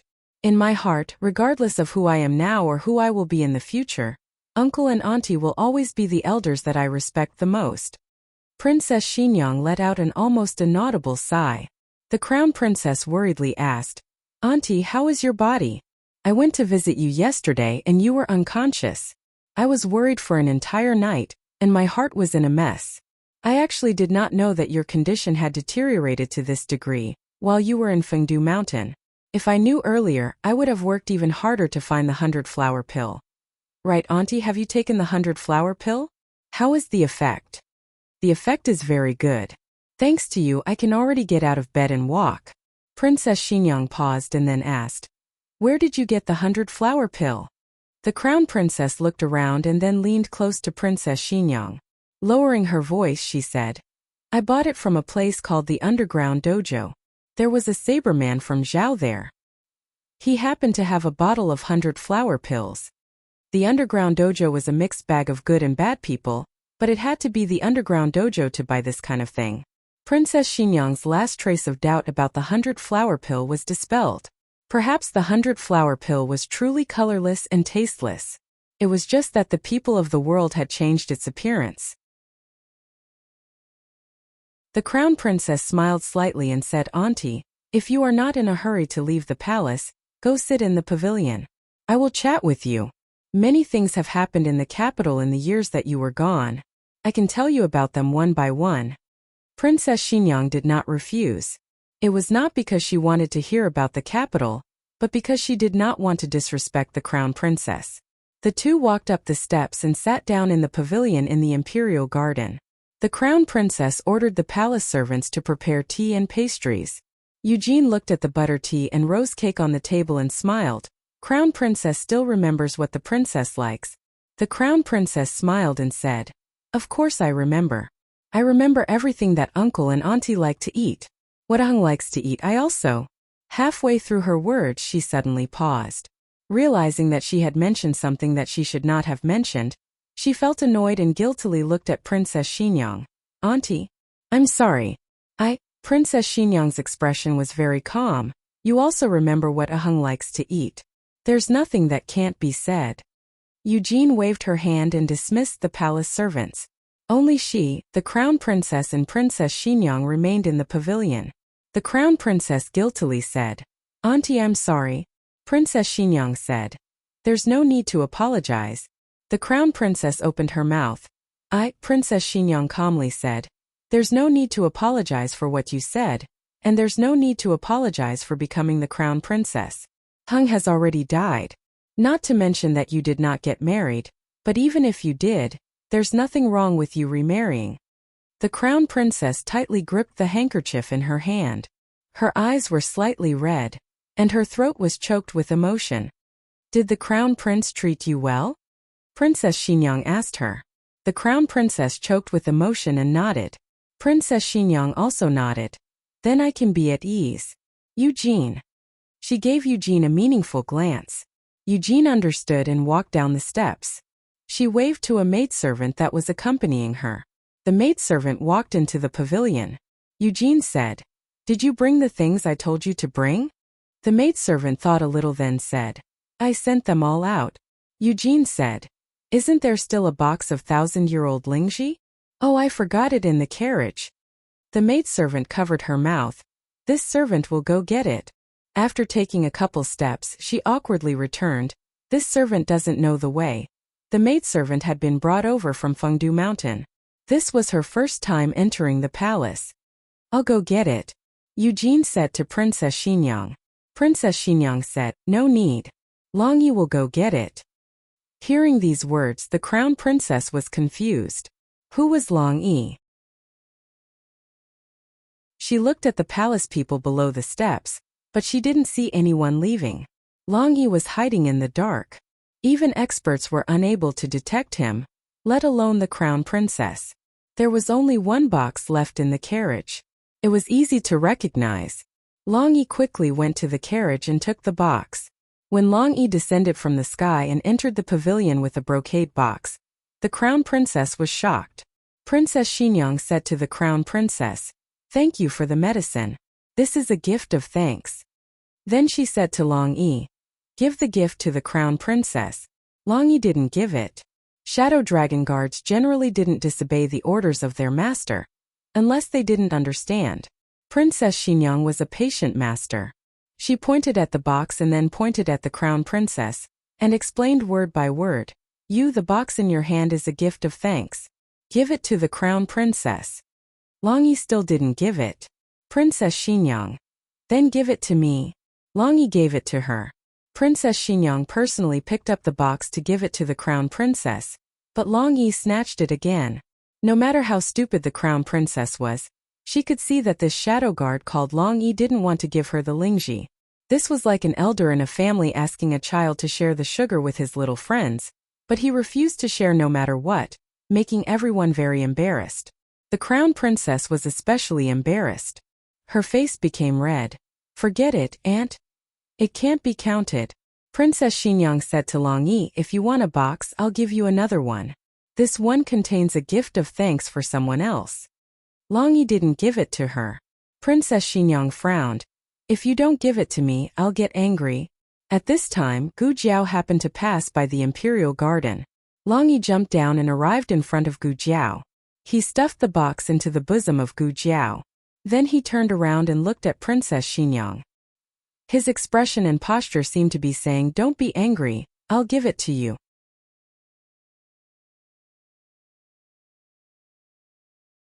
Chapter 406. Longyi's action had successfully shocked everyone. No one expected Longyi to be so abnormal. Princess Xinyang asked him to give the box to the crown prince consort. It was fine if he didn't give it to the crown prince consort, but he actually gave it to a passerby. That impatient attitude made it seem as if he despised the crown prince consort. Longyi didn't think so, but he couldn't help but think so. The crown prince consort's background wasn't high enough, but through so many years of unremitting effort, she had already stood in a position that was respected by tens of thousands of people. She was not only the crown prince's virtuous wife, but also the Eastern Palace's strategist. Her position was very important, and she didn't know how many years it had been since she had been treated like this. Her face was burning, and the word embarrassed could no longer describe it. And Gu Jiao, who was stopped by Long Yi, was no less surprised than the crown prince consort. Why was she able to meet this shadow dragon guard in the palace? What kind of ill-fated relationship was this? Gu Jiao bitterly hated the box that was forced into her bosom. She thought this guy shouldn't have given her a big box full of charcoal, right? Could she refuse? Gu Jiao decisively took a big step back. She didn't want it. The crown prince consort almost fainted. This was something she couldn't even think of. But this girl actually didn't want it. It wasn't that the crown prince consort wanted 1,000-year-old Ganoderma. She wanted Princess Xinyang's kind intentions. But there was someone who didn't take it seriously. The crown prince consort's face was even more embarrassed. Princess Xinyang looked towards the direction of Long Yi and Gu Jiao, and muttered to herself for a moment. She said to Yujin, I haven't returned to the capital for several years, but there are many new faces in the palace. Yujin, go invite them here. Yes. Yujin slightly bowed and walked down the steps. Gu Jiao saw her at a glance. Yujin was different from the majority of female officials in the palace. Her temperament was written in her bones. She wasn't wearing a veil today, so she lacked a mysterious beauty, but also had a bit more of a female official's dignity. She stood in front of Gu Jiao, smiled slightly, and said politely and dignified, Miss, my princess invites you. My home? If this madam said that she was a princess, Gu Jiao would not believe it. How could someone with such an extraordinary temperament be just a maid of a princess? Speaking of which, Gu Jiao had not seen the princesses of the royal family. They were all married and did not live in the palace. He didn't know which princess this madam was referring to. Gu Jiao walked towards the pavilion with her. Long Yi stuffed the box to her again. Then grabbing her hand, he forced her to hold the box. Eugene looked at the two of them. Gu Jiao looked innocent. I really didn't do it on purpose. Eugene smiled and did not seem to mind. She pointed at the stairs and said, Miss, please. Gu Jiao walked up the stairs and came to the pavilion. The crown princess was also present. But Gu Jiao did not notice her at all. From the moment she entered the pavilion, her gaze was attracted by Princess Xinyang. She was wearing a plain white corset skirt and a translucent golden muslin robe. She was dignified, noble, gorgeous, and elegant. Her temperament was peerless. Her attire was not ostentatious, but it was like she was wearing a phoenix's robe. For some reason she exuded a noble aura. No wonder such a lady was willing to bend her knees to be a subject. She was indeed worthy. Gu Jiao was stunned, but at the same time she was a bit puzzled. She felt like she had seen this face somewhere before. It was no wonder that Gu Jiao could not remember. She had only seen half of a pale face in the residence on Vermilion Bird Avenue. Moreover, she had only caught a glimpse of it. Today, Princess Xinyang was wearing gorgeous clothes and had exquisite makeup. She did not look sick at all. The crown princess introduced Miss Gu. This is Princess Xinyang. Exine. Yang. Princess. Gu Jiao looked at her with a whoosh. The crown princess continued. Princess Xinyang. This is the daughter of Marquis Ding, and Fu, Miss Gu. I haven't seen you in a few years, but you've changed. Princess Xinyang had seen Gu Jinyu before, but she was not familiar with her. The crown princess explained. This is the eldest daughter of Marquis Ding and Fu. She has been wandering among the common people since childhood, and has only recently returned to the capital. Gu Jinyu is the second daughter of Marquis Ding and Fu. Princess Xinyang was not interested in other people's private affairs. She only wanted to see who Long Yi was so interested in. She looked at Gu Jiao and asked, Has Long Yi seen you before? Long Yi? That dragon shadow guard was called Long Yi? She had wanted to call him Long Batian in the underground martial arts field, but it was against the rules. It was said to offend the emperor, but this guy could directly call himself Long Yi. He had a backer. How impressive! Never seen him before. Gu Jiao said without changing her expression. She could not reveal that she had gone to the underground martial arts field. She was still waiting to harvest the crown prince's leaks. In any case, Dragon Shadow Guard was not speaking, so it was impossible to expose her on the spot. Princess Xinyang's gaze fell on Long Yi's face without blinking. She naturally would not believe whatever Gu Jiao said. She wanted to hear Long Yi's answer. But she also understood that Long Yi would not communicate with her. Dragon Shadow Guard was the master's most trusted secret guard. They knew everything about the master's secret. If they fell into the hands of someone with ulterior motives, the consequences could be imagined.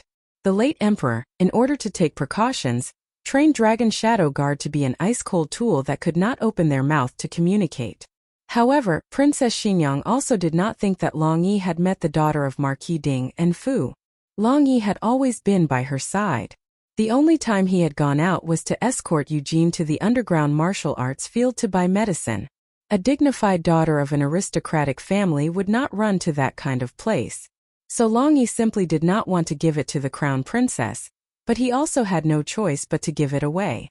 So he casually gave it to a passerby? Princess Xinyang was puzzled. She was not bold enough to guess that Long Yi would dare to let a stranger enter the house to treat her illness. Gu Jiao placed the box back on the table. Princess Xinyang stopped her and said to her, "Since Long Yi wants to give it to you, then you should accept it." But she did not want to accept it. If by any chance she accepted it, he would force her to clean out the charcoal in the box. Then, "Many thanks." She would accept it first. Later she would throw it away. There was no way for her to clean out the charcoal again. "Then I will take my leave first. You two take your time to chat." Gu Jiao wanted to quickly slip away to prevent this guy called Long Yi from chasing after her to clean out the charcoal. Gu Jiao had come to the palace to take something. At this moment, she did not take anything and directly turned around to leave the palace. She slipped into the carriage like a wisp of smoke. She wanted to see how many charcoal pens that guy had prepared for her. Who would have thought that when she opened the box to take a look, there would be 1,000-year Lingji lying inside. She had lived for 2 lifetimes and had never seen such a good Lingji.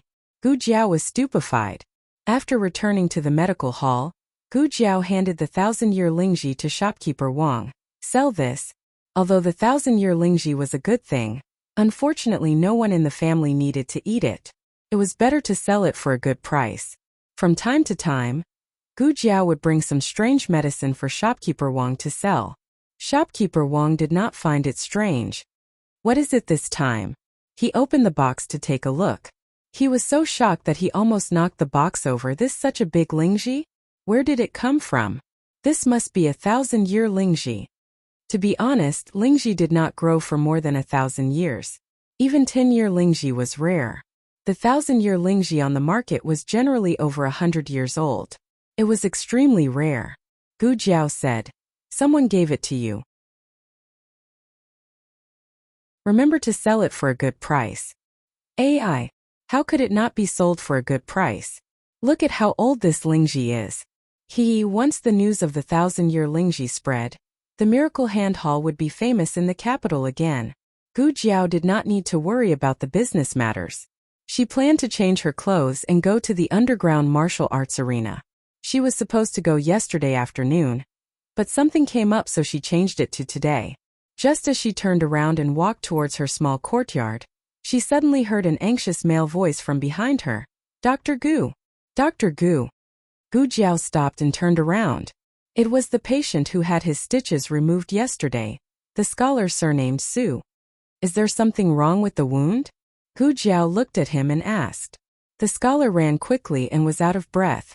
After a while, he said while gasping for breath, "Dr. Gu, how can you go back on your words?" Gu Jiao pointed at herself strangely. "I went back on my words?" The scholar angrily said, "That's right. Didn't you promise me that you would treat my classmate's mother? Lung disease? Why didn't you go?" Gu Jiao said, "I went, she didn't have tuberculosis." The scholar gloomily said, "You're talking nonsense. I went to ask my classmate today.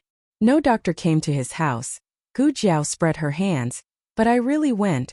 The scholar saw that she did not look like she was lying and was slightly startled. "Which house did you go to?" Gu Jiao recalled.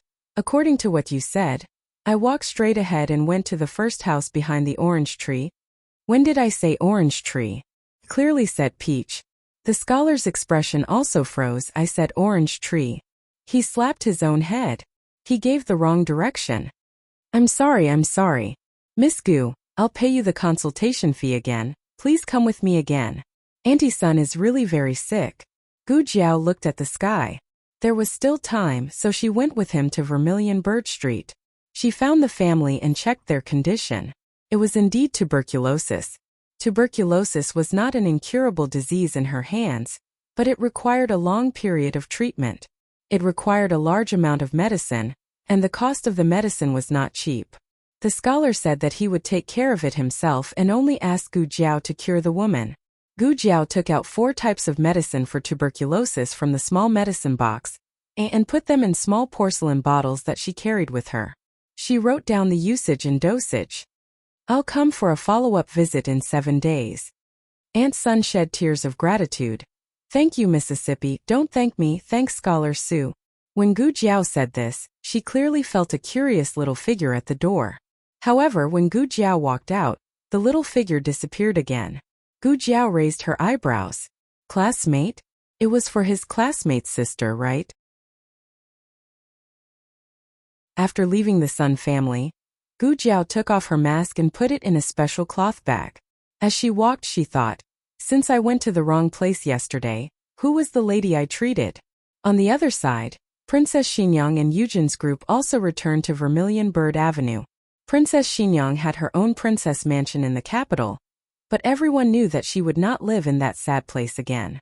Because Long Yi had given the 1,000-year-old Lingji to someone else, Princess Xinyang had no choice but to order Eugen to pick another gift for the crown prince consort. Princess Xinyang called a maid to serve her. The maid poured tea for Princess Xinyang. She opened the lid of the cup and cried out in surprise, "Eh? Why is there something in the cup?" "What?" Princess Xinyang asked. The maid brought the teacup over, and a strong fragrance of flowers assaulted their nostrils. In a flash, the entire room was filled with the fragrance of flowers. Princess Xinyang looked at the brown pill in the teacup and revealed a thoughtful expression. "Eugen, Princess, go to the East Palace." 2 hours later, Eugen appeared in the warm room of the East Palace. The Crown Prince consort personally received her. "Why did Lord Eugen come?" Eugen politely said, "Princess asked me to deliver some specialties of Fengdu Mountain to the Crown Prince consort." The Crown Prince consort smiled gently. "Aunt is considerate." Eugen said, "Also, I have something to ask of the Crown Prince consort." The Crown Prince consort hurriedly said, "Please speak, Lord Eugen." Eugen smiled apologetically and said, "When I was tidying up the room, I accidentally mixed up the 100-flower pill given by the Crown Prince consort with the beauty pill given by the Empress. I don't know which is the 100-flower pill and which is the beauty pill." The Crown Prince consort smiled. "I recognize them. Did you bring the medicine?" Eugen handed a porcelain bottle to the Crown Prince consort. The Crown Prince consort had someone bring in a clean bowl and poured the medicine from the bottle into it. There was a total of 3 kinds of medicine. One was a white pill and the other 2 were brown pills of the same size. The Crown Prince consort didn't even look at the white pills and only picked out the 100-flower pill. "It's done." The Crown Prince consort put the 100-flower pill into the bottle and handed it to Eugen. Eugen took the bottle and calmly took out a piece of cloth. "That's right, has the Crown Prince consort seen the words on this note?" "No, who wrote it?" "So ugly," she said in her heart. Eugen returned to the residence of Vermilion Bird Avenue and reported to Princess Xinyang. Princess Xinyang looked at the note and white pills on the table, and again looked at the 100-flower pill inside the bottle. If she still couldn't guess that the medicine had been tampered with, then it wouldn't be justified.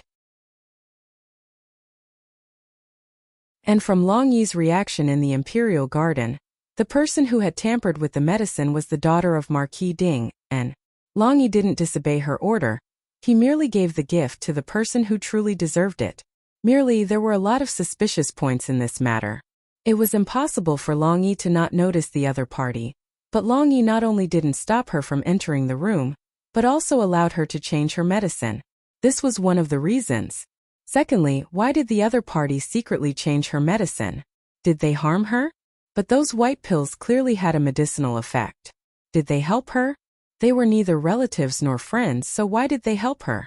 And she clearly helped her, but today in the pavilion she pretended not to know her? What was this? Was it a means to attract her attention? Also, not many people knew that she lived in Vermilion Bird Street. The Crown Princess came because she sent Eugen to the palace to report her safety to the Emperor. allowing the crown princess to meet her. Where did the insignificant daughter of Marquis Ding and have the ability to reach the heavens to find this place? Princess Xinyang wasn't a delicate princess like Ning, and who was protected under the wings of the emperor and the empress dowager. She had experienced countless storms and undercurrents, and she had lost her only flesh and blood. She wouldn't easily trust anyone, and also wouldn't underestimate anyone with ulterior motives in this world.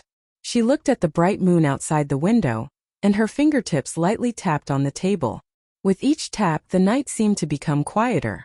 Suddenly, her fingertips paused and she coldly said, "Bring that girl to me."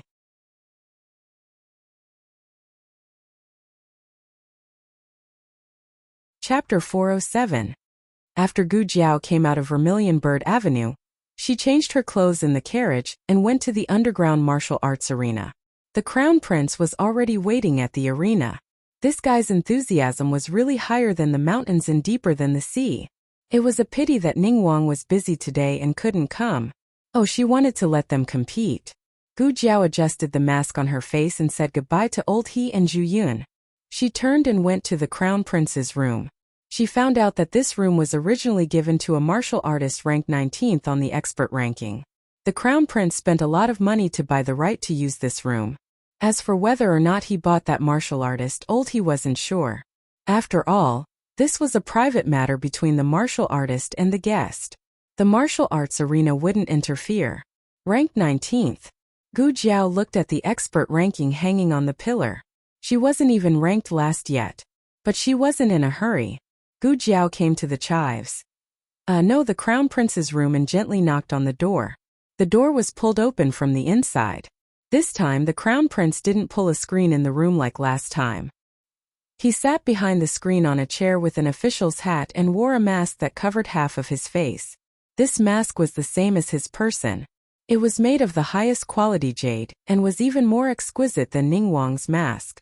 He exuded the luxurious aura of an imperial family from head to toe. He was just short of writing on his face that he was number one in the world. Gu Jiao didn't say anything. She couldn't say anything about her character. The crown prince thought that Gu Jiao was intimidated by his imperial aura. He was about to raise his hand and invite her to sit when Gu Jiao pulled out a chair and sat down without hesitation. The crown prince's hand froze in midair. Forget it. He promised Lin Lang that he would bribe this youth. He couldn't use his status to suppress him. The crown prince retracted his hand and said to Gu Jiao, "It's not easy to ask you out." Gu Jiao lit half a stick of incense on the table. "Crown prince." The crown prince asked, "Why is it only half an hour?" Gu Jiao took out a small notebook and wrote slowly, "The price has increased, crown prince." Fortunately, the crown prince was not short of money, so he raised the price. He took out 200 taels in one go. 2 incense sticks. The quality of this pot of chives was not bad, and the silver given was very generous. Gu Jiao was very satisfied. One had to know that she was only paid 1 to 10 taels of silver for a house call, but she had to spend more than 2 incense sticks of time on the road for a house call. Of course, she still liked to treat people. That was her cultivation. But that didn't stop her from developing her side business of harvesting leeks. Gu Jiao accepted the banknotes and generously took out an unlit incense stick and placed it on the table. The crown prince was also very satisfied. Last time, the incense stick's time was too short, causing him to not be able to finish speaking. This time, there was an additional incense stick's time, which should be enough for him to bribe the other party. But when the crown prince thought of someone's slow writing speed, he felt that he couldn't take it slowly and had to get to the point as soon as possible. He said seriously, "I came to find young hero Xiong for one thing. I hope that young hero Xiong can become my man and fight for me. As long as you can get into the top 3, I'll put it this way for now. I'll reward you handsomely." He almost exposed his identity. The crown prince didn't know that his identity had been exposed to the point that even his underwear was not left.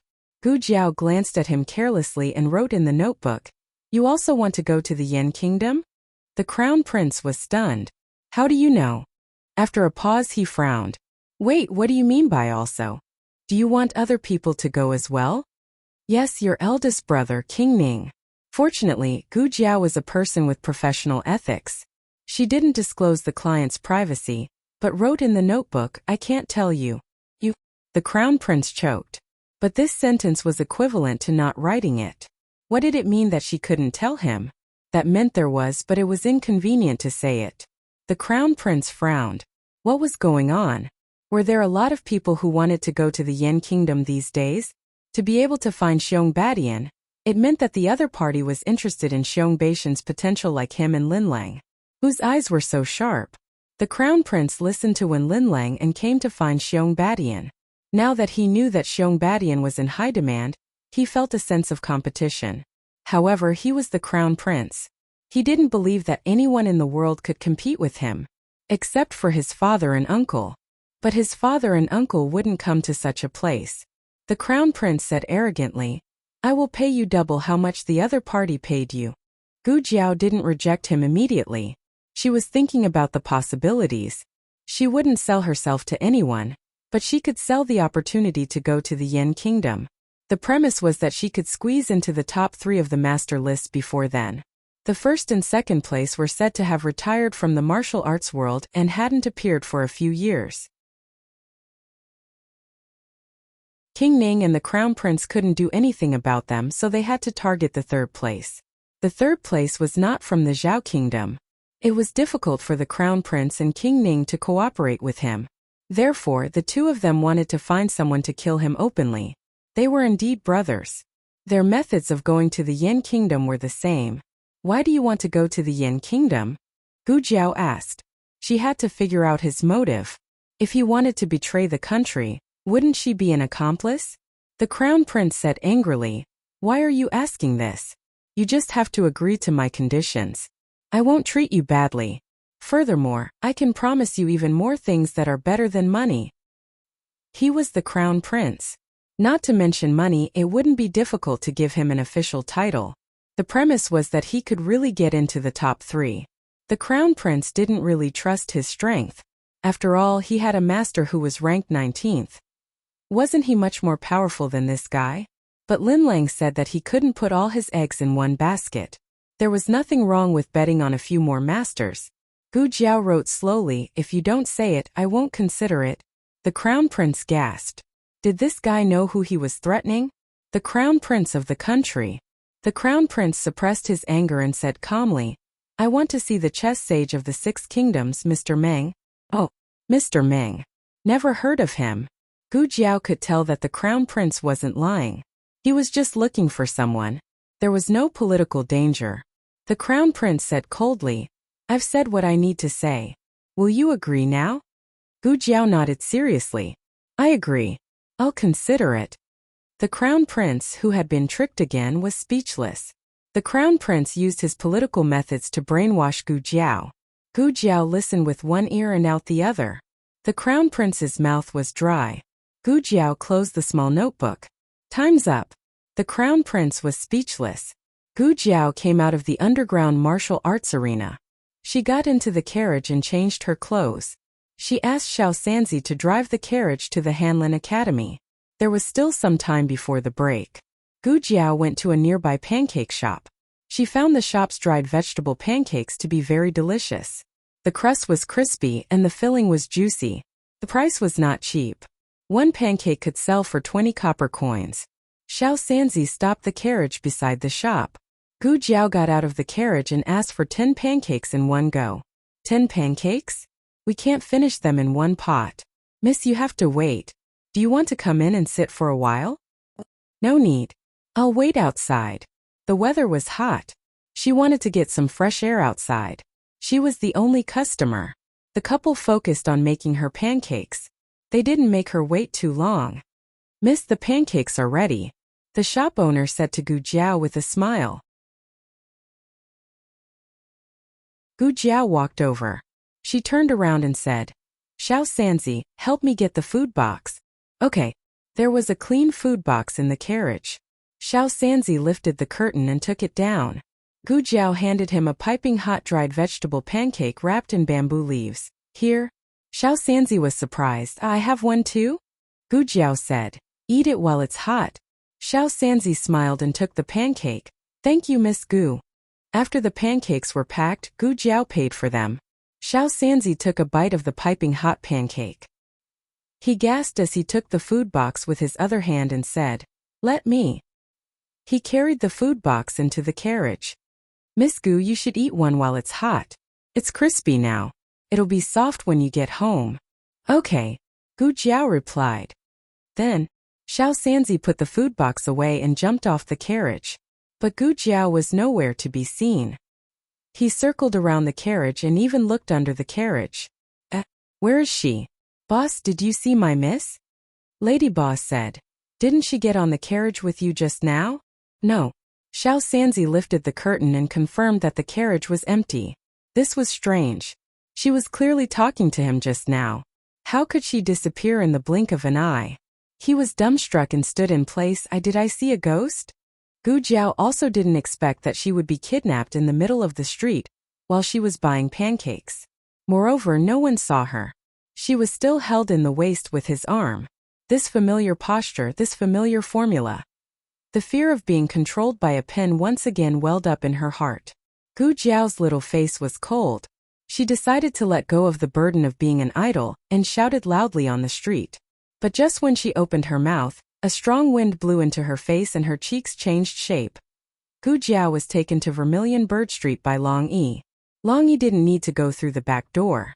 Of course, he also didn't need to go through the front door. He directly descended from the sky and landed in the courtyard of Princess Xinyang. Gu Jiao looked at the courtyard full of colorful and brilliant red flower buds. The valve of her memory was opened. She had been here before. This was the first house behind the orange tree. She had mistakenly thought that the madam of this house was a tuberculosis patient mentioned by the scholar. She had entered the house and treated her illness for free. That's right, it was free because no one paid the consultation fee. Strange, why did Long Yi bring her here? Soon she knew the reason. Because after Long Yi had put her down, she saw Princess Xinyang sitting upright inside the house. Gu Jiao understood everything. No wonder when she had seen Princess Xinyang in the palace, she had felt an indescribable sense of familiarity. As it turned out, she had really seen her before. Then, that day when she had heard the conversation in the restaurant near the underground martial arts field, it was also her and that female official's conversation. The medicine that female official had gone to the underground martial arts field to look for the pharmacists of Yen State was also bought for her. But why was it a bottle of high-grade tonic? Were the pharmacists of Yen State so weak? They couldn't even take out a bottle of decent heart protection pill? Gu Jiao naturally didn't know that bottle of high-grade tonic was called 100 Flowers Pill, which was bought by the crown princess from a swordsman of Zhao State. 100 Flowers Pill was rumored to be miraculous, but in fact it was only a kind of tonic that replenished qi and blood. There was no need to talk about its healthcare effect, but if it was used to treat myocarditis, then it was too difficult. Eugene came to the door and made a gesture. "Miss Gu, please." Gu Jiao calmly entered the house. A daughter who had grown up among the common people was first kidnapped all the way, and then met the princess of this dynasty, but she was still able to maintain such a calm bearing. If it was other people, then they would have been surprised by Gu Jiao. But Princess Xinyang's expression was very calm. In her hand, she was holding a few pieces of paper written with the gossip she had plundered from the tea house among the common people. She placed the pieces of paper on the table one by one. Gu Jiao roughly glanced at them. They were all related to her. It seemed Princess Xinyang was investigating her. Princess Xinyang went straight to the point. "Tell me, why did you approach me?" She glanced at Gu Jiao, the threat in her eyes obvious. "You better tell me the truth. My patience is limited. Don't force me to torture you." She was a rather tough princess. Gu Jiao wasn't afraid of ghosts knocking on the door if she didn't do anything wrong. She calmly said, "I think Princess might have misunderstood. I never wanted to approach you." Princess Xinyang poured the white pills from the porcelain bottle into a clean, empty plate. "Is that so? Then what's with this bottle of medicine? Don't tell me you didn't put it there." Gu Jiao didn't deny it. "I did switch the medicine inside, but I still say the same thing. Princess misunderstood. I was asked by someone to come to Vermilion Bird Avenue to treat a tuberculosis patient. I didn't expect to walk into the wrong house and mistakenly mistook Princess for the patient. Princess Xinyang looked at Gu Jiao and said lightly, I don't have tuberculosis. Gu Jiao said, I know. I didn't give you the medicine to treat tuberculosis.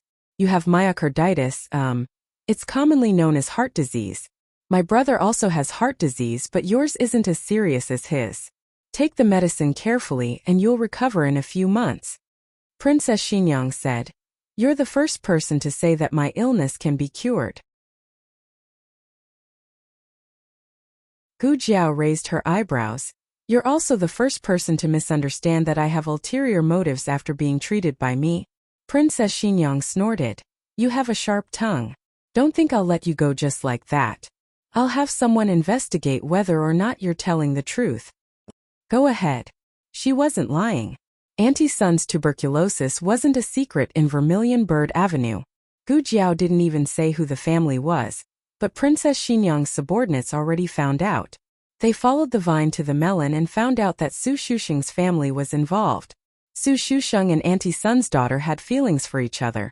So Su Shusheng secretly invited a doctor from the Miracle Hall to treat Auntie Sun's illness. In the end, Su Shusheng made a scene at the Miracle Hall, saying that the doctor didn't keep his word and didn't treat the patient after taking the consultation fee. In the end, he found out that he had given the doctor the wrong direction. He invited the doctor to Auntie Sun's house to treat her again, and left behind a few types of medicine. Those medicines were different from those in regular pharmacies, but they were very similar to Princess Xinyang's medicine. It was obvious that they came from the same doctor. How is it? I didn't lie to you, did I? Gu Jiao crossed her arms. No one offered her a seat, so she found a chair and sat down.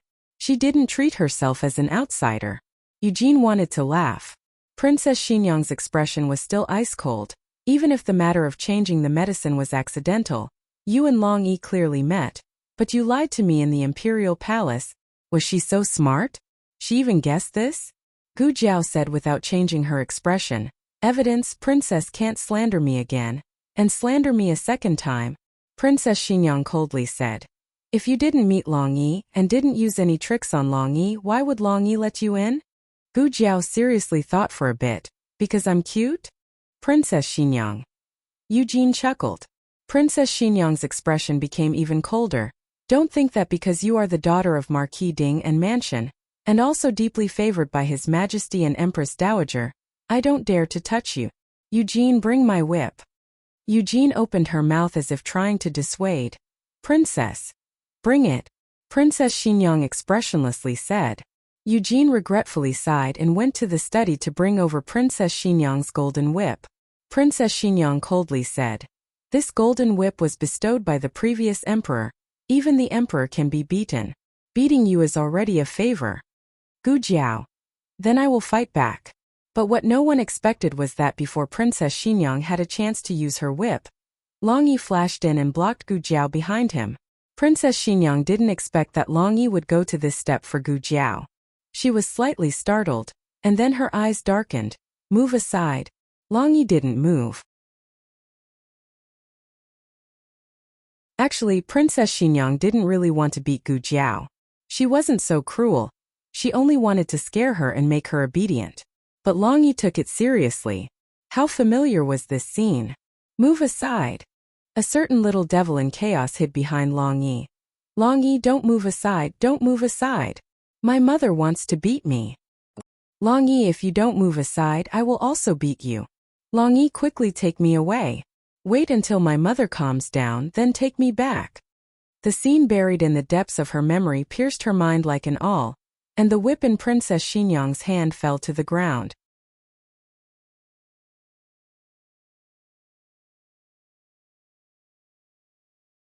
Chapter 408. Princess Xinyang fainted without any warning. The servants in the courtyard did not lose their heads out of worry. Everyone went about their own business in an orderly manner under Eugene's command. Princess Xinyang was carried to the bed by Eugene. Gu Jiao did not realize that the delicate and weak Eugene actually had such strength. However, Eugene was not a martial arts practitioner after all, so she had used up all of her strength. She panted for a while, her forehead covered in a thin layer of sweat.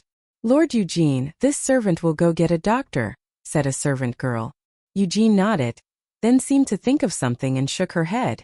Then she looked at Gu Jiao, who had not taken advantage of the chaos to escape. She asked seriously, Dr. Gu, can I trust you? Dusk was setting in the west. Xiao Lulang finished his day's work and came out of the Hanlin Academy. He saw Xiao Sanzi anxiously pacing back and forth at the door. Xiao Sanzi was the clinic's coachman and often followed Gu Jiao to see patients. Xiao Lulang subconsciously looked behind Xiao Sanzi, only to see a quiet carriage with the curtains tightly shut. However, his intuition told him that Gu Jiao was not in the carriage. Xiao Sanzi, what's wrong? Xiao Lulang walked over and asked. Xiao Sanzi heard Xiao Liulang's voice and turned around abruptly, his face full of panic.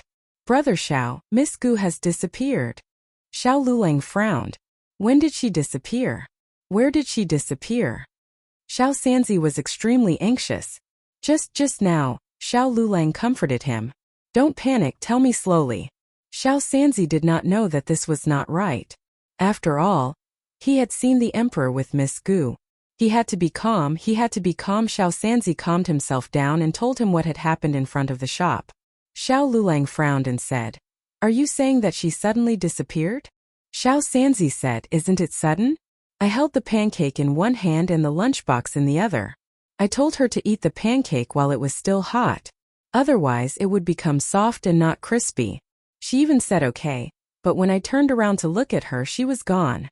No, what I mean is, he's gone. I asked the couple at the bakery, but they didn't see anything either. I looked around, but I couldn't find him even after I searched the entire street. Xiao Lulang went to the crime scene. Where did your carriage stop? He asked little 3. Xiao Sanzi found a place about half a zhang away from the shop. While gesturing he said, Here. The horse is standing here, and the carriage is here. After the shop finished dealing with Gu Jiao's business, it had run out of ingredients and closed its doors. No more customers came. Xiao Lulang carefully walked around the crime scene. Suddenly he squatted down and picked up a broken piece of charcoal. Charcoal wasn't a very good writing tool. Most people wouldn't use it, but Gu Jiao loved to use it. In the pouch that her great-aunt gave her, there was a special compartment for charcoal. If it got dirty she could take it out and wash it. She would usually put 1 or 2 pieces of charcoal inside. But the charcoal in Xiao Liulang's hand was not the charcoal that Gu Jiao usually used.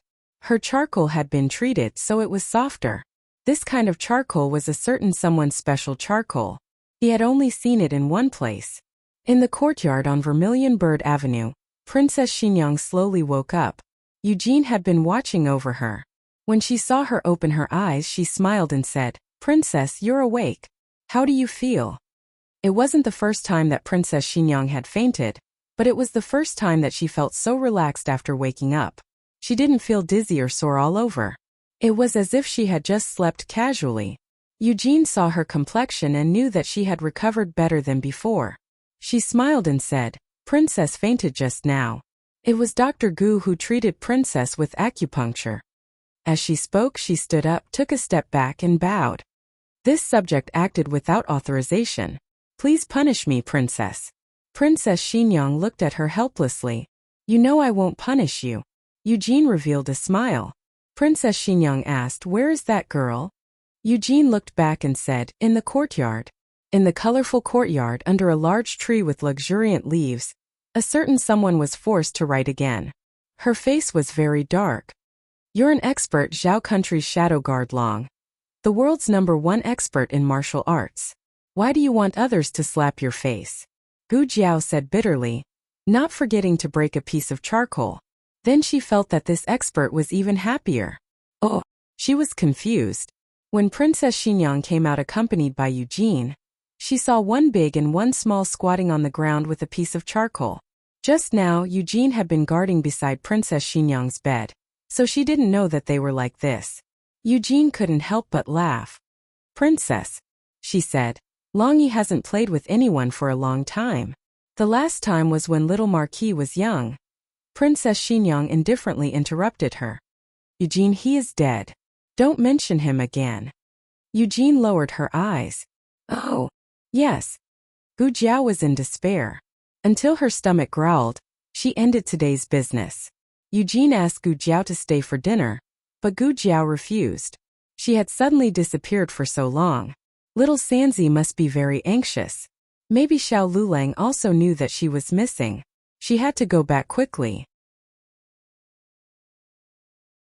For the sake of the Millennium Lingji, she didn't intend to ask for the consultation fee. But Eugene insisted on giving it to her, so she accepted it. Just treat it as a reward for her hard work for the whole night.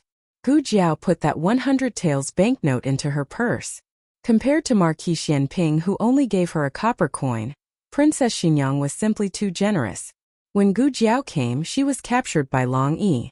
Now she couldn't let Long Yi capture her again. Eugene considerately asked people to prepare a carriage. "I'll send you off." Just after she spoke, a little maid walked over with small steps. "Lord Eugene, that peony seems to be dying." "Which one?" Eugene asked. "Princess's favorite one." The little maid said. Gu Jiao considerately said, "Lord Eugene, go take care of Peony. You don't need to send me off." Taking care of Peony was not urgent, but Eugene could see that Gu Jiao didn't like these empty formalities. So she smiled and said, "Okay, then take care. The carriage is at the door. Where do you want to go?" "Just tell the coachman." Gu Jiao agreed. Then, after bidding farewell to Eugene, she went to the front door of the courtyard. The door was ajar. It was open from inside. The moment Gu Jiao opened the door, she saw Xiao Lulang, who was about to knock on the door. Both of them paused. Gu Jiao didn't expect that he would find her here. Xiao Lulang didn't expect that the door would open by itself and Gu Jiao would come out at this time. "Are you okay? Why are you here?" Both of them asked at the same time. Xiao Lulang was still gasping for breath. His forehead was full of fine beads of sweat. It could be seen that he was very tired and anxious on the way. He looked at the courtyard behind Gu Jiao. Gu Jiao's eyes moved. She stepped over the threshold and closed the courtyard door. "Let's go." Eugene heard the voice of an unfamiliar man. She was not at ease, so she walked over to take a look. But Gu Jiao had already left with Xiao Lulang. Eugene asked the coachman, "Where is eldest Madame Gu?" The coachman said, "Just now a person came to look for her. She left with him." A person came to look for her? She was captured by Long Yi. How could he guess that Long Yi had captured her here? Eugene was puzzled. She doubtfully followed several steps. Arriving at the corner of Vermilion Bird Avenue, she saw a carriage driving into the dim light of night. On the quiet street, little Sanzi was relieved from a burden as he drove the carriage. Finally, he found Miss Gu. He didn't need to be on tenterhooks anymore. Still, Big Brother Xiao was awesome. He immediately guessed that Miss Gu had come to Vermilion Bird Avenue. Say, how did he guess it? The same doubt also flashed through the mind of Gu Jiao. The difference was Gu Jiao quickly figured out the answer. No wonder he could stop Long Yi from killing her. No wonder Long Yi pinched his face. Long Yi was indeed confirming something. Moreover, he had already confirmed it. Thus, it was reasonable for Long Yi to be so close to her all of a sudden. Although Gu Jiao didn't want to equate being forced to stop writing with being intimate, but if it was someone else who had hit Long Yi's face with a writing brush, she was afraid that the next one to stop would not be those few charcoal pens, but that person himself. Although she had guessed some things, and she felt that with his intelligence, it was impossible for him to not see that she had guessed it. But since he didn't say anything, she also didn't poke through the last layer of window paper. However, she still had to say the reason why she had appeared in Vermilion Bird Avenue. "Yesterday I removed the stitches of a scholar surnamed Su. He asked me to treat his aunt's illness. He also paid the consultation fee. As a result, I went to the wrong place and accidentally entered the courtyard of Princess Xinyang. I mistook Princess Xinyang for that aunt." Gu Jiao concisely narrated the process of changing the medicine, but didn't mention the matter of Long Yi making her stop writing brush. She also didn't mention the matter of Princess Xinyang misunderstanding that she had ulterior motives, and almost used the imperial golden whip bestowed by the late emperor to whip her little butt. It was a bit embarrassing. "Princess Xinyang ate the medicine I gave her. The medicine's effect is very good. Just now Long Yi asked me to go over to treat her illness." She spoke lightly, omitting all kinds of melodramatic misunderstandings and details. But Xiao Lulang had been with Princess Xinyang for more than 10 years. How could he not know what kind of temperament she had? Perhaps in the past he didn't understand, but now that he thought about it, many details were different from what he remembered. Princess Xinyang had never been a simple woman. If she really wanted to ask someone to treat her illness, she would send a palanquin in a grand manner and let Long Yi take her away. Most likely she was suspicious of her. Fortunately, all of this was a misunderstanding. He had no way to stop her from seeing Princess Xinyang because he couldn't. This wasn't something that she could see just because she wanted to. If Princess Xinyang gave the order, Long Yi would find her even if he had to dig 3 feet into the ground. But Long Yi wouldn't allow anyone to hurt her, right? Just like how he also didn't allow anyone to hurt her. When they returned home, the pancakes were already cold. Gu Jiao sighed. The pancakes were delicious, but it was a pity. It was already late at night, and everyone in the family was asleep. The two of them washed up and returned to their room. Little Jing Kong was lying on his back on the bed, snoring heartily. Xiao Lulang looked at him and somehow thought of himself when he was a child. He also thought of the former princess mansion. Memories flashed through his mind frame by frame like pictures. The memories that he thought he had long forgotten were actually so clear at night. Xiao Lulang closed his eyes and tried to squeeze these memories out of his mind, but he found that the more he tried, the more the memories surged. Mother! Little Jing Kong suddenly opened his mouth in a daze. Was this little guy dreaming that he had a mother? Xiao Liulang's thoughts were interrupted. He pulled down little Jing Kong's clothes and covered his little belly. Little Jing Kong turned over and snuggled into his arms. He was mumbling something in his sleep.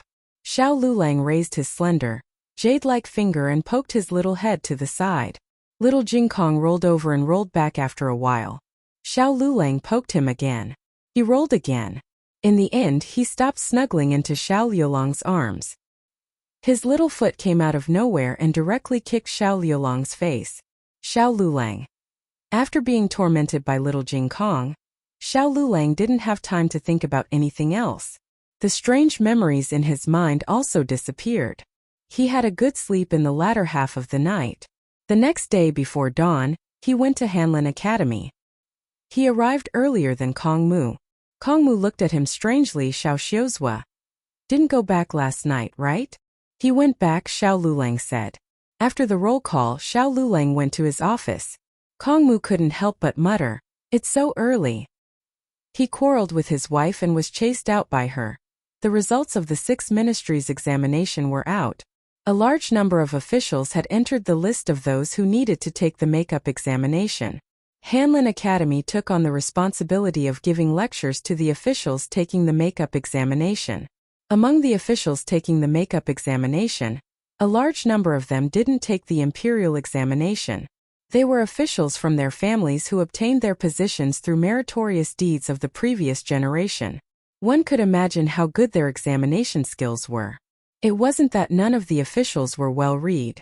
However, if a person had real talent and knowledge, he or she didn't need his or her family's help. He or she could become an official himself. For example, the former young chancellor and the current editor Zhuang. After all, those who knew they could become officials and still study diligently were in the minority. The drawbacks of the system were obvious, but it had been around for a long time. During the reign of the previous emperor, he had tried to abolish it. In the end, he was jointly opposed by the civil and military officials. However, the previous emperor was also stubborn. He didn't relent until his death, causing the relationship between the monarch and his subjects to be very stiff. His old subordinates were loyal to him, but they also hoped that he would take back his order. After Empress Dowager Zhuang held court behind the curtain, she restored the system and gave the civil and military officials a way out. However, at the same time she also raised a condition, the addition of the 6 ministries examination. There would be an examination every 3 years. If they failed, they would have to take the makeup examination. If they failed the makeup examination twice, they would be demoted. If they were demoted twice, they would have their official position taken back. It was worth mentioning that those who had a demerit on their record would have to participate in the next round of examination, regardless of whether they drew lots or not. The mystery of this system was that it contained a lot of buffer periods. If they failed, they could still take the makeup examination. If they failed, they could still take the examination 3 years later. It wasn't like they would lose their official position all of a sudden. In addition, Empress Dowager Zhuang said, like father, like son. All of you are both intelligent and courageous. You are the pillars of our Zhao kingdom. Are your children all useless? Using flattery and provocation, the ministers of the imperial court were choked. The 6 ministries examination was accepted just like that. Although this system didn't completely eliminate the system, it minimized the drawbacks of the system. Today, the Hanlin official who was scheduled to lecture at the tribute institution was Xiao Lulang. The tribute institution arranged a carriage to pick him up. The carriage hadn't arrived yet. Xiao Lulang took a kettle to the backyard to get water. Ning Xuan happened to be washing his brush at the ink pool. When he saw him, he smiled and greeted him, Lulang. You're early. You're early too, Xiao Lulang said. Ning Xuan sighed, I was afraid of being late, so I left early. Your house isn't far. As the two were talking, Scholar Han came over. Ning Xuan was surprised, wow, I didn't expect Master Han to be so early too.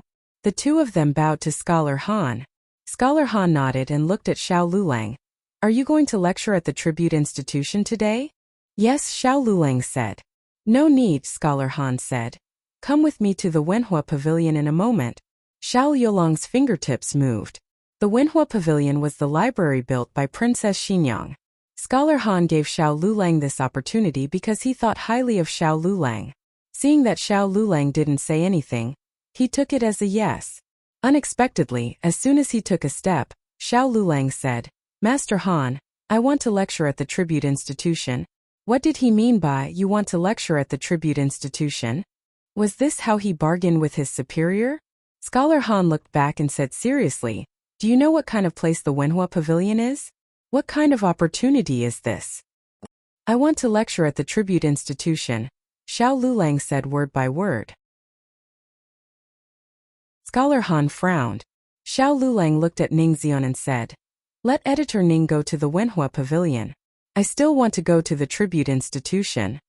He said 3 times that he wanted to go to the tribute institution. No matter how much Scholar Han wanted to praise him, he wouldn't give him another opportunity. You come with me, Scholar Han said to Ning Xuan. Ning Xuan followed Scholar Han. As he walked, he gestured exaggeratedly at Xiao Lulang and silently said, are you really going to give me such a good opportunity? What are you doing? Scholar Han stopped and turned his head to look at him. Ning Xuan stopped in a second and said, nothing, I'm just stretching. Scholar Han led Ning Xuan out of the Hanlin Academy.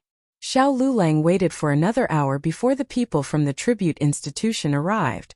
However, just as he was about to sit in the carriage, the coachman from the Hanlin Academy rushed over anxiously and said, bad news, Xiao Lulang. Editor Ning is in trouble. Hurry and go to the Wenhua Pavilion. Chapter 409. There are all kinds of novels that you can't find online. Outsiders didn't know much about Ning Xuan and Xiao Liulong's friendship. The coachman named Wu Lauer had only run into them a few times, and only then did he know that Ning Xuan and Xiao Lulang were very close in private. He was tight-lipped and didn't say anything. But now that something had happened to Ning Xuan, Wu Lauer couldn't care less. What happened to Editor Ning? Xiao Lulang asked. Wu Lauer said anxiously. He broke an antique inkstone in the Wenhua Pavilion. I heard that it belonged to the late emperor. What do you think we should do? If he's really punished, Editor Ning's career will be in danger. It was indeed a big taboo to break an item of the imperial family. Even Scholar Han couldn't protect Ning Xuan. The Wenhua Pavilion wasn't far from the examination compound. Xiao Lulang told the people from the examination compound to go there first, and he would be there later to deal with some matters. Then Xiao Lulang and Wu Lauer went to the Wenhua Pavilion. Every blade of grass, every tree, every brick, and every tile of the Wenhua Pavilion was the same as before. The smell of cinnamon from the 4 seasons could easily awaken one's memories. Xiao Yolong's expression was dazed for a moment. Xiao Xiuzhua? Wu Lauer called out. Xiao Lulang came back to his senses and looked at Wu Lauer. I'm fine. Where is he? Without waiting for Wu Lauer to show him the way, he nodded and said, got it. He's at Tingfeng Courtyard. After he finished speaking, He strode towards Maple Courtyard. Wu Lao was confused. I don't think I told you that he was at Tingfeng Courtyard. Have you been here before? How do you know where Tingfeng Courtyard is? The Pavilion of Literary Splendor had 1 pavilion and 3 courtyards. The main pavilion was called the Pavilion of Literary Splendor. It was used to store books. The Courtyard of Listening Lair was the private courtyard of Princess Xinyang. The Courtyard of Listening Billow was used to entertain guests. Only the Courtyard of Listening Maple was used to store antiques and treasures, as well as books that needed to be restored. Scholar Han had come here today because Princess Xinyang had brought back a large box of famous paintings from Fengdu Mountain. Among them were 2 books, Mencius and the Doctrine of the Mean, which had been annotated by the great scholar of the previous dynasty, Master Zhuge. Princess Xinyang intended to gift these 2 books to the Hanlin Academy. Because the books had just been moved back and were about to be sent out, they weren't placed in the library. Instead, they were temporarily placed in Listening Maple Courtyard. Xiao Lulang arrived at Tingfeng Courtyard with ease. He realized that it wasn't that nothing had changed here. At least, the people here were no longer familiar faces. The steward in charge of the splendid literature pavilion had the same surname as Wu Lao. He was almost 50 years old, but he looked like he was in his early 40s. This incident had caused a huge commotion. Not only him, but even the deputy stewards of the splendid literature pavilion had come along. Scholar Han had brought Ningxian here. If something really happened, he wouldn't be able to escape responsibility. He was pleading with the stewards to let him take the inkstone away. There was a scholar in the Hanlin Academy who was proficient in restoring antiques. Maybe he could give it a try. However, the stewards didn't give Scholar Han any face. They insisted on detaining Ningxian and handing him over to Princess Xinyang. Master Han, Xiao Lulang walked over and saluted Scholar Han. He then looked at Ningxian. When Ningxian saw him, it was as if he had seen a life-saving straw. Lulang. Scholar Han frowned and said, "Didn't you go to the tribute courtyard? Why are you here? This isn't something you should get involved in. You should leave quickly." Xiao Lulang said, "The tribute courtyard doesn't start classes this early. I heard that something happened here. I recommended Ningxian here. If it weren't for me, he wouldn't have been in this situation." 6. Ningxian corrected himself. "Xiao Xiuzhu, don't say that. I was careless and dropped the inkstone. It has nothing to do with you." Xiao Lulang wasn't in a hurry to appease Ningxian. Instead, he looked at the stewards across from him. "Can you let me see that inkstone?" Steward Wu saw that he was wearing the Hanlin Academy's official robes, and knew that he was an official. He didn't refuse his request, but Steward Wu looked at his lame leg and crutches with a strange expression. Xiao Lulang was used to this kind of scrutiny. He stood there, neither servile nor overbearing, and waited for the servants of the splendid literature pavilion to carefully bring in the broken inkstone on a tray. This was the imperial inkstone used by the 3rd emperor of the Great Western Dynasty. It was an antique from the previous dynasty. No wonder the stewards of the splendid literature pavilion were so nervous. However, this inkstone wasn't broken by Ningxian. It had been broken long ago. It was broken by the young Xiao Heng. He was worried that Princess Xinyang would spank him, so he asked Long Yi to find some fish bleach glue and stuck it on himself. So Ningxian was really tricked by him. Xiao Lulang said without changing his expression, "This inkstone was broken to begin with." "Nonsense." Steward Wu said sternly. "How could it be broken? Are you implying that we broke the inkstone and blamed it on your Hanlin Academy?" Ningxian was actually a little confused, but no one believed him, so he didn't dare to voice his doubts. Now that Xiao Lulang spoke, he became a little more confident. "I also don't think I broke it. There's a wooden floor below, and this thing isn't placed high. Who knows how it broke in half with a light knock?" Scholar Han looked at Xiao Lulang. "What evidence do you have?" Although he didn't want Ningxian to be guilty, he couldn't let someone else take the blame just to get Ningxian off the hook. Princess Xinyang wasn't a good-tempered person, and the consequences of slandering her servant were severe. Xiao Lulang showed the inkstone to Scholar Han. "This crack is quite old, and there are traces of it being glued together.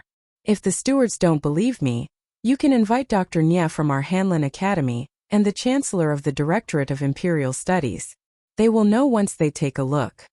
Dr. Nya was the 5 classics doctor who was proficient in restoring antiques. The old Chancellor didn't need to be mentioned. Not only could he identify antiques, but he could also fake them. When Scholar Han heard this, he immediately sent people to Hanlin Academy and the Imperial College to invite experts. After careful inspection, they confirmed that Xiao Lulang wasn't lying. This inkstone was indeed broken for many years. However, the stewards still had a skeptical look on their faces. Scholar Han smiled faintly. You don't trust Hanlin Academy, but don't you trust the Imperial College? Hanlin Academy has nothing to do with the Imperial College. This was the truth. Everyone knew that Hanlin Academy was under Grand Tutor Zhuang, and Grand Tutor Zhuang and the old Chancellor were independent. The old Chancellor thought, "Your disciple is in Hanlin Academy?" The old Chancellor stroked his beard and said seriously, all right, there are some things that shouldn't be said. After all, the young Marquis has passed away and it's not inappropriate to talk about him again. However, we can't make an innocent person take the blame because of this. Actually, this inkstone was broken by Xiao Heng. He was naughty when he was young, so he didn't dare to tell Princess Xinyang that he broke the inkstone. He secretly took it to the Imperial College and asked me to fix it for him. That's right, I glued this inkstone. If you don't believe me. What if you don't believe me? Do you want to go underground and ask the young Duke for confirmation? The stewards had an image in their minds. They quivered and didn't dare to speak anymore. The old Chancellor waved his hand. Okay, I'll tell Princess Xinyang about the inkstone. I won't make things difficult for you. At this point, the stewards finally heaved a sigh of relief. Even if they hadn't served the young Duke, they knew that the old Chancellor was the young Duke's teacher. Since he took the responsibility, there was nothing for them to do. The storm was over. Scholar Han thought he could meet Princess Xinyang, but she didn't come to Wenhua Pavilion until they left. He felt a little regretful. After leaving Wenhua Pavilion, Xiao Lulang looked at the old Chancellor with a speechless expression. Teacher's mouth is really. The old Chancellor waved his hand. Excellent as always, I know. Xiao Lulang was speechless.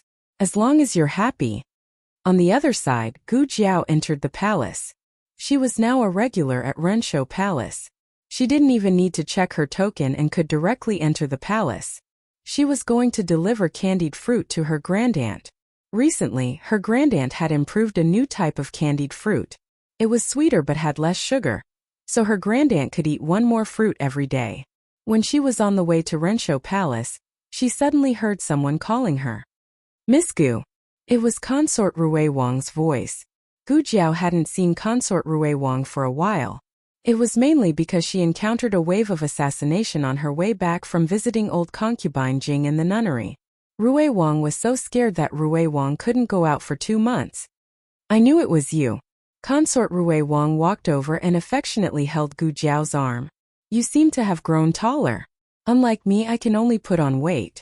Gu Jiao looked at her slightly round body and said, You're not fat. She really wasn't fat. Consort Rui Wang used to be too thin. Now she was normal. Consort Rui Wang said, Only you and the prince would say that. The nannies didn't allow me to eat too much. They were afraid that the baby would grow too big and it would be hard to give birth. Gu Jiao deeply agreed.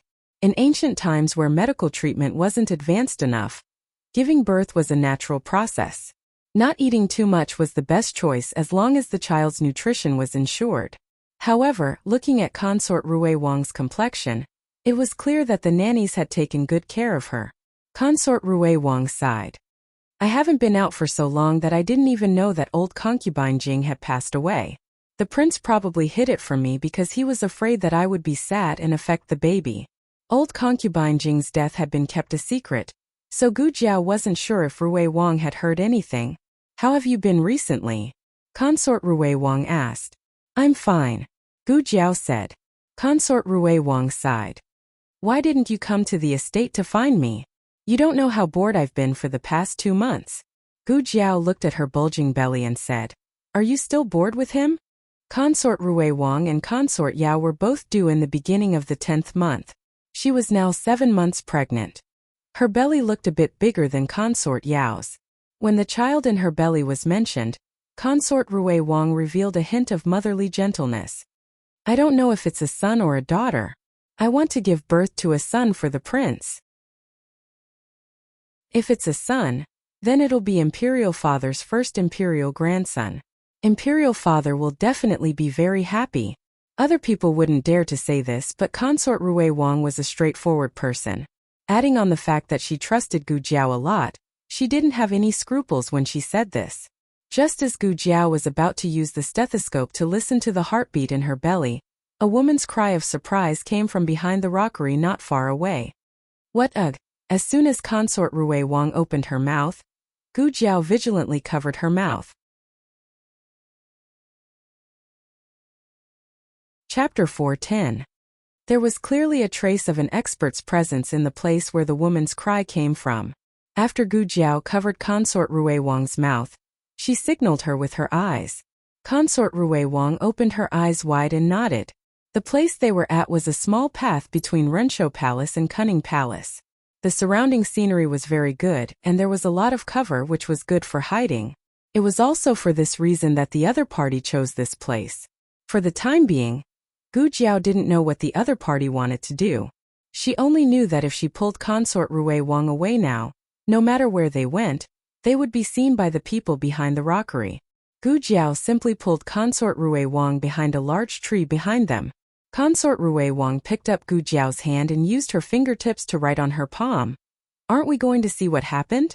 Gu Jiao shook her head and wrote on her palm. There's an expert. After a pause, she said. He doesn't have a murderous aura. In other words, he didn't want to kill that woman. Consort Rui Wang nodded thoughtfully. The rockery was directly across from the large tree, about 20 steps away. The two of them both held their breaths. With Gu Jiao's ability, she could hide her presence very well, but Consort Rui Wang couldn't do it for the time being. She could only try to slow her breathing as much as possible. However, that woman's breathing was probably too fast and nervous, so she suppressed Consort Rui Wang's and didn't let the expert notice. The conversation behind the rockery could be faintly heard. It's you? Why are you here? What did you do to Chunying? Hearing this name, Consort Rui Wang's temples suddenly jumped a few times. Gu Jiao looked at her with confusion. She picked up Gu Jiao's hand and wrote on her palm, Chunying is the Crown Prince Consort's personal female official. Gu Jiao raised her eyebrows. So the woman who spoke was. Both the woman and the expert lowered their voices, which sounded different from their usual voices. Therefore, it was difficult to tell if it was the person she had guessed in her heart. But there was no hurry. After all, the two of them would come out from behind the rockery in a while. The conversation continued. I only sealed her sleeping acupoint. It will automatically unseal after an hour. Gu Jiao, oh, she wants to learn too. She put her husband to sleep and then did this and that. It was a man's voice. The woman said, I think you're the crazy one. This is the Imperial Palace. It's broad daylight. Aren't you afraid of being discovered? The voice sounded a little angry. The expert sneered. Who told you to always avoid me? I can only resort to this. Don't come any closer. The woman shouted. A few hurried footsteps came from behind the rockery. It should be the woman who was staggering back to avoid the expert. Unfortunately, she couldn't retreat far. Gu Jiao heard her back hit the rockery. The expert seemed to compromise. Okay, I won't come over. Don't hurt yourself. The woman said coldly, what do you want to do? The expert smiled playfully. Don't you know what I want to do? You look at how scared you are. Don't worry. I don't want to do anything today. I just came to tell you. Gu Jiao and Consort Rui Wang didn't hear the last sentence clearly. The expert seemed to have said it close to the woman's ear. Then there was a crisp slap from behind the rockery. Consort Rui Wang was stunned and blinked. Was this a slap? Gu Jiao nodded. Sounded like it. After that slap, there was no more conversation from behind the rockery. The expert should have left. The woman's breathing was still there. Gu Jiao and Consort Rui Wang didn't leave. Both of them wanted to see who the woman behind the rockery was. The two of them waited for a long time. Finally, the woman behind the rockery came out. Consort Rui Wang took a closer look and quickly covered her mouth. How could it be her?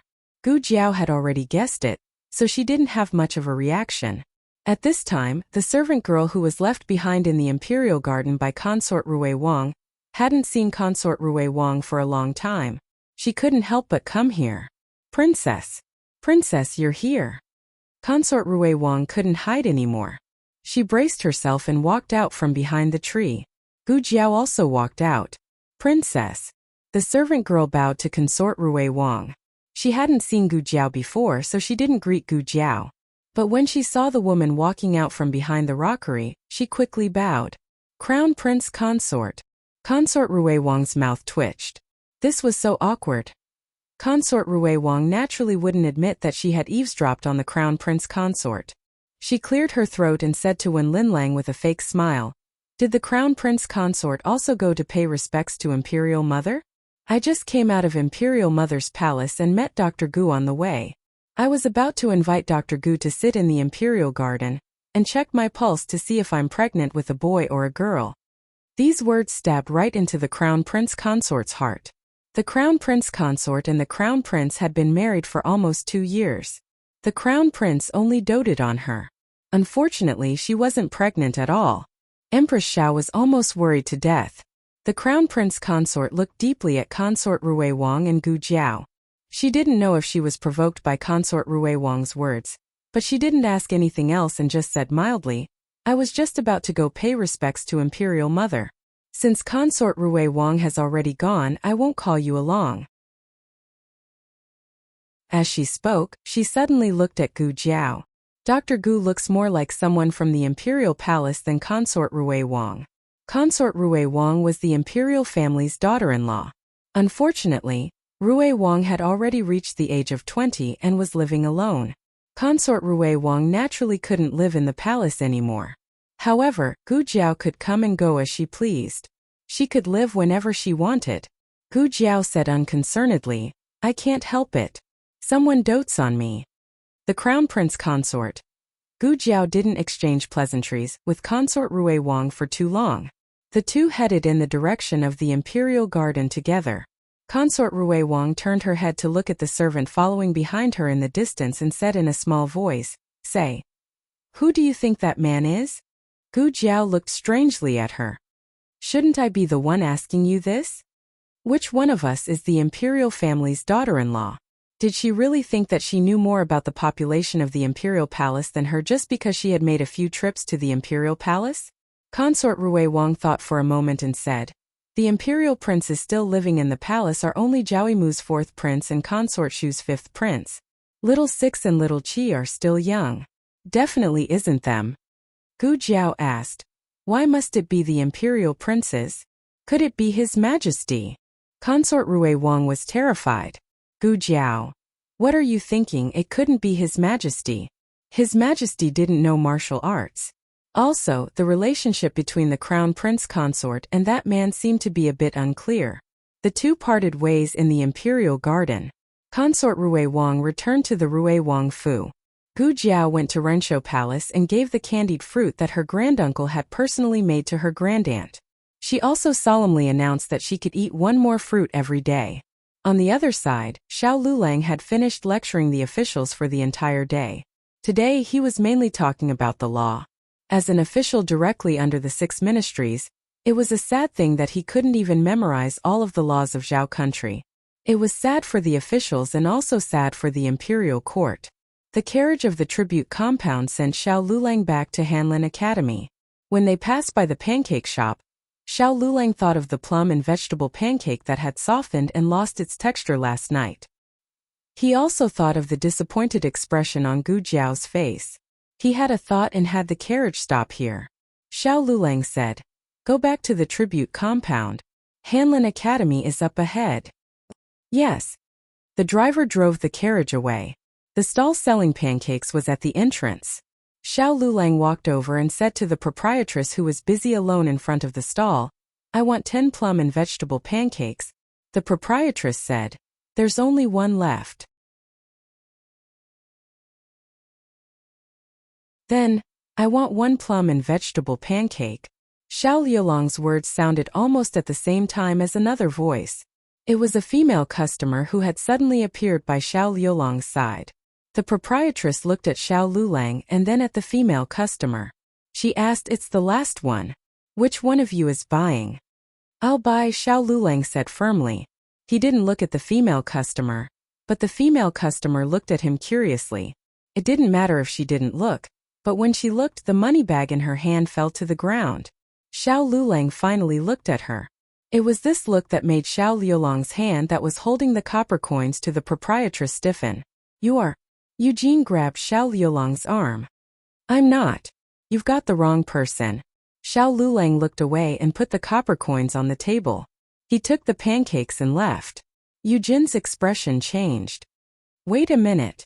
Hey, sir. You gave too much." The proprietress raised 2 copper coins and shouted at Xiao Lulang. Xiao Lulang leaned on his walking stick and quickly walked into an alley to the side. When Eugene chased after him, he had already hidden in another shop. Eugene looked around for a long time, but she couldn't find Xiao Liulang's figure. In the end, she left with disappointment and loss. Xiao Lulang let out a long sigh of relief. Fortunately, he hadn't been discovered. He walked out from the small cubicle of the ready-made clothing shop. He didn't know if it was because he walked too quickly to avoid Eugene, but his good left foot was twisted. He lost his balance and fell forward. Coincidentally, a customer opposite him had finished picking out cloth and was walking over. Xiao Lulang was caught off guard and bumped into her shoulder. He fell to the ground in a sorry state, and the walking stick in his hand also fell out. The servant girl cried out in alarm, "Princess, are you okay?" Princess Xinyang waved her hand indifferently. "I'm fine." She looked at the Hanlin official who seemed to have tripped over himself. Her gaze fell on the back of his head. She asked, "Sir, are you okay?" Chapter 4:11. Xiao Liulang's body stiffened. How long had it been since he'd heard this voice? It felt like a lifetime had passed. He fell to the ground with his back to Princess Xinyang. Even so, he could feel her gaze on him. He didn't dare to turn his head, nor did he dare to turn his back. He tried to restrain his body from trembling and said calmly, "I'm fine." "You..." Princess Xinyang heard him say he was fine, but out of the corner of her eye, she caught a glimpse of the cane that had fallen. It didn't look like a cane but more like a walking stick. It was suitable for people who couldn't walk but couldn't walk at all. Princess Xinyang wasn't sure if he had been born with a disability, or had just been injured recently. Either way, it didn't seem like he was fine. She said, "I think I tripped you just now. Can you still get up? I'll call a doctor for you. Come help this man up." As soon as she finished speaking, the servant girl who had been supporting her stepped forward and reached out to help Xiao Lulang. Xiao Lulang hurriedly raised his sleeve to stop her. "Don't come over." The servant girl was startled. She looked back at Princess Xinyang in confusion. Xiao Lulang composed himself and said, "I'm not used to people touching me." When he was 14, his voice hadn't changed. It was still a young and immature voice. Now that it had passed, he had changed into a voice that was somewhere between a teenager and an adult man, low and clean. Princess Xinyang didn't immediately notice that something was wrong with his voice, but she could clearly feel his avoidance and resistance. She thought about how men and women shouldn't touch each other. He was wearing Hanlin robes and they were near Hanlin Academy. He really should be careful to avoid tarnishing his reputation. Princess Xinyang didn't make things difficult for him. "If you need anything, go to Princess Xinyang's residence and let me know." Although she didn't live in the princess's residence, her servants were there and could still notify her. Xiao Lulang tried hard not to look back. "No, I'm fine." Princess Xinyang felt that this person was strange, and so was she. She couldn't quite put her finger on it. "Where are you going? I can have the guards send you there." "No need." Xiao Lulang refused. "I can walk by myself." As he finished speaking, he used his hand to push himself up. Under the gaze of Princess Xinyang, he limped to the door and bent down to pick up the cane that Gu Jiao had personally made for him. He had never been in such a sorry state before. He knew that she was watching him from behind, but he didn't want her to see him like this. His hand that was holding the cane trembled slightly.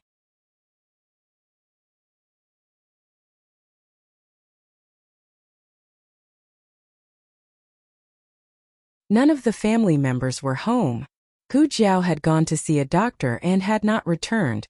Yao Shi had been invited to Granny Zhou's home. Although they were not far from each other and were both in by Shui Tong, with such heavy rain suddenly falling, Granny Zhou was worried that Yao Shi would fall. Granny Zhou had Yao Shi wait until the rain stopped before leaving. Yu Ye and senior servant Feng were also there. As for Gu Yan and Gu Xiaoshan, needless to say, they went to learn martial arts.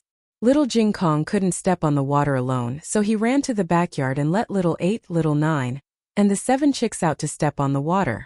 The 9 mythological beasts in the house said that they didn't want to step on the water. Xiao Lulang went back to the west room to change into dry clothes, then went to the study to take out the Yen Kingdom's arithmetic book and continued to study and calculate the ancestral rate. Little Jing Kong stepped on the water for a while, then walked into the study quietly. He came to the desk, held his little belly, and said awkwardly, "I'm hungry." Xiao Lulang glanced at him. "Are you sure you want to eat the food I made?" Little Jing Kong choked and stammered, Then I'd better not. Bad brother-in-law's food was too disgusting, so he could stay hungry for a while. Little Jing Kong's stomach kept growling. Even after eating the candied fruits and snacks, he still wasn't full. After all, he was a child with a big appetite. Otherwise, he wouldn't have fought with the other little monks for food.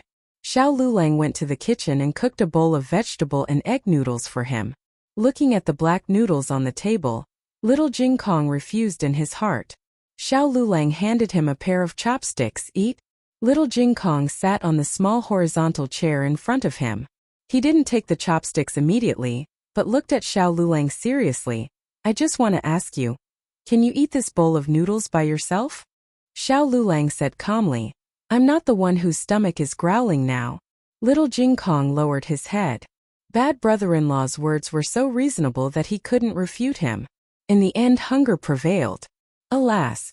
Little Jing Kong sighed, took the chopsticks with his little hand, and started to eat in resignation. It was almost dinner time, but Xiao Lulang wasn't hungry. However, he didn't let little Jing Kong sit in the central room and eat alone. He directly moved little Jing Kong and the chair to the study. He ate his own food and counted his own food. Little Jing Kong was halfway through eating when he suddenly looked at Xiao Lulang bitterly. Can I ask you a question? Go ahead. Xiao Lulang didn't raise his head and continued to do the math problem in his hand. Little Jing Kong was full of curiosity. How do you make every meal taste worse than the last? Xiao Lulang looked at him and said shamelessly, work hard and cook well. Little Jing Kong? Little Jing Kong knew that he couldn't learn this skill, because the sweet potatoes he roasted when he was 3 years old were already better than the food made by his bad brother-in-law. Little Jing Kong developed a good habit of not wasting food when he was in the temple. No matter how bad the food tasted, he would grit his teeth and finish it. Are you full? Xiao Lulang looked at the black and empty bowl in front of him and asked. Little Jing Kong pursed his lips and looked dignified. Your food tastes so bad. Do you expect me to eat a second bowl? Okay, congratulations, your wish is fulfilled. Well, he couldn't do anything if he wasn't full. Xiao Lulang knew that the little monk's stomach wouldn't be full so easily. He also steamed some vegetable jerky, corn on the cob, and sweet potatoes for him in the pot. They should be cooked by now. He took away the empty bowl in front of little Jing Kong and went to the kitchen to bring out the steamed vegetable jerky, corn, and sweet potatoes. Little Jing Kong crossed his arms and turned his face away. I don't want this plate. He had beautiful tableware. Xiao Lulang said indifferently, you don't want it? Eat it or not, I won't spoil you. Little Jing Kong unwillingly picked up the chopsticks and said, a child without jiao jiao is a blade of grass. Xiao Lulang. Taking care of a child required a lot of energy. Xiao Lulang felt tired after a while, but this kind of tiredness seemed to be different from normal tiredness. He felt a little dizzy. After eating, little Jing Kong went to the backyard to wash the bowls. The cupboard was too high for him to reach, so he had to tiptoe to put the clean bowls and chopsticks on the stove. He also took a wet rag and planned to wipe his small table. But when he entered the study room, he felt that something was wrong. Huh? Bad brother-in-law is sleeping on the table? It's not dark yet. Little Jing Kong walked over, tilted his head and called Xiao Lulang, brother-in-law, brother-in-law. No response. Little Jing Kong thought for a while. There was still no response. Little Jing Kong let out a strange cry of surprise. He took out his little hand, which had just grabbed a wet rag, and touched Xiao Liulang's forehead. Yeah, it's so hot. Xiao Lulang fell ill without any warning. His whole body was hot and his brain turned into paste. He started to have a dream again and again. In the dream, he returned to the princess manor. Today Zhuang Xianji came to teach Wen Linlang. It was supposed to be at the One family, but the One family was too far away, so it was changed to the princess manor. Wen Linlang was his fiancée, so he accompanied her to the class. After Zhuang Xianji finished teaching, it was a break. Wen Linlang complained, Mr. Zhuang's class is too difficult. Let's go out and play, okay? He nodded as he could see his mother outside. The two went to the back of the mountain. Wen Linlang found a rabbit. This little rabbit is injured. Let's bring it home, okay? The rabbit raised by his mother died not long ago, and his mother was sad for a long time. I want to eat dates. Can you go to the tree and pick them for me? His mother also liked to eat dates, so he climbed up to pick them. Can you go and buy osmanthus cake for me? His mother also liked osmanthus cake, so he sat in the carriage and went to buy it. When he carried the rabbit, a bag of dates and a box of osmanthus cake, he excitedly went to find Princess Xianyang. What he saw, however, was an indifferent and world-weary face. She waved to him and smiled. He slowly walked over. Mother, are you not feeling well? She looked at him meaningfully. Do you like Mother? I do. Are you willing to do anything for Mother? I am willing. He said resolutely. Then go die for Mother. Go die for me, okay? Chapter 412. The rain poured down. Vermilion Bird Avenue was shrouded in rain and fog. Princess Xinyang sat in front of the window, quietly watching the heavy rain in the courtyard. She was wearing pajamas as if she had just crawled out of bed. Yujin came out of the greenhouse, closed the umbrella, and brushed the rain off it. She handed it to a servant girl beside her, then turned to enter the room. She said to Princess Xinyang, "That peony is alive. Can't be like this anymore. If this happens a few more times, even de Luojin Xian won't be able to save it." Princess Xinyang didn't speak. She just silently admired the rain. The rain is blowing in. Yujin walked over, took away the stick supporting the window and let it down. After this rain it should get cold. Coincidentally, it's the Mid-Autumn Festival. With no more rain to watch, Princess Xinyang lowered her gaze but still didn't speak. Yujin looked at her deeply. "Princess, is there something on your mind?" "I just had a dream." Princess Xinyang said. "I dreamed of that child." Yujin's eyes moved. She asked tentatively, "The young duke?" "Yes," Princess Xinyang readily admitted. She pinched her left sleeve with her right hand. "He shouted that he wanted to kill me." Yujin's expression changed slightly. "Princess." Princess Xinyang smiled faintly. Yujin wanted to say something but hesitated. She sighed. "It's getting late. Princess should rest early." When Xiao Lulang woke up, it was already midnight. He lay on the soft bed. After a while, he remembered that he seemed to have fallen asleep on the table. But how did he end up on the bed? And it didn't seem to be his bed. "Awake?" Gu Jiao's voice sounded in his ear. The rain outside had lessened. The torrential rain turned into a patter of autumn rain. It was as if the surroundings were suddenly filled with the coolness of autumn. A dim oil lamp was left on the candlestick. Xiao Lulang turned his head to look at Gu Jiao, who was lying beside him. Her expression and voice were not drowsy at all. It was obvious that she had not slept. Under her gentle gaze, the lingering palpitations in his heart gradually calmed down. "What about me?" The moment he opened his mouth, he realized that his hoarse voice didn't sound like his at all. His throat also felt swollen and painful. Gu Jiao said, "You were caught in the rain today and fell ill. Before your family came back, you had a high fever. Jing Kong was taking care of you." Xiao Lulang was slightly stunned. "He takes care of me? Does that little monk know how to take care of people?" Gu Jiao bent her lips and pointed at the antipyretic patch on his forehead. "He put this on you." When little Jing Kong had a high fever, Gu Jiao put this patch on him. There was also a box at home. She didn't expect him to remember it. He even took it out and put it on Xiao Lulang. Xiao Lulang touched the cold and soft object on his forehead and felt a chill in hindsight. Needless to say, he guessed that it was from her small medicine box. He had seen the three of them put it on. Xiao Lulang had a high tolerance for strange objects in the small medicine box. On the contrary, he was quite surprised that little Jing Kong could take care of him. The little guy knows how to take care of people, he murmured. Gu Jiao bent her lips. Not only that, he also fed you water, but you don't remember. At that time it was raining heavily. There was no one at home. He put on a light raincoat and went to the clinic to invite Dr. Song to his home. He went so far. Xiao Lulang was even more surprised. The little guy always made trouble at home. From time to time he would sing a different tune, making everyone in a mess. It was easy to misunderstand him as a naughty and ignorant child. But in fact, he was far stronger and more sensible than children his age. Gu Jiao looked at him. Why are you so surprised?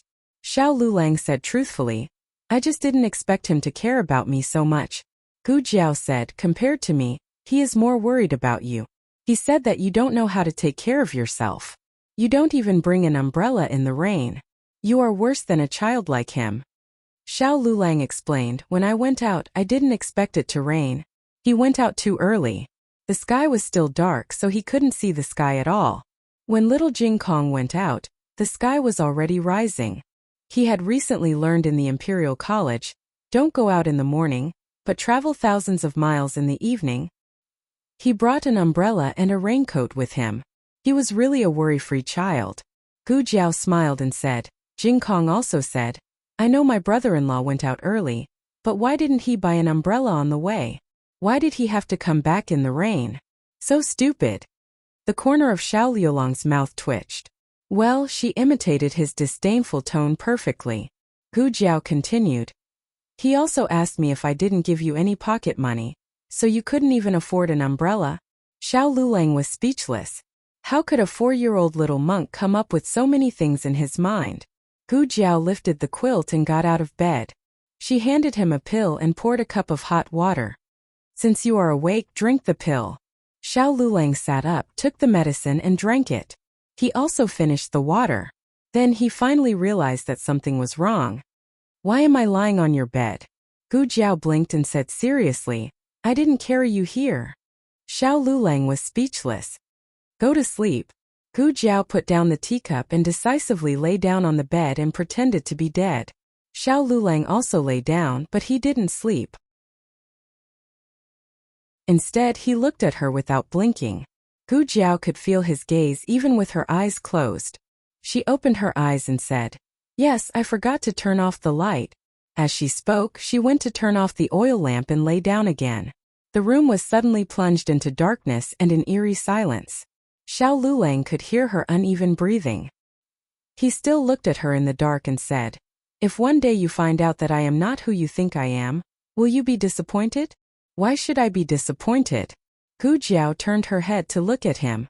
Also, if you are not who I think you are, what do you think you are? Is your face fake? She raised her hand and pinched his face. No, he said. Gu Jiao's fingertips moved down and touched his chest. Is this fake? Xiao Lulang took a deep breath. No. What about this? Her little hand poked his abs again. Wherever her fingertips touched, it was soft and numb, making him feel as if he was on fire. Xiao Lulang quickly grabbed her restless little hand. He was worried that if he didn't stop her, her hand would move down and she might poke something she shouldn't. It's also real. He said in a hoarse voice, Don't touch it. Gu Jiao, oh. Xiao Lulang. Why does she sound so regretful? Xiao Lulang didn't let go of her hand, but he didn't use too much force. She could pull her hand out if she wanted. Gu Jiao did not do so. She turned her body to face him, as if she could really see him in the pitch-black darkness. Their breaths intertwined in the night. Suddenly, she hooked his finger and asked, Since you're real from head to toe, I won't be disappointed. But what if the identity is fake? What if I'm not the person you think I am? Xiao Lulang composed himself and used a great deal of courage to make himself speak. Have you ever thought that maybe I'm not the real? It was hard to say. Actually, Gu Jiao didn't mind. It didn't matter if he was the real Xiao Lulang or not. However, since he had brought it up to the surface, she was willing to be honest with him.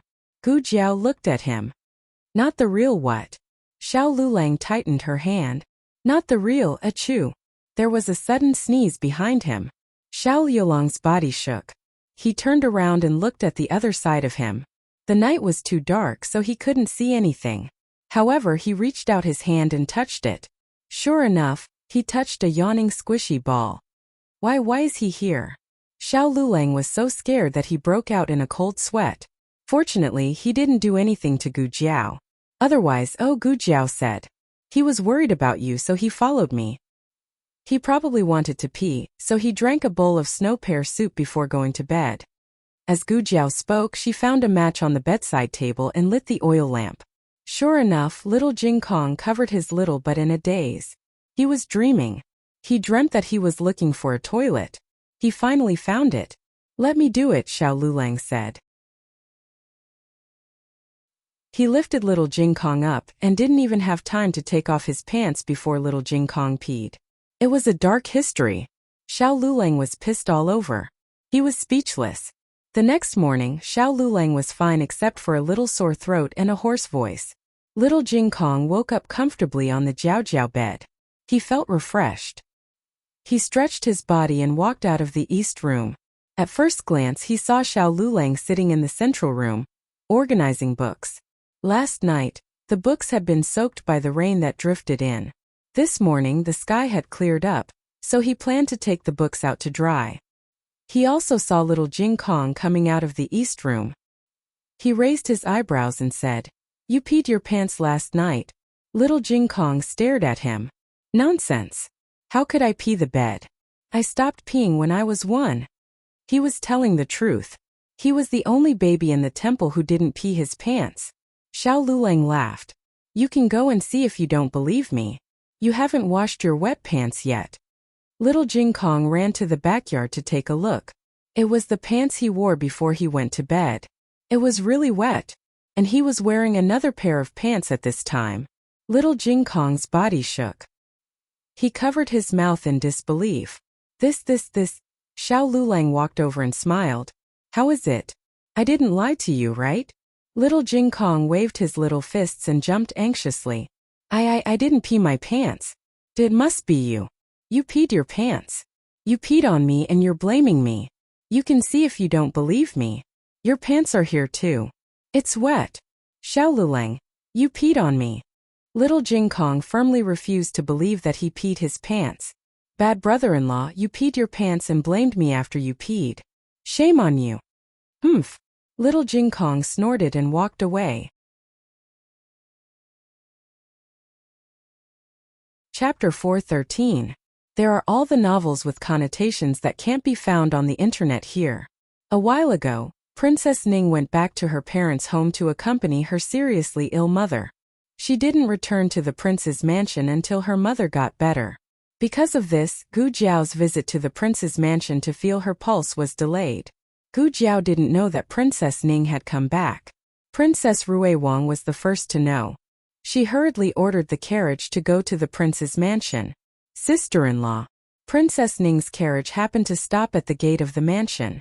She was about to get in when she heard Princess Rui Wang's happy voice.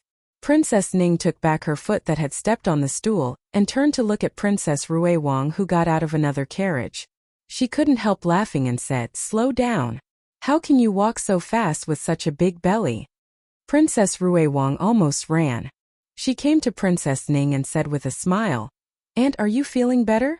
"Yes, much better." Princess Ning nodded with a smile. "You are pregnant. Why don't you take care of the baby in the mansion? What are you doing here?" Princess Rui Wang said, "I heard that you came back, so I came to see you.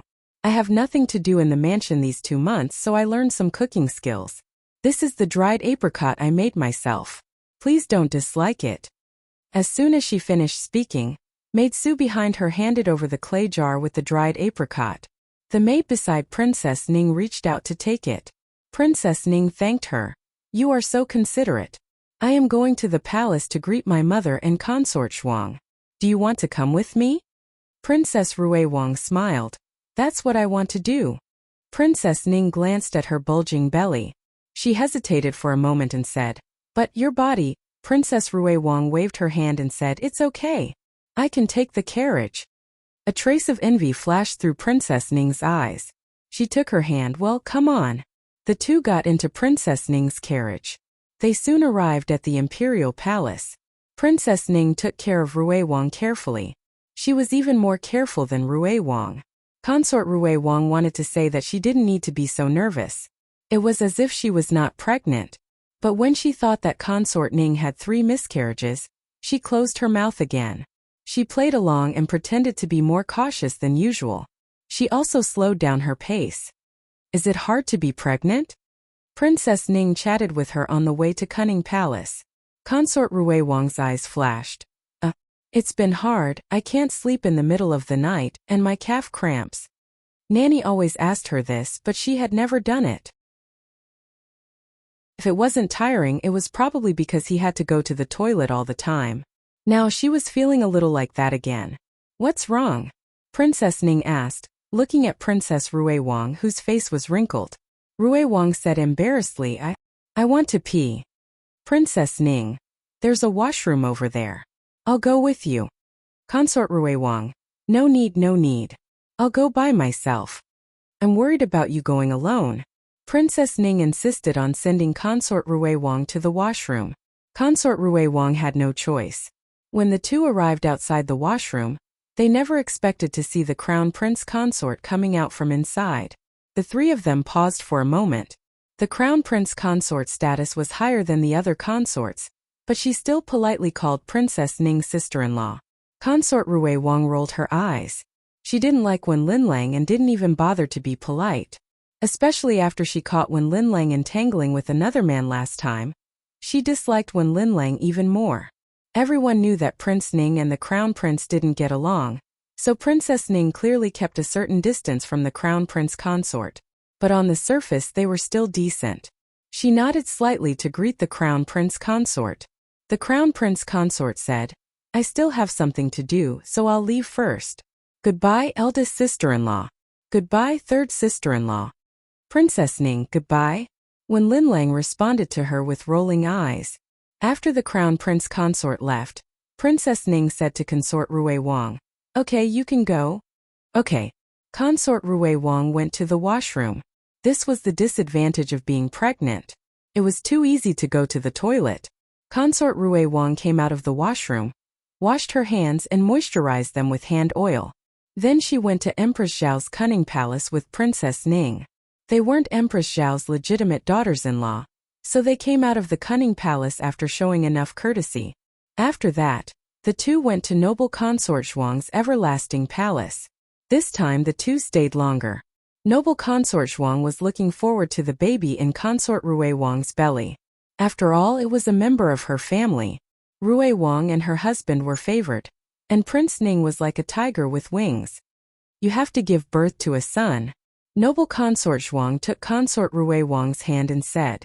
Consort Ruiwang smiled embarrassedly. It's not up to me to decide. Noble consort Zhuang thought for a while and asked, Do you like sour or spicy food? Consort Ruiwang said honestly, I like both.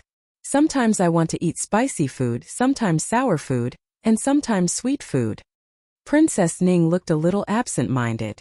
Noble consort Zhuang was worried about her daughter-in-law's mood, so she didn't talk about the baby anymore. She called her personal nanny. Go ask where Prince Ning and Ruiwang are.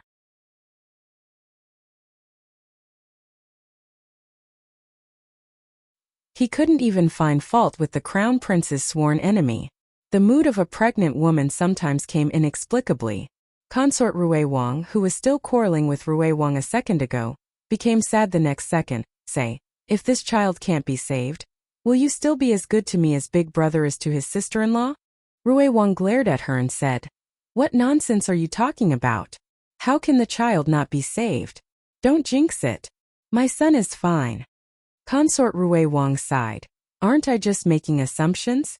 I just think that Big Brother is really good to his sister-in-law. Ruiwang couldn't refute this. That's right, Prince Ning and Consort Ning knew each other when they were young. They weren't childhood sweethearts, but they didn't get married in secret either. After they got married, the two got along well. The only regret was Consort Ning's belly. Fortunately, Prince Ning never neglected her because she couldn't give birth to a child. In front of Consort Zhuang, he also said good things about Consort Ning. Consort Zhuang wasn't an easy person to get along with.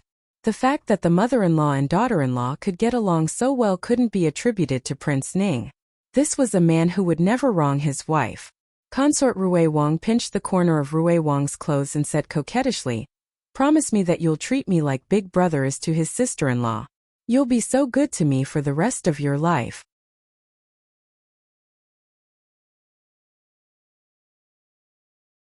Chapter 4:14.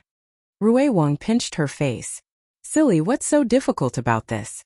You are my wife. If I don't treat you well, who should I treat well?" Ahem. Prince Ning cleared his throat. "Let's go." Consort Rui Wang hurriedly withdrew her hand. Rui Wang also scratched his head embarrassedly. After that, the two seemed to avoid each other deliberately. They wished they could get out of the carriage. However, Prince Ning ignored the gazes of others and held Consort Ning's hand in public. The folk customs and customs of this dynasty were more open than those of the previous dynasty, but they were rarely so intimate outside. Consort Ning was a little uncomfortable. Prince Ning's smile was so gentle that it was hard to refuse. The four of them went out of the imperial palace. The carriages of the two manors had been waiting outside for a long time. Consort Rui Wang naturally went back with Rui Wang. Prince Ning should also go back to Prince Ning's mansion with Consort Ning. Unexpectedly, Prince Ning held Consort Ning's hand and said, "Father wants me to go to the imperial study in the afternoon. You go back first." Consort Ning hurriedly said, "Since you have official business, why didn't you say so earlier?" Prince Ning smiled and said, "I want to see you off, but I have to see you get on the carriage first." Consort Rui Wang was very envious. What kind of celestial love did eldest brother have for eldest sister-in-law? Consort Ning said, "Then you go to see father quickly. I'm going back." Prince Ning smiled and said, "Okay." Consort Ning pulled back her hand and turned to get on the carriage of Prince Ning's mansion. Rui Wang said goodbye to Prince Ning. "Then, eldest brother, we will go first." Prince Ning nodded. "Pay attention to the thing I told you. I will ask father for a reward for you later." Rui Wang laughed heartily. "Okay, what did eldest brother ask you to do?" Consort Rui Wang asked in a low voice. "I'll tell you later." Rui Wang pulled his wife towards Rui Wang Fu's carriage. Just as he was about to help Consort Rui Wang onto the carriage, another carriage suddenly appeared on the official road in front of the palace gates. The speed of the carriage was so fast that it didn't slow down even as it neared the entrance of the palace, almost crashing into it.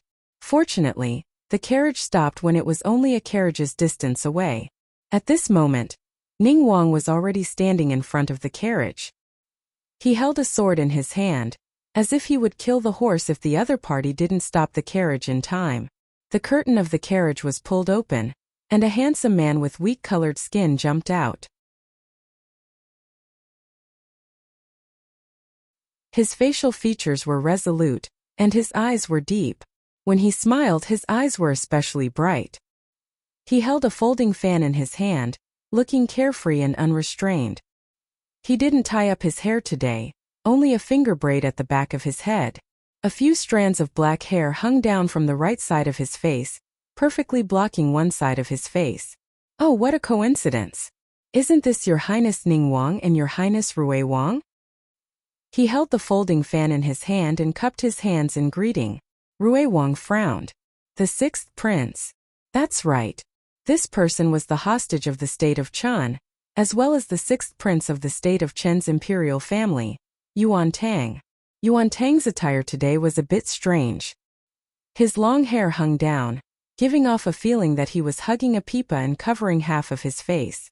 However, he wasn't a pale-faced scholar, but a weak-colored handsome man who exuded a masculine aura. His image was a bit hard to describe in words. Yuan Tang smiled and said, "Your Highness Rui Wang, long time no see. This must be Consort Rui Wang? We met once a few years ago." Ning Wang stealthily blocked Rui Wang and his wife behind him. He said to Yuan Tang, "Is the sixth prince going to ride a horse in the palace?" Yuan Tang cupped his hands in greeting and said with a smile, "I wouldn't dare, I wouldn't dare. I was in too much of a hurry to greet your highnesses, so I was a bit fast." Ning Wang said indifferently, "We're not familiar with each other. There's no need to greet each other." Yuan Tang raised his eyebrows and smiled. "Is this how your country treats its guests?" Ning Wang said coldly, "You're a hostage, not a guest." Yuan Tang rubbed his chest. "Aya, this really hurts my self-esteem. I originally found a talking parrot outside the palace and wanted to enjoy it with your highnesses. However, it seems that your highnesses aren't interested in enjoying it with Yuan Tang. In that case, Yuan Tang will take his leave." After he finished speaking, he cupped his hands in greeting and turned to walk towards his carriage. The moment he brushed past Consort Rui Wang, the cold wind blew his beautiful hair. It was all because his appearance was too eye-catching that Consort Rui Wang subconsciously glanced at him. Consort Rui Wang cried out in alarm and the handkerchief in her hand fell to the ground. "Consort Rui Wang, this is..." Yuan Tang looked back in confusion. Consort Rui Wang turned around and approached Rui Wang's chest. Rui Wang hurriedly protected her in his arms and coldly glared at Yuan Tang. "You scared this prince's princess. Then I'm sorry." Yuan Tang cupped his hands in greeting and bowed again. After Yuan Tang left, Ning Wang looked at Rui Wang and his wife with concern. "What happened just now?" The handkerchief on the ground had already been picked up and put away by the servants. Rui Wang patted Consort Rui Wang's shoulder to comfort her. "That's right. Did that guy deliberately scare you just now?" Consort Rui Wang shook her head. No, I was just too surprised." Rui Wang didn't understand. "What are you surprised about? It's not like you haven't seen him before." Yuan Tang was a hostage of the state of Chun, and usually didn't attend the gatherings of the imperial family of the state of Zhao. However, when he first came to the state of Zhao, the emperor still held a welcoming banquet for him and the envoy of the state of Chun in order to show the bearing of the imperial family of the state of Zhao. Consort Rui Wang thought carefully and still told him that she had seen the crown princess meeting someone in private. You. Rui Wang was so shocked that he stuttered. "You didn't hear wrong? Was it really the crown princess and Yuan Tang?" Consort Rui Wang recalled. "They deliberately lowered their voices so I couldn't tell whose voice it was. However, I heard the crown princess say, 'What did you do to Chunying?' Chunying is the crown princess' personal female official. After that, I saw the crown princess walk out from behind the rockery, so I was certain that woman was the crown princess." "Then how were you certain that man was Yuan Tang?" "It was King Ning who spoke." Consort Rui Wang frowned and said, "I heard the crown princess slap him from behind the rockery. Just now, I saw that Yuan Tang's face was red and swollen. There were streaks that looked like finger marks, so I immediately thought of that man. This didn't sound like anything honorable. The current crown princess actually colluded with a hostage of the state of Chun. If this got out, she would be beheaded." Rui Wang said in disbelief, "This Yuan Tang is too daring. And the crown princess, why would she collude with a hostage of the state of Chun? She doesn't seem like that kind of person." Consort Rui Wang snorted. "What do you mean she doesn't seem like that kind of person? You men are all blind. I already told you that she isn't a decent woman. She dared to hook up with the crown prince when she was engaged to Xiao Heng. Who can say that she won't hook up with other men now that she has the crown prince?" Rui Wang retorted, "What are you saying? Who's blind?" "You." As soon as Consort Rui Wang finished speaking, she remembered that Prince Ning was also here.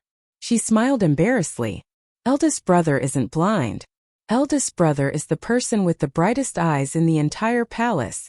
Don't think that I don't know that you secretly liked Wen Linlang. So did old fourth. Only eldest brother doesn't like her." Rui Wang choked. That was many years ago. He was young and inexperienced and was stunned by Wen Linlang's beauty. However, didn't he not see Wen Linlang after that? His heart and eyes only had her Du Qianqian in them. Rui Wang said, "Speaking of which, if she really did this, then would she be worthy of the crown prince? Would she be worthy of imperial father and the people of the state of Zhao? Eldest brother, should we report this to imperial father as soon as possible? If she had hooked up with other men, they would have made the crown prince's head turn into a grassland. However, it just had to be a hostage of the state of Chun. The severity of this matter was huge. Prince Ning paused and said, "Don't be anxious. Empty words have no proof. We have to find evidence first."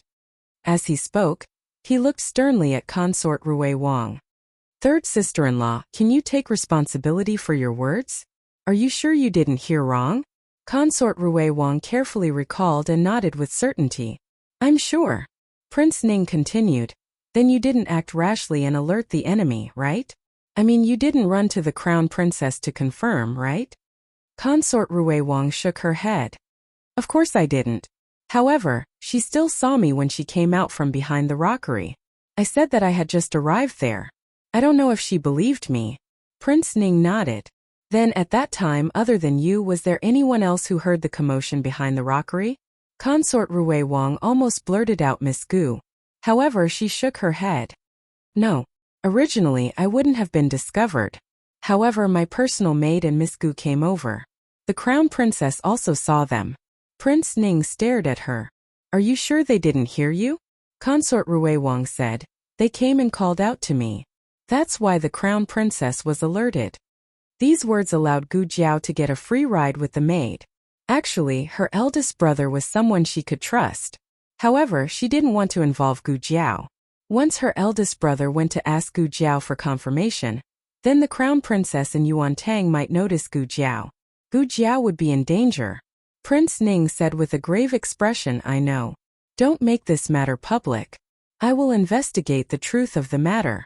It won't be too late to report to Imperial Father after I get conclusive evidence." Consort Rui Wang deeply agreed. Eldest brother is right. After all, the crown princess wasn't an ordinary woman. She was the most respected Wangfei in the imperial family of Zhao country. In the future, she would be the mother of the country. It would be fine if there was evidence to accuse her. However, if there wasn't enough evidence and she was bitten, then her eldest brother's years of painstaking effort would be wasted. Thinking of something, Rui Wang said worriedly, "Then will Qianqian be in danger?" The crown princess saw her. If she tells Yuan Tang that their conversation might have been overheard by Qianqian, will Yuan Tang come to silence her? Yuan Tang's martial arts are so high, and she even tried to assassinate Imperial Father. The more she said, the more frightened Rui Wang became. How did his wife encounter this kind of thing? Ning Wang smiled warmly, replying, "I will send someone to Rui Wang Fu to protect Sandaimei. Sandaimei, try not to leave the Fu in the next few days. If you have to leave the Fu, take the shadow guards I sent over." Rui Wang's heart returned to his stomach. He cupped his hands and smiled. "That would be great. I thank eldest brother on behalf of Qianqian."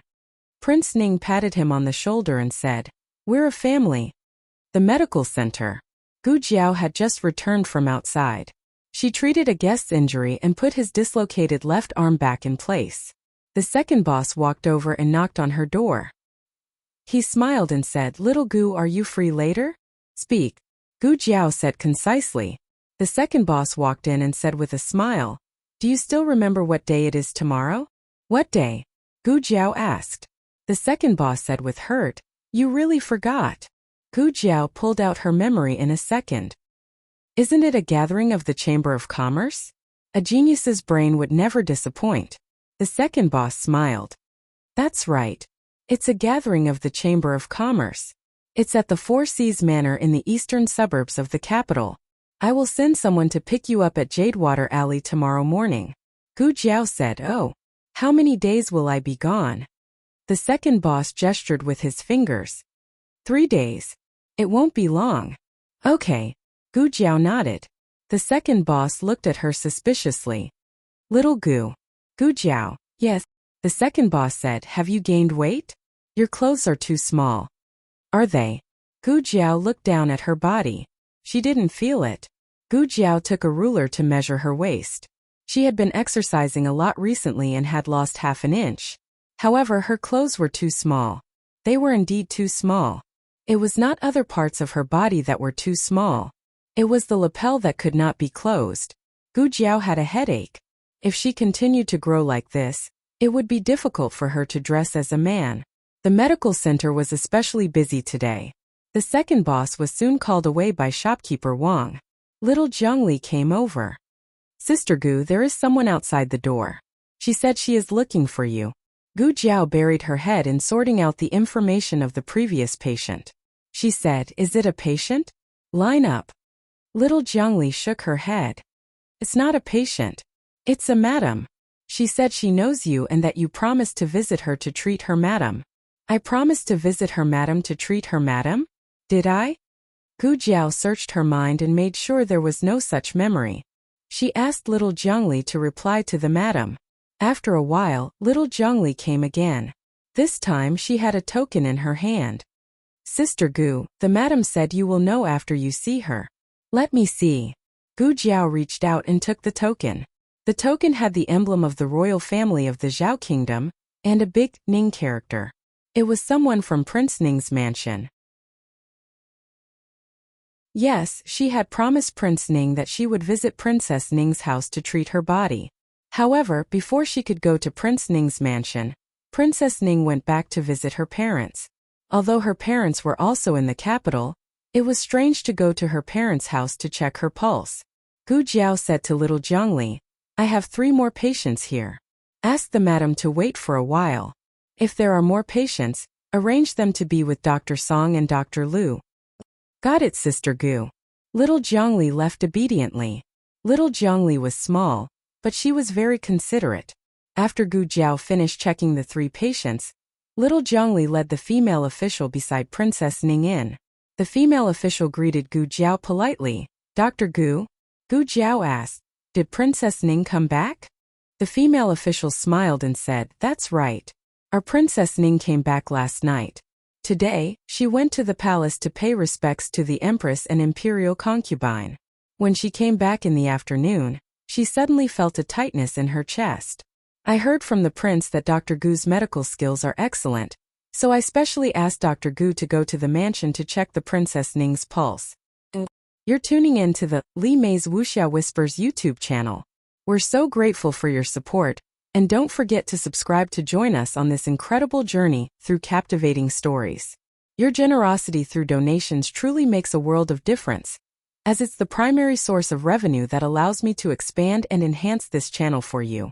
Thank you from the bottom of my heart for being a part of this adventure.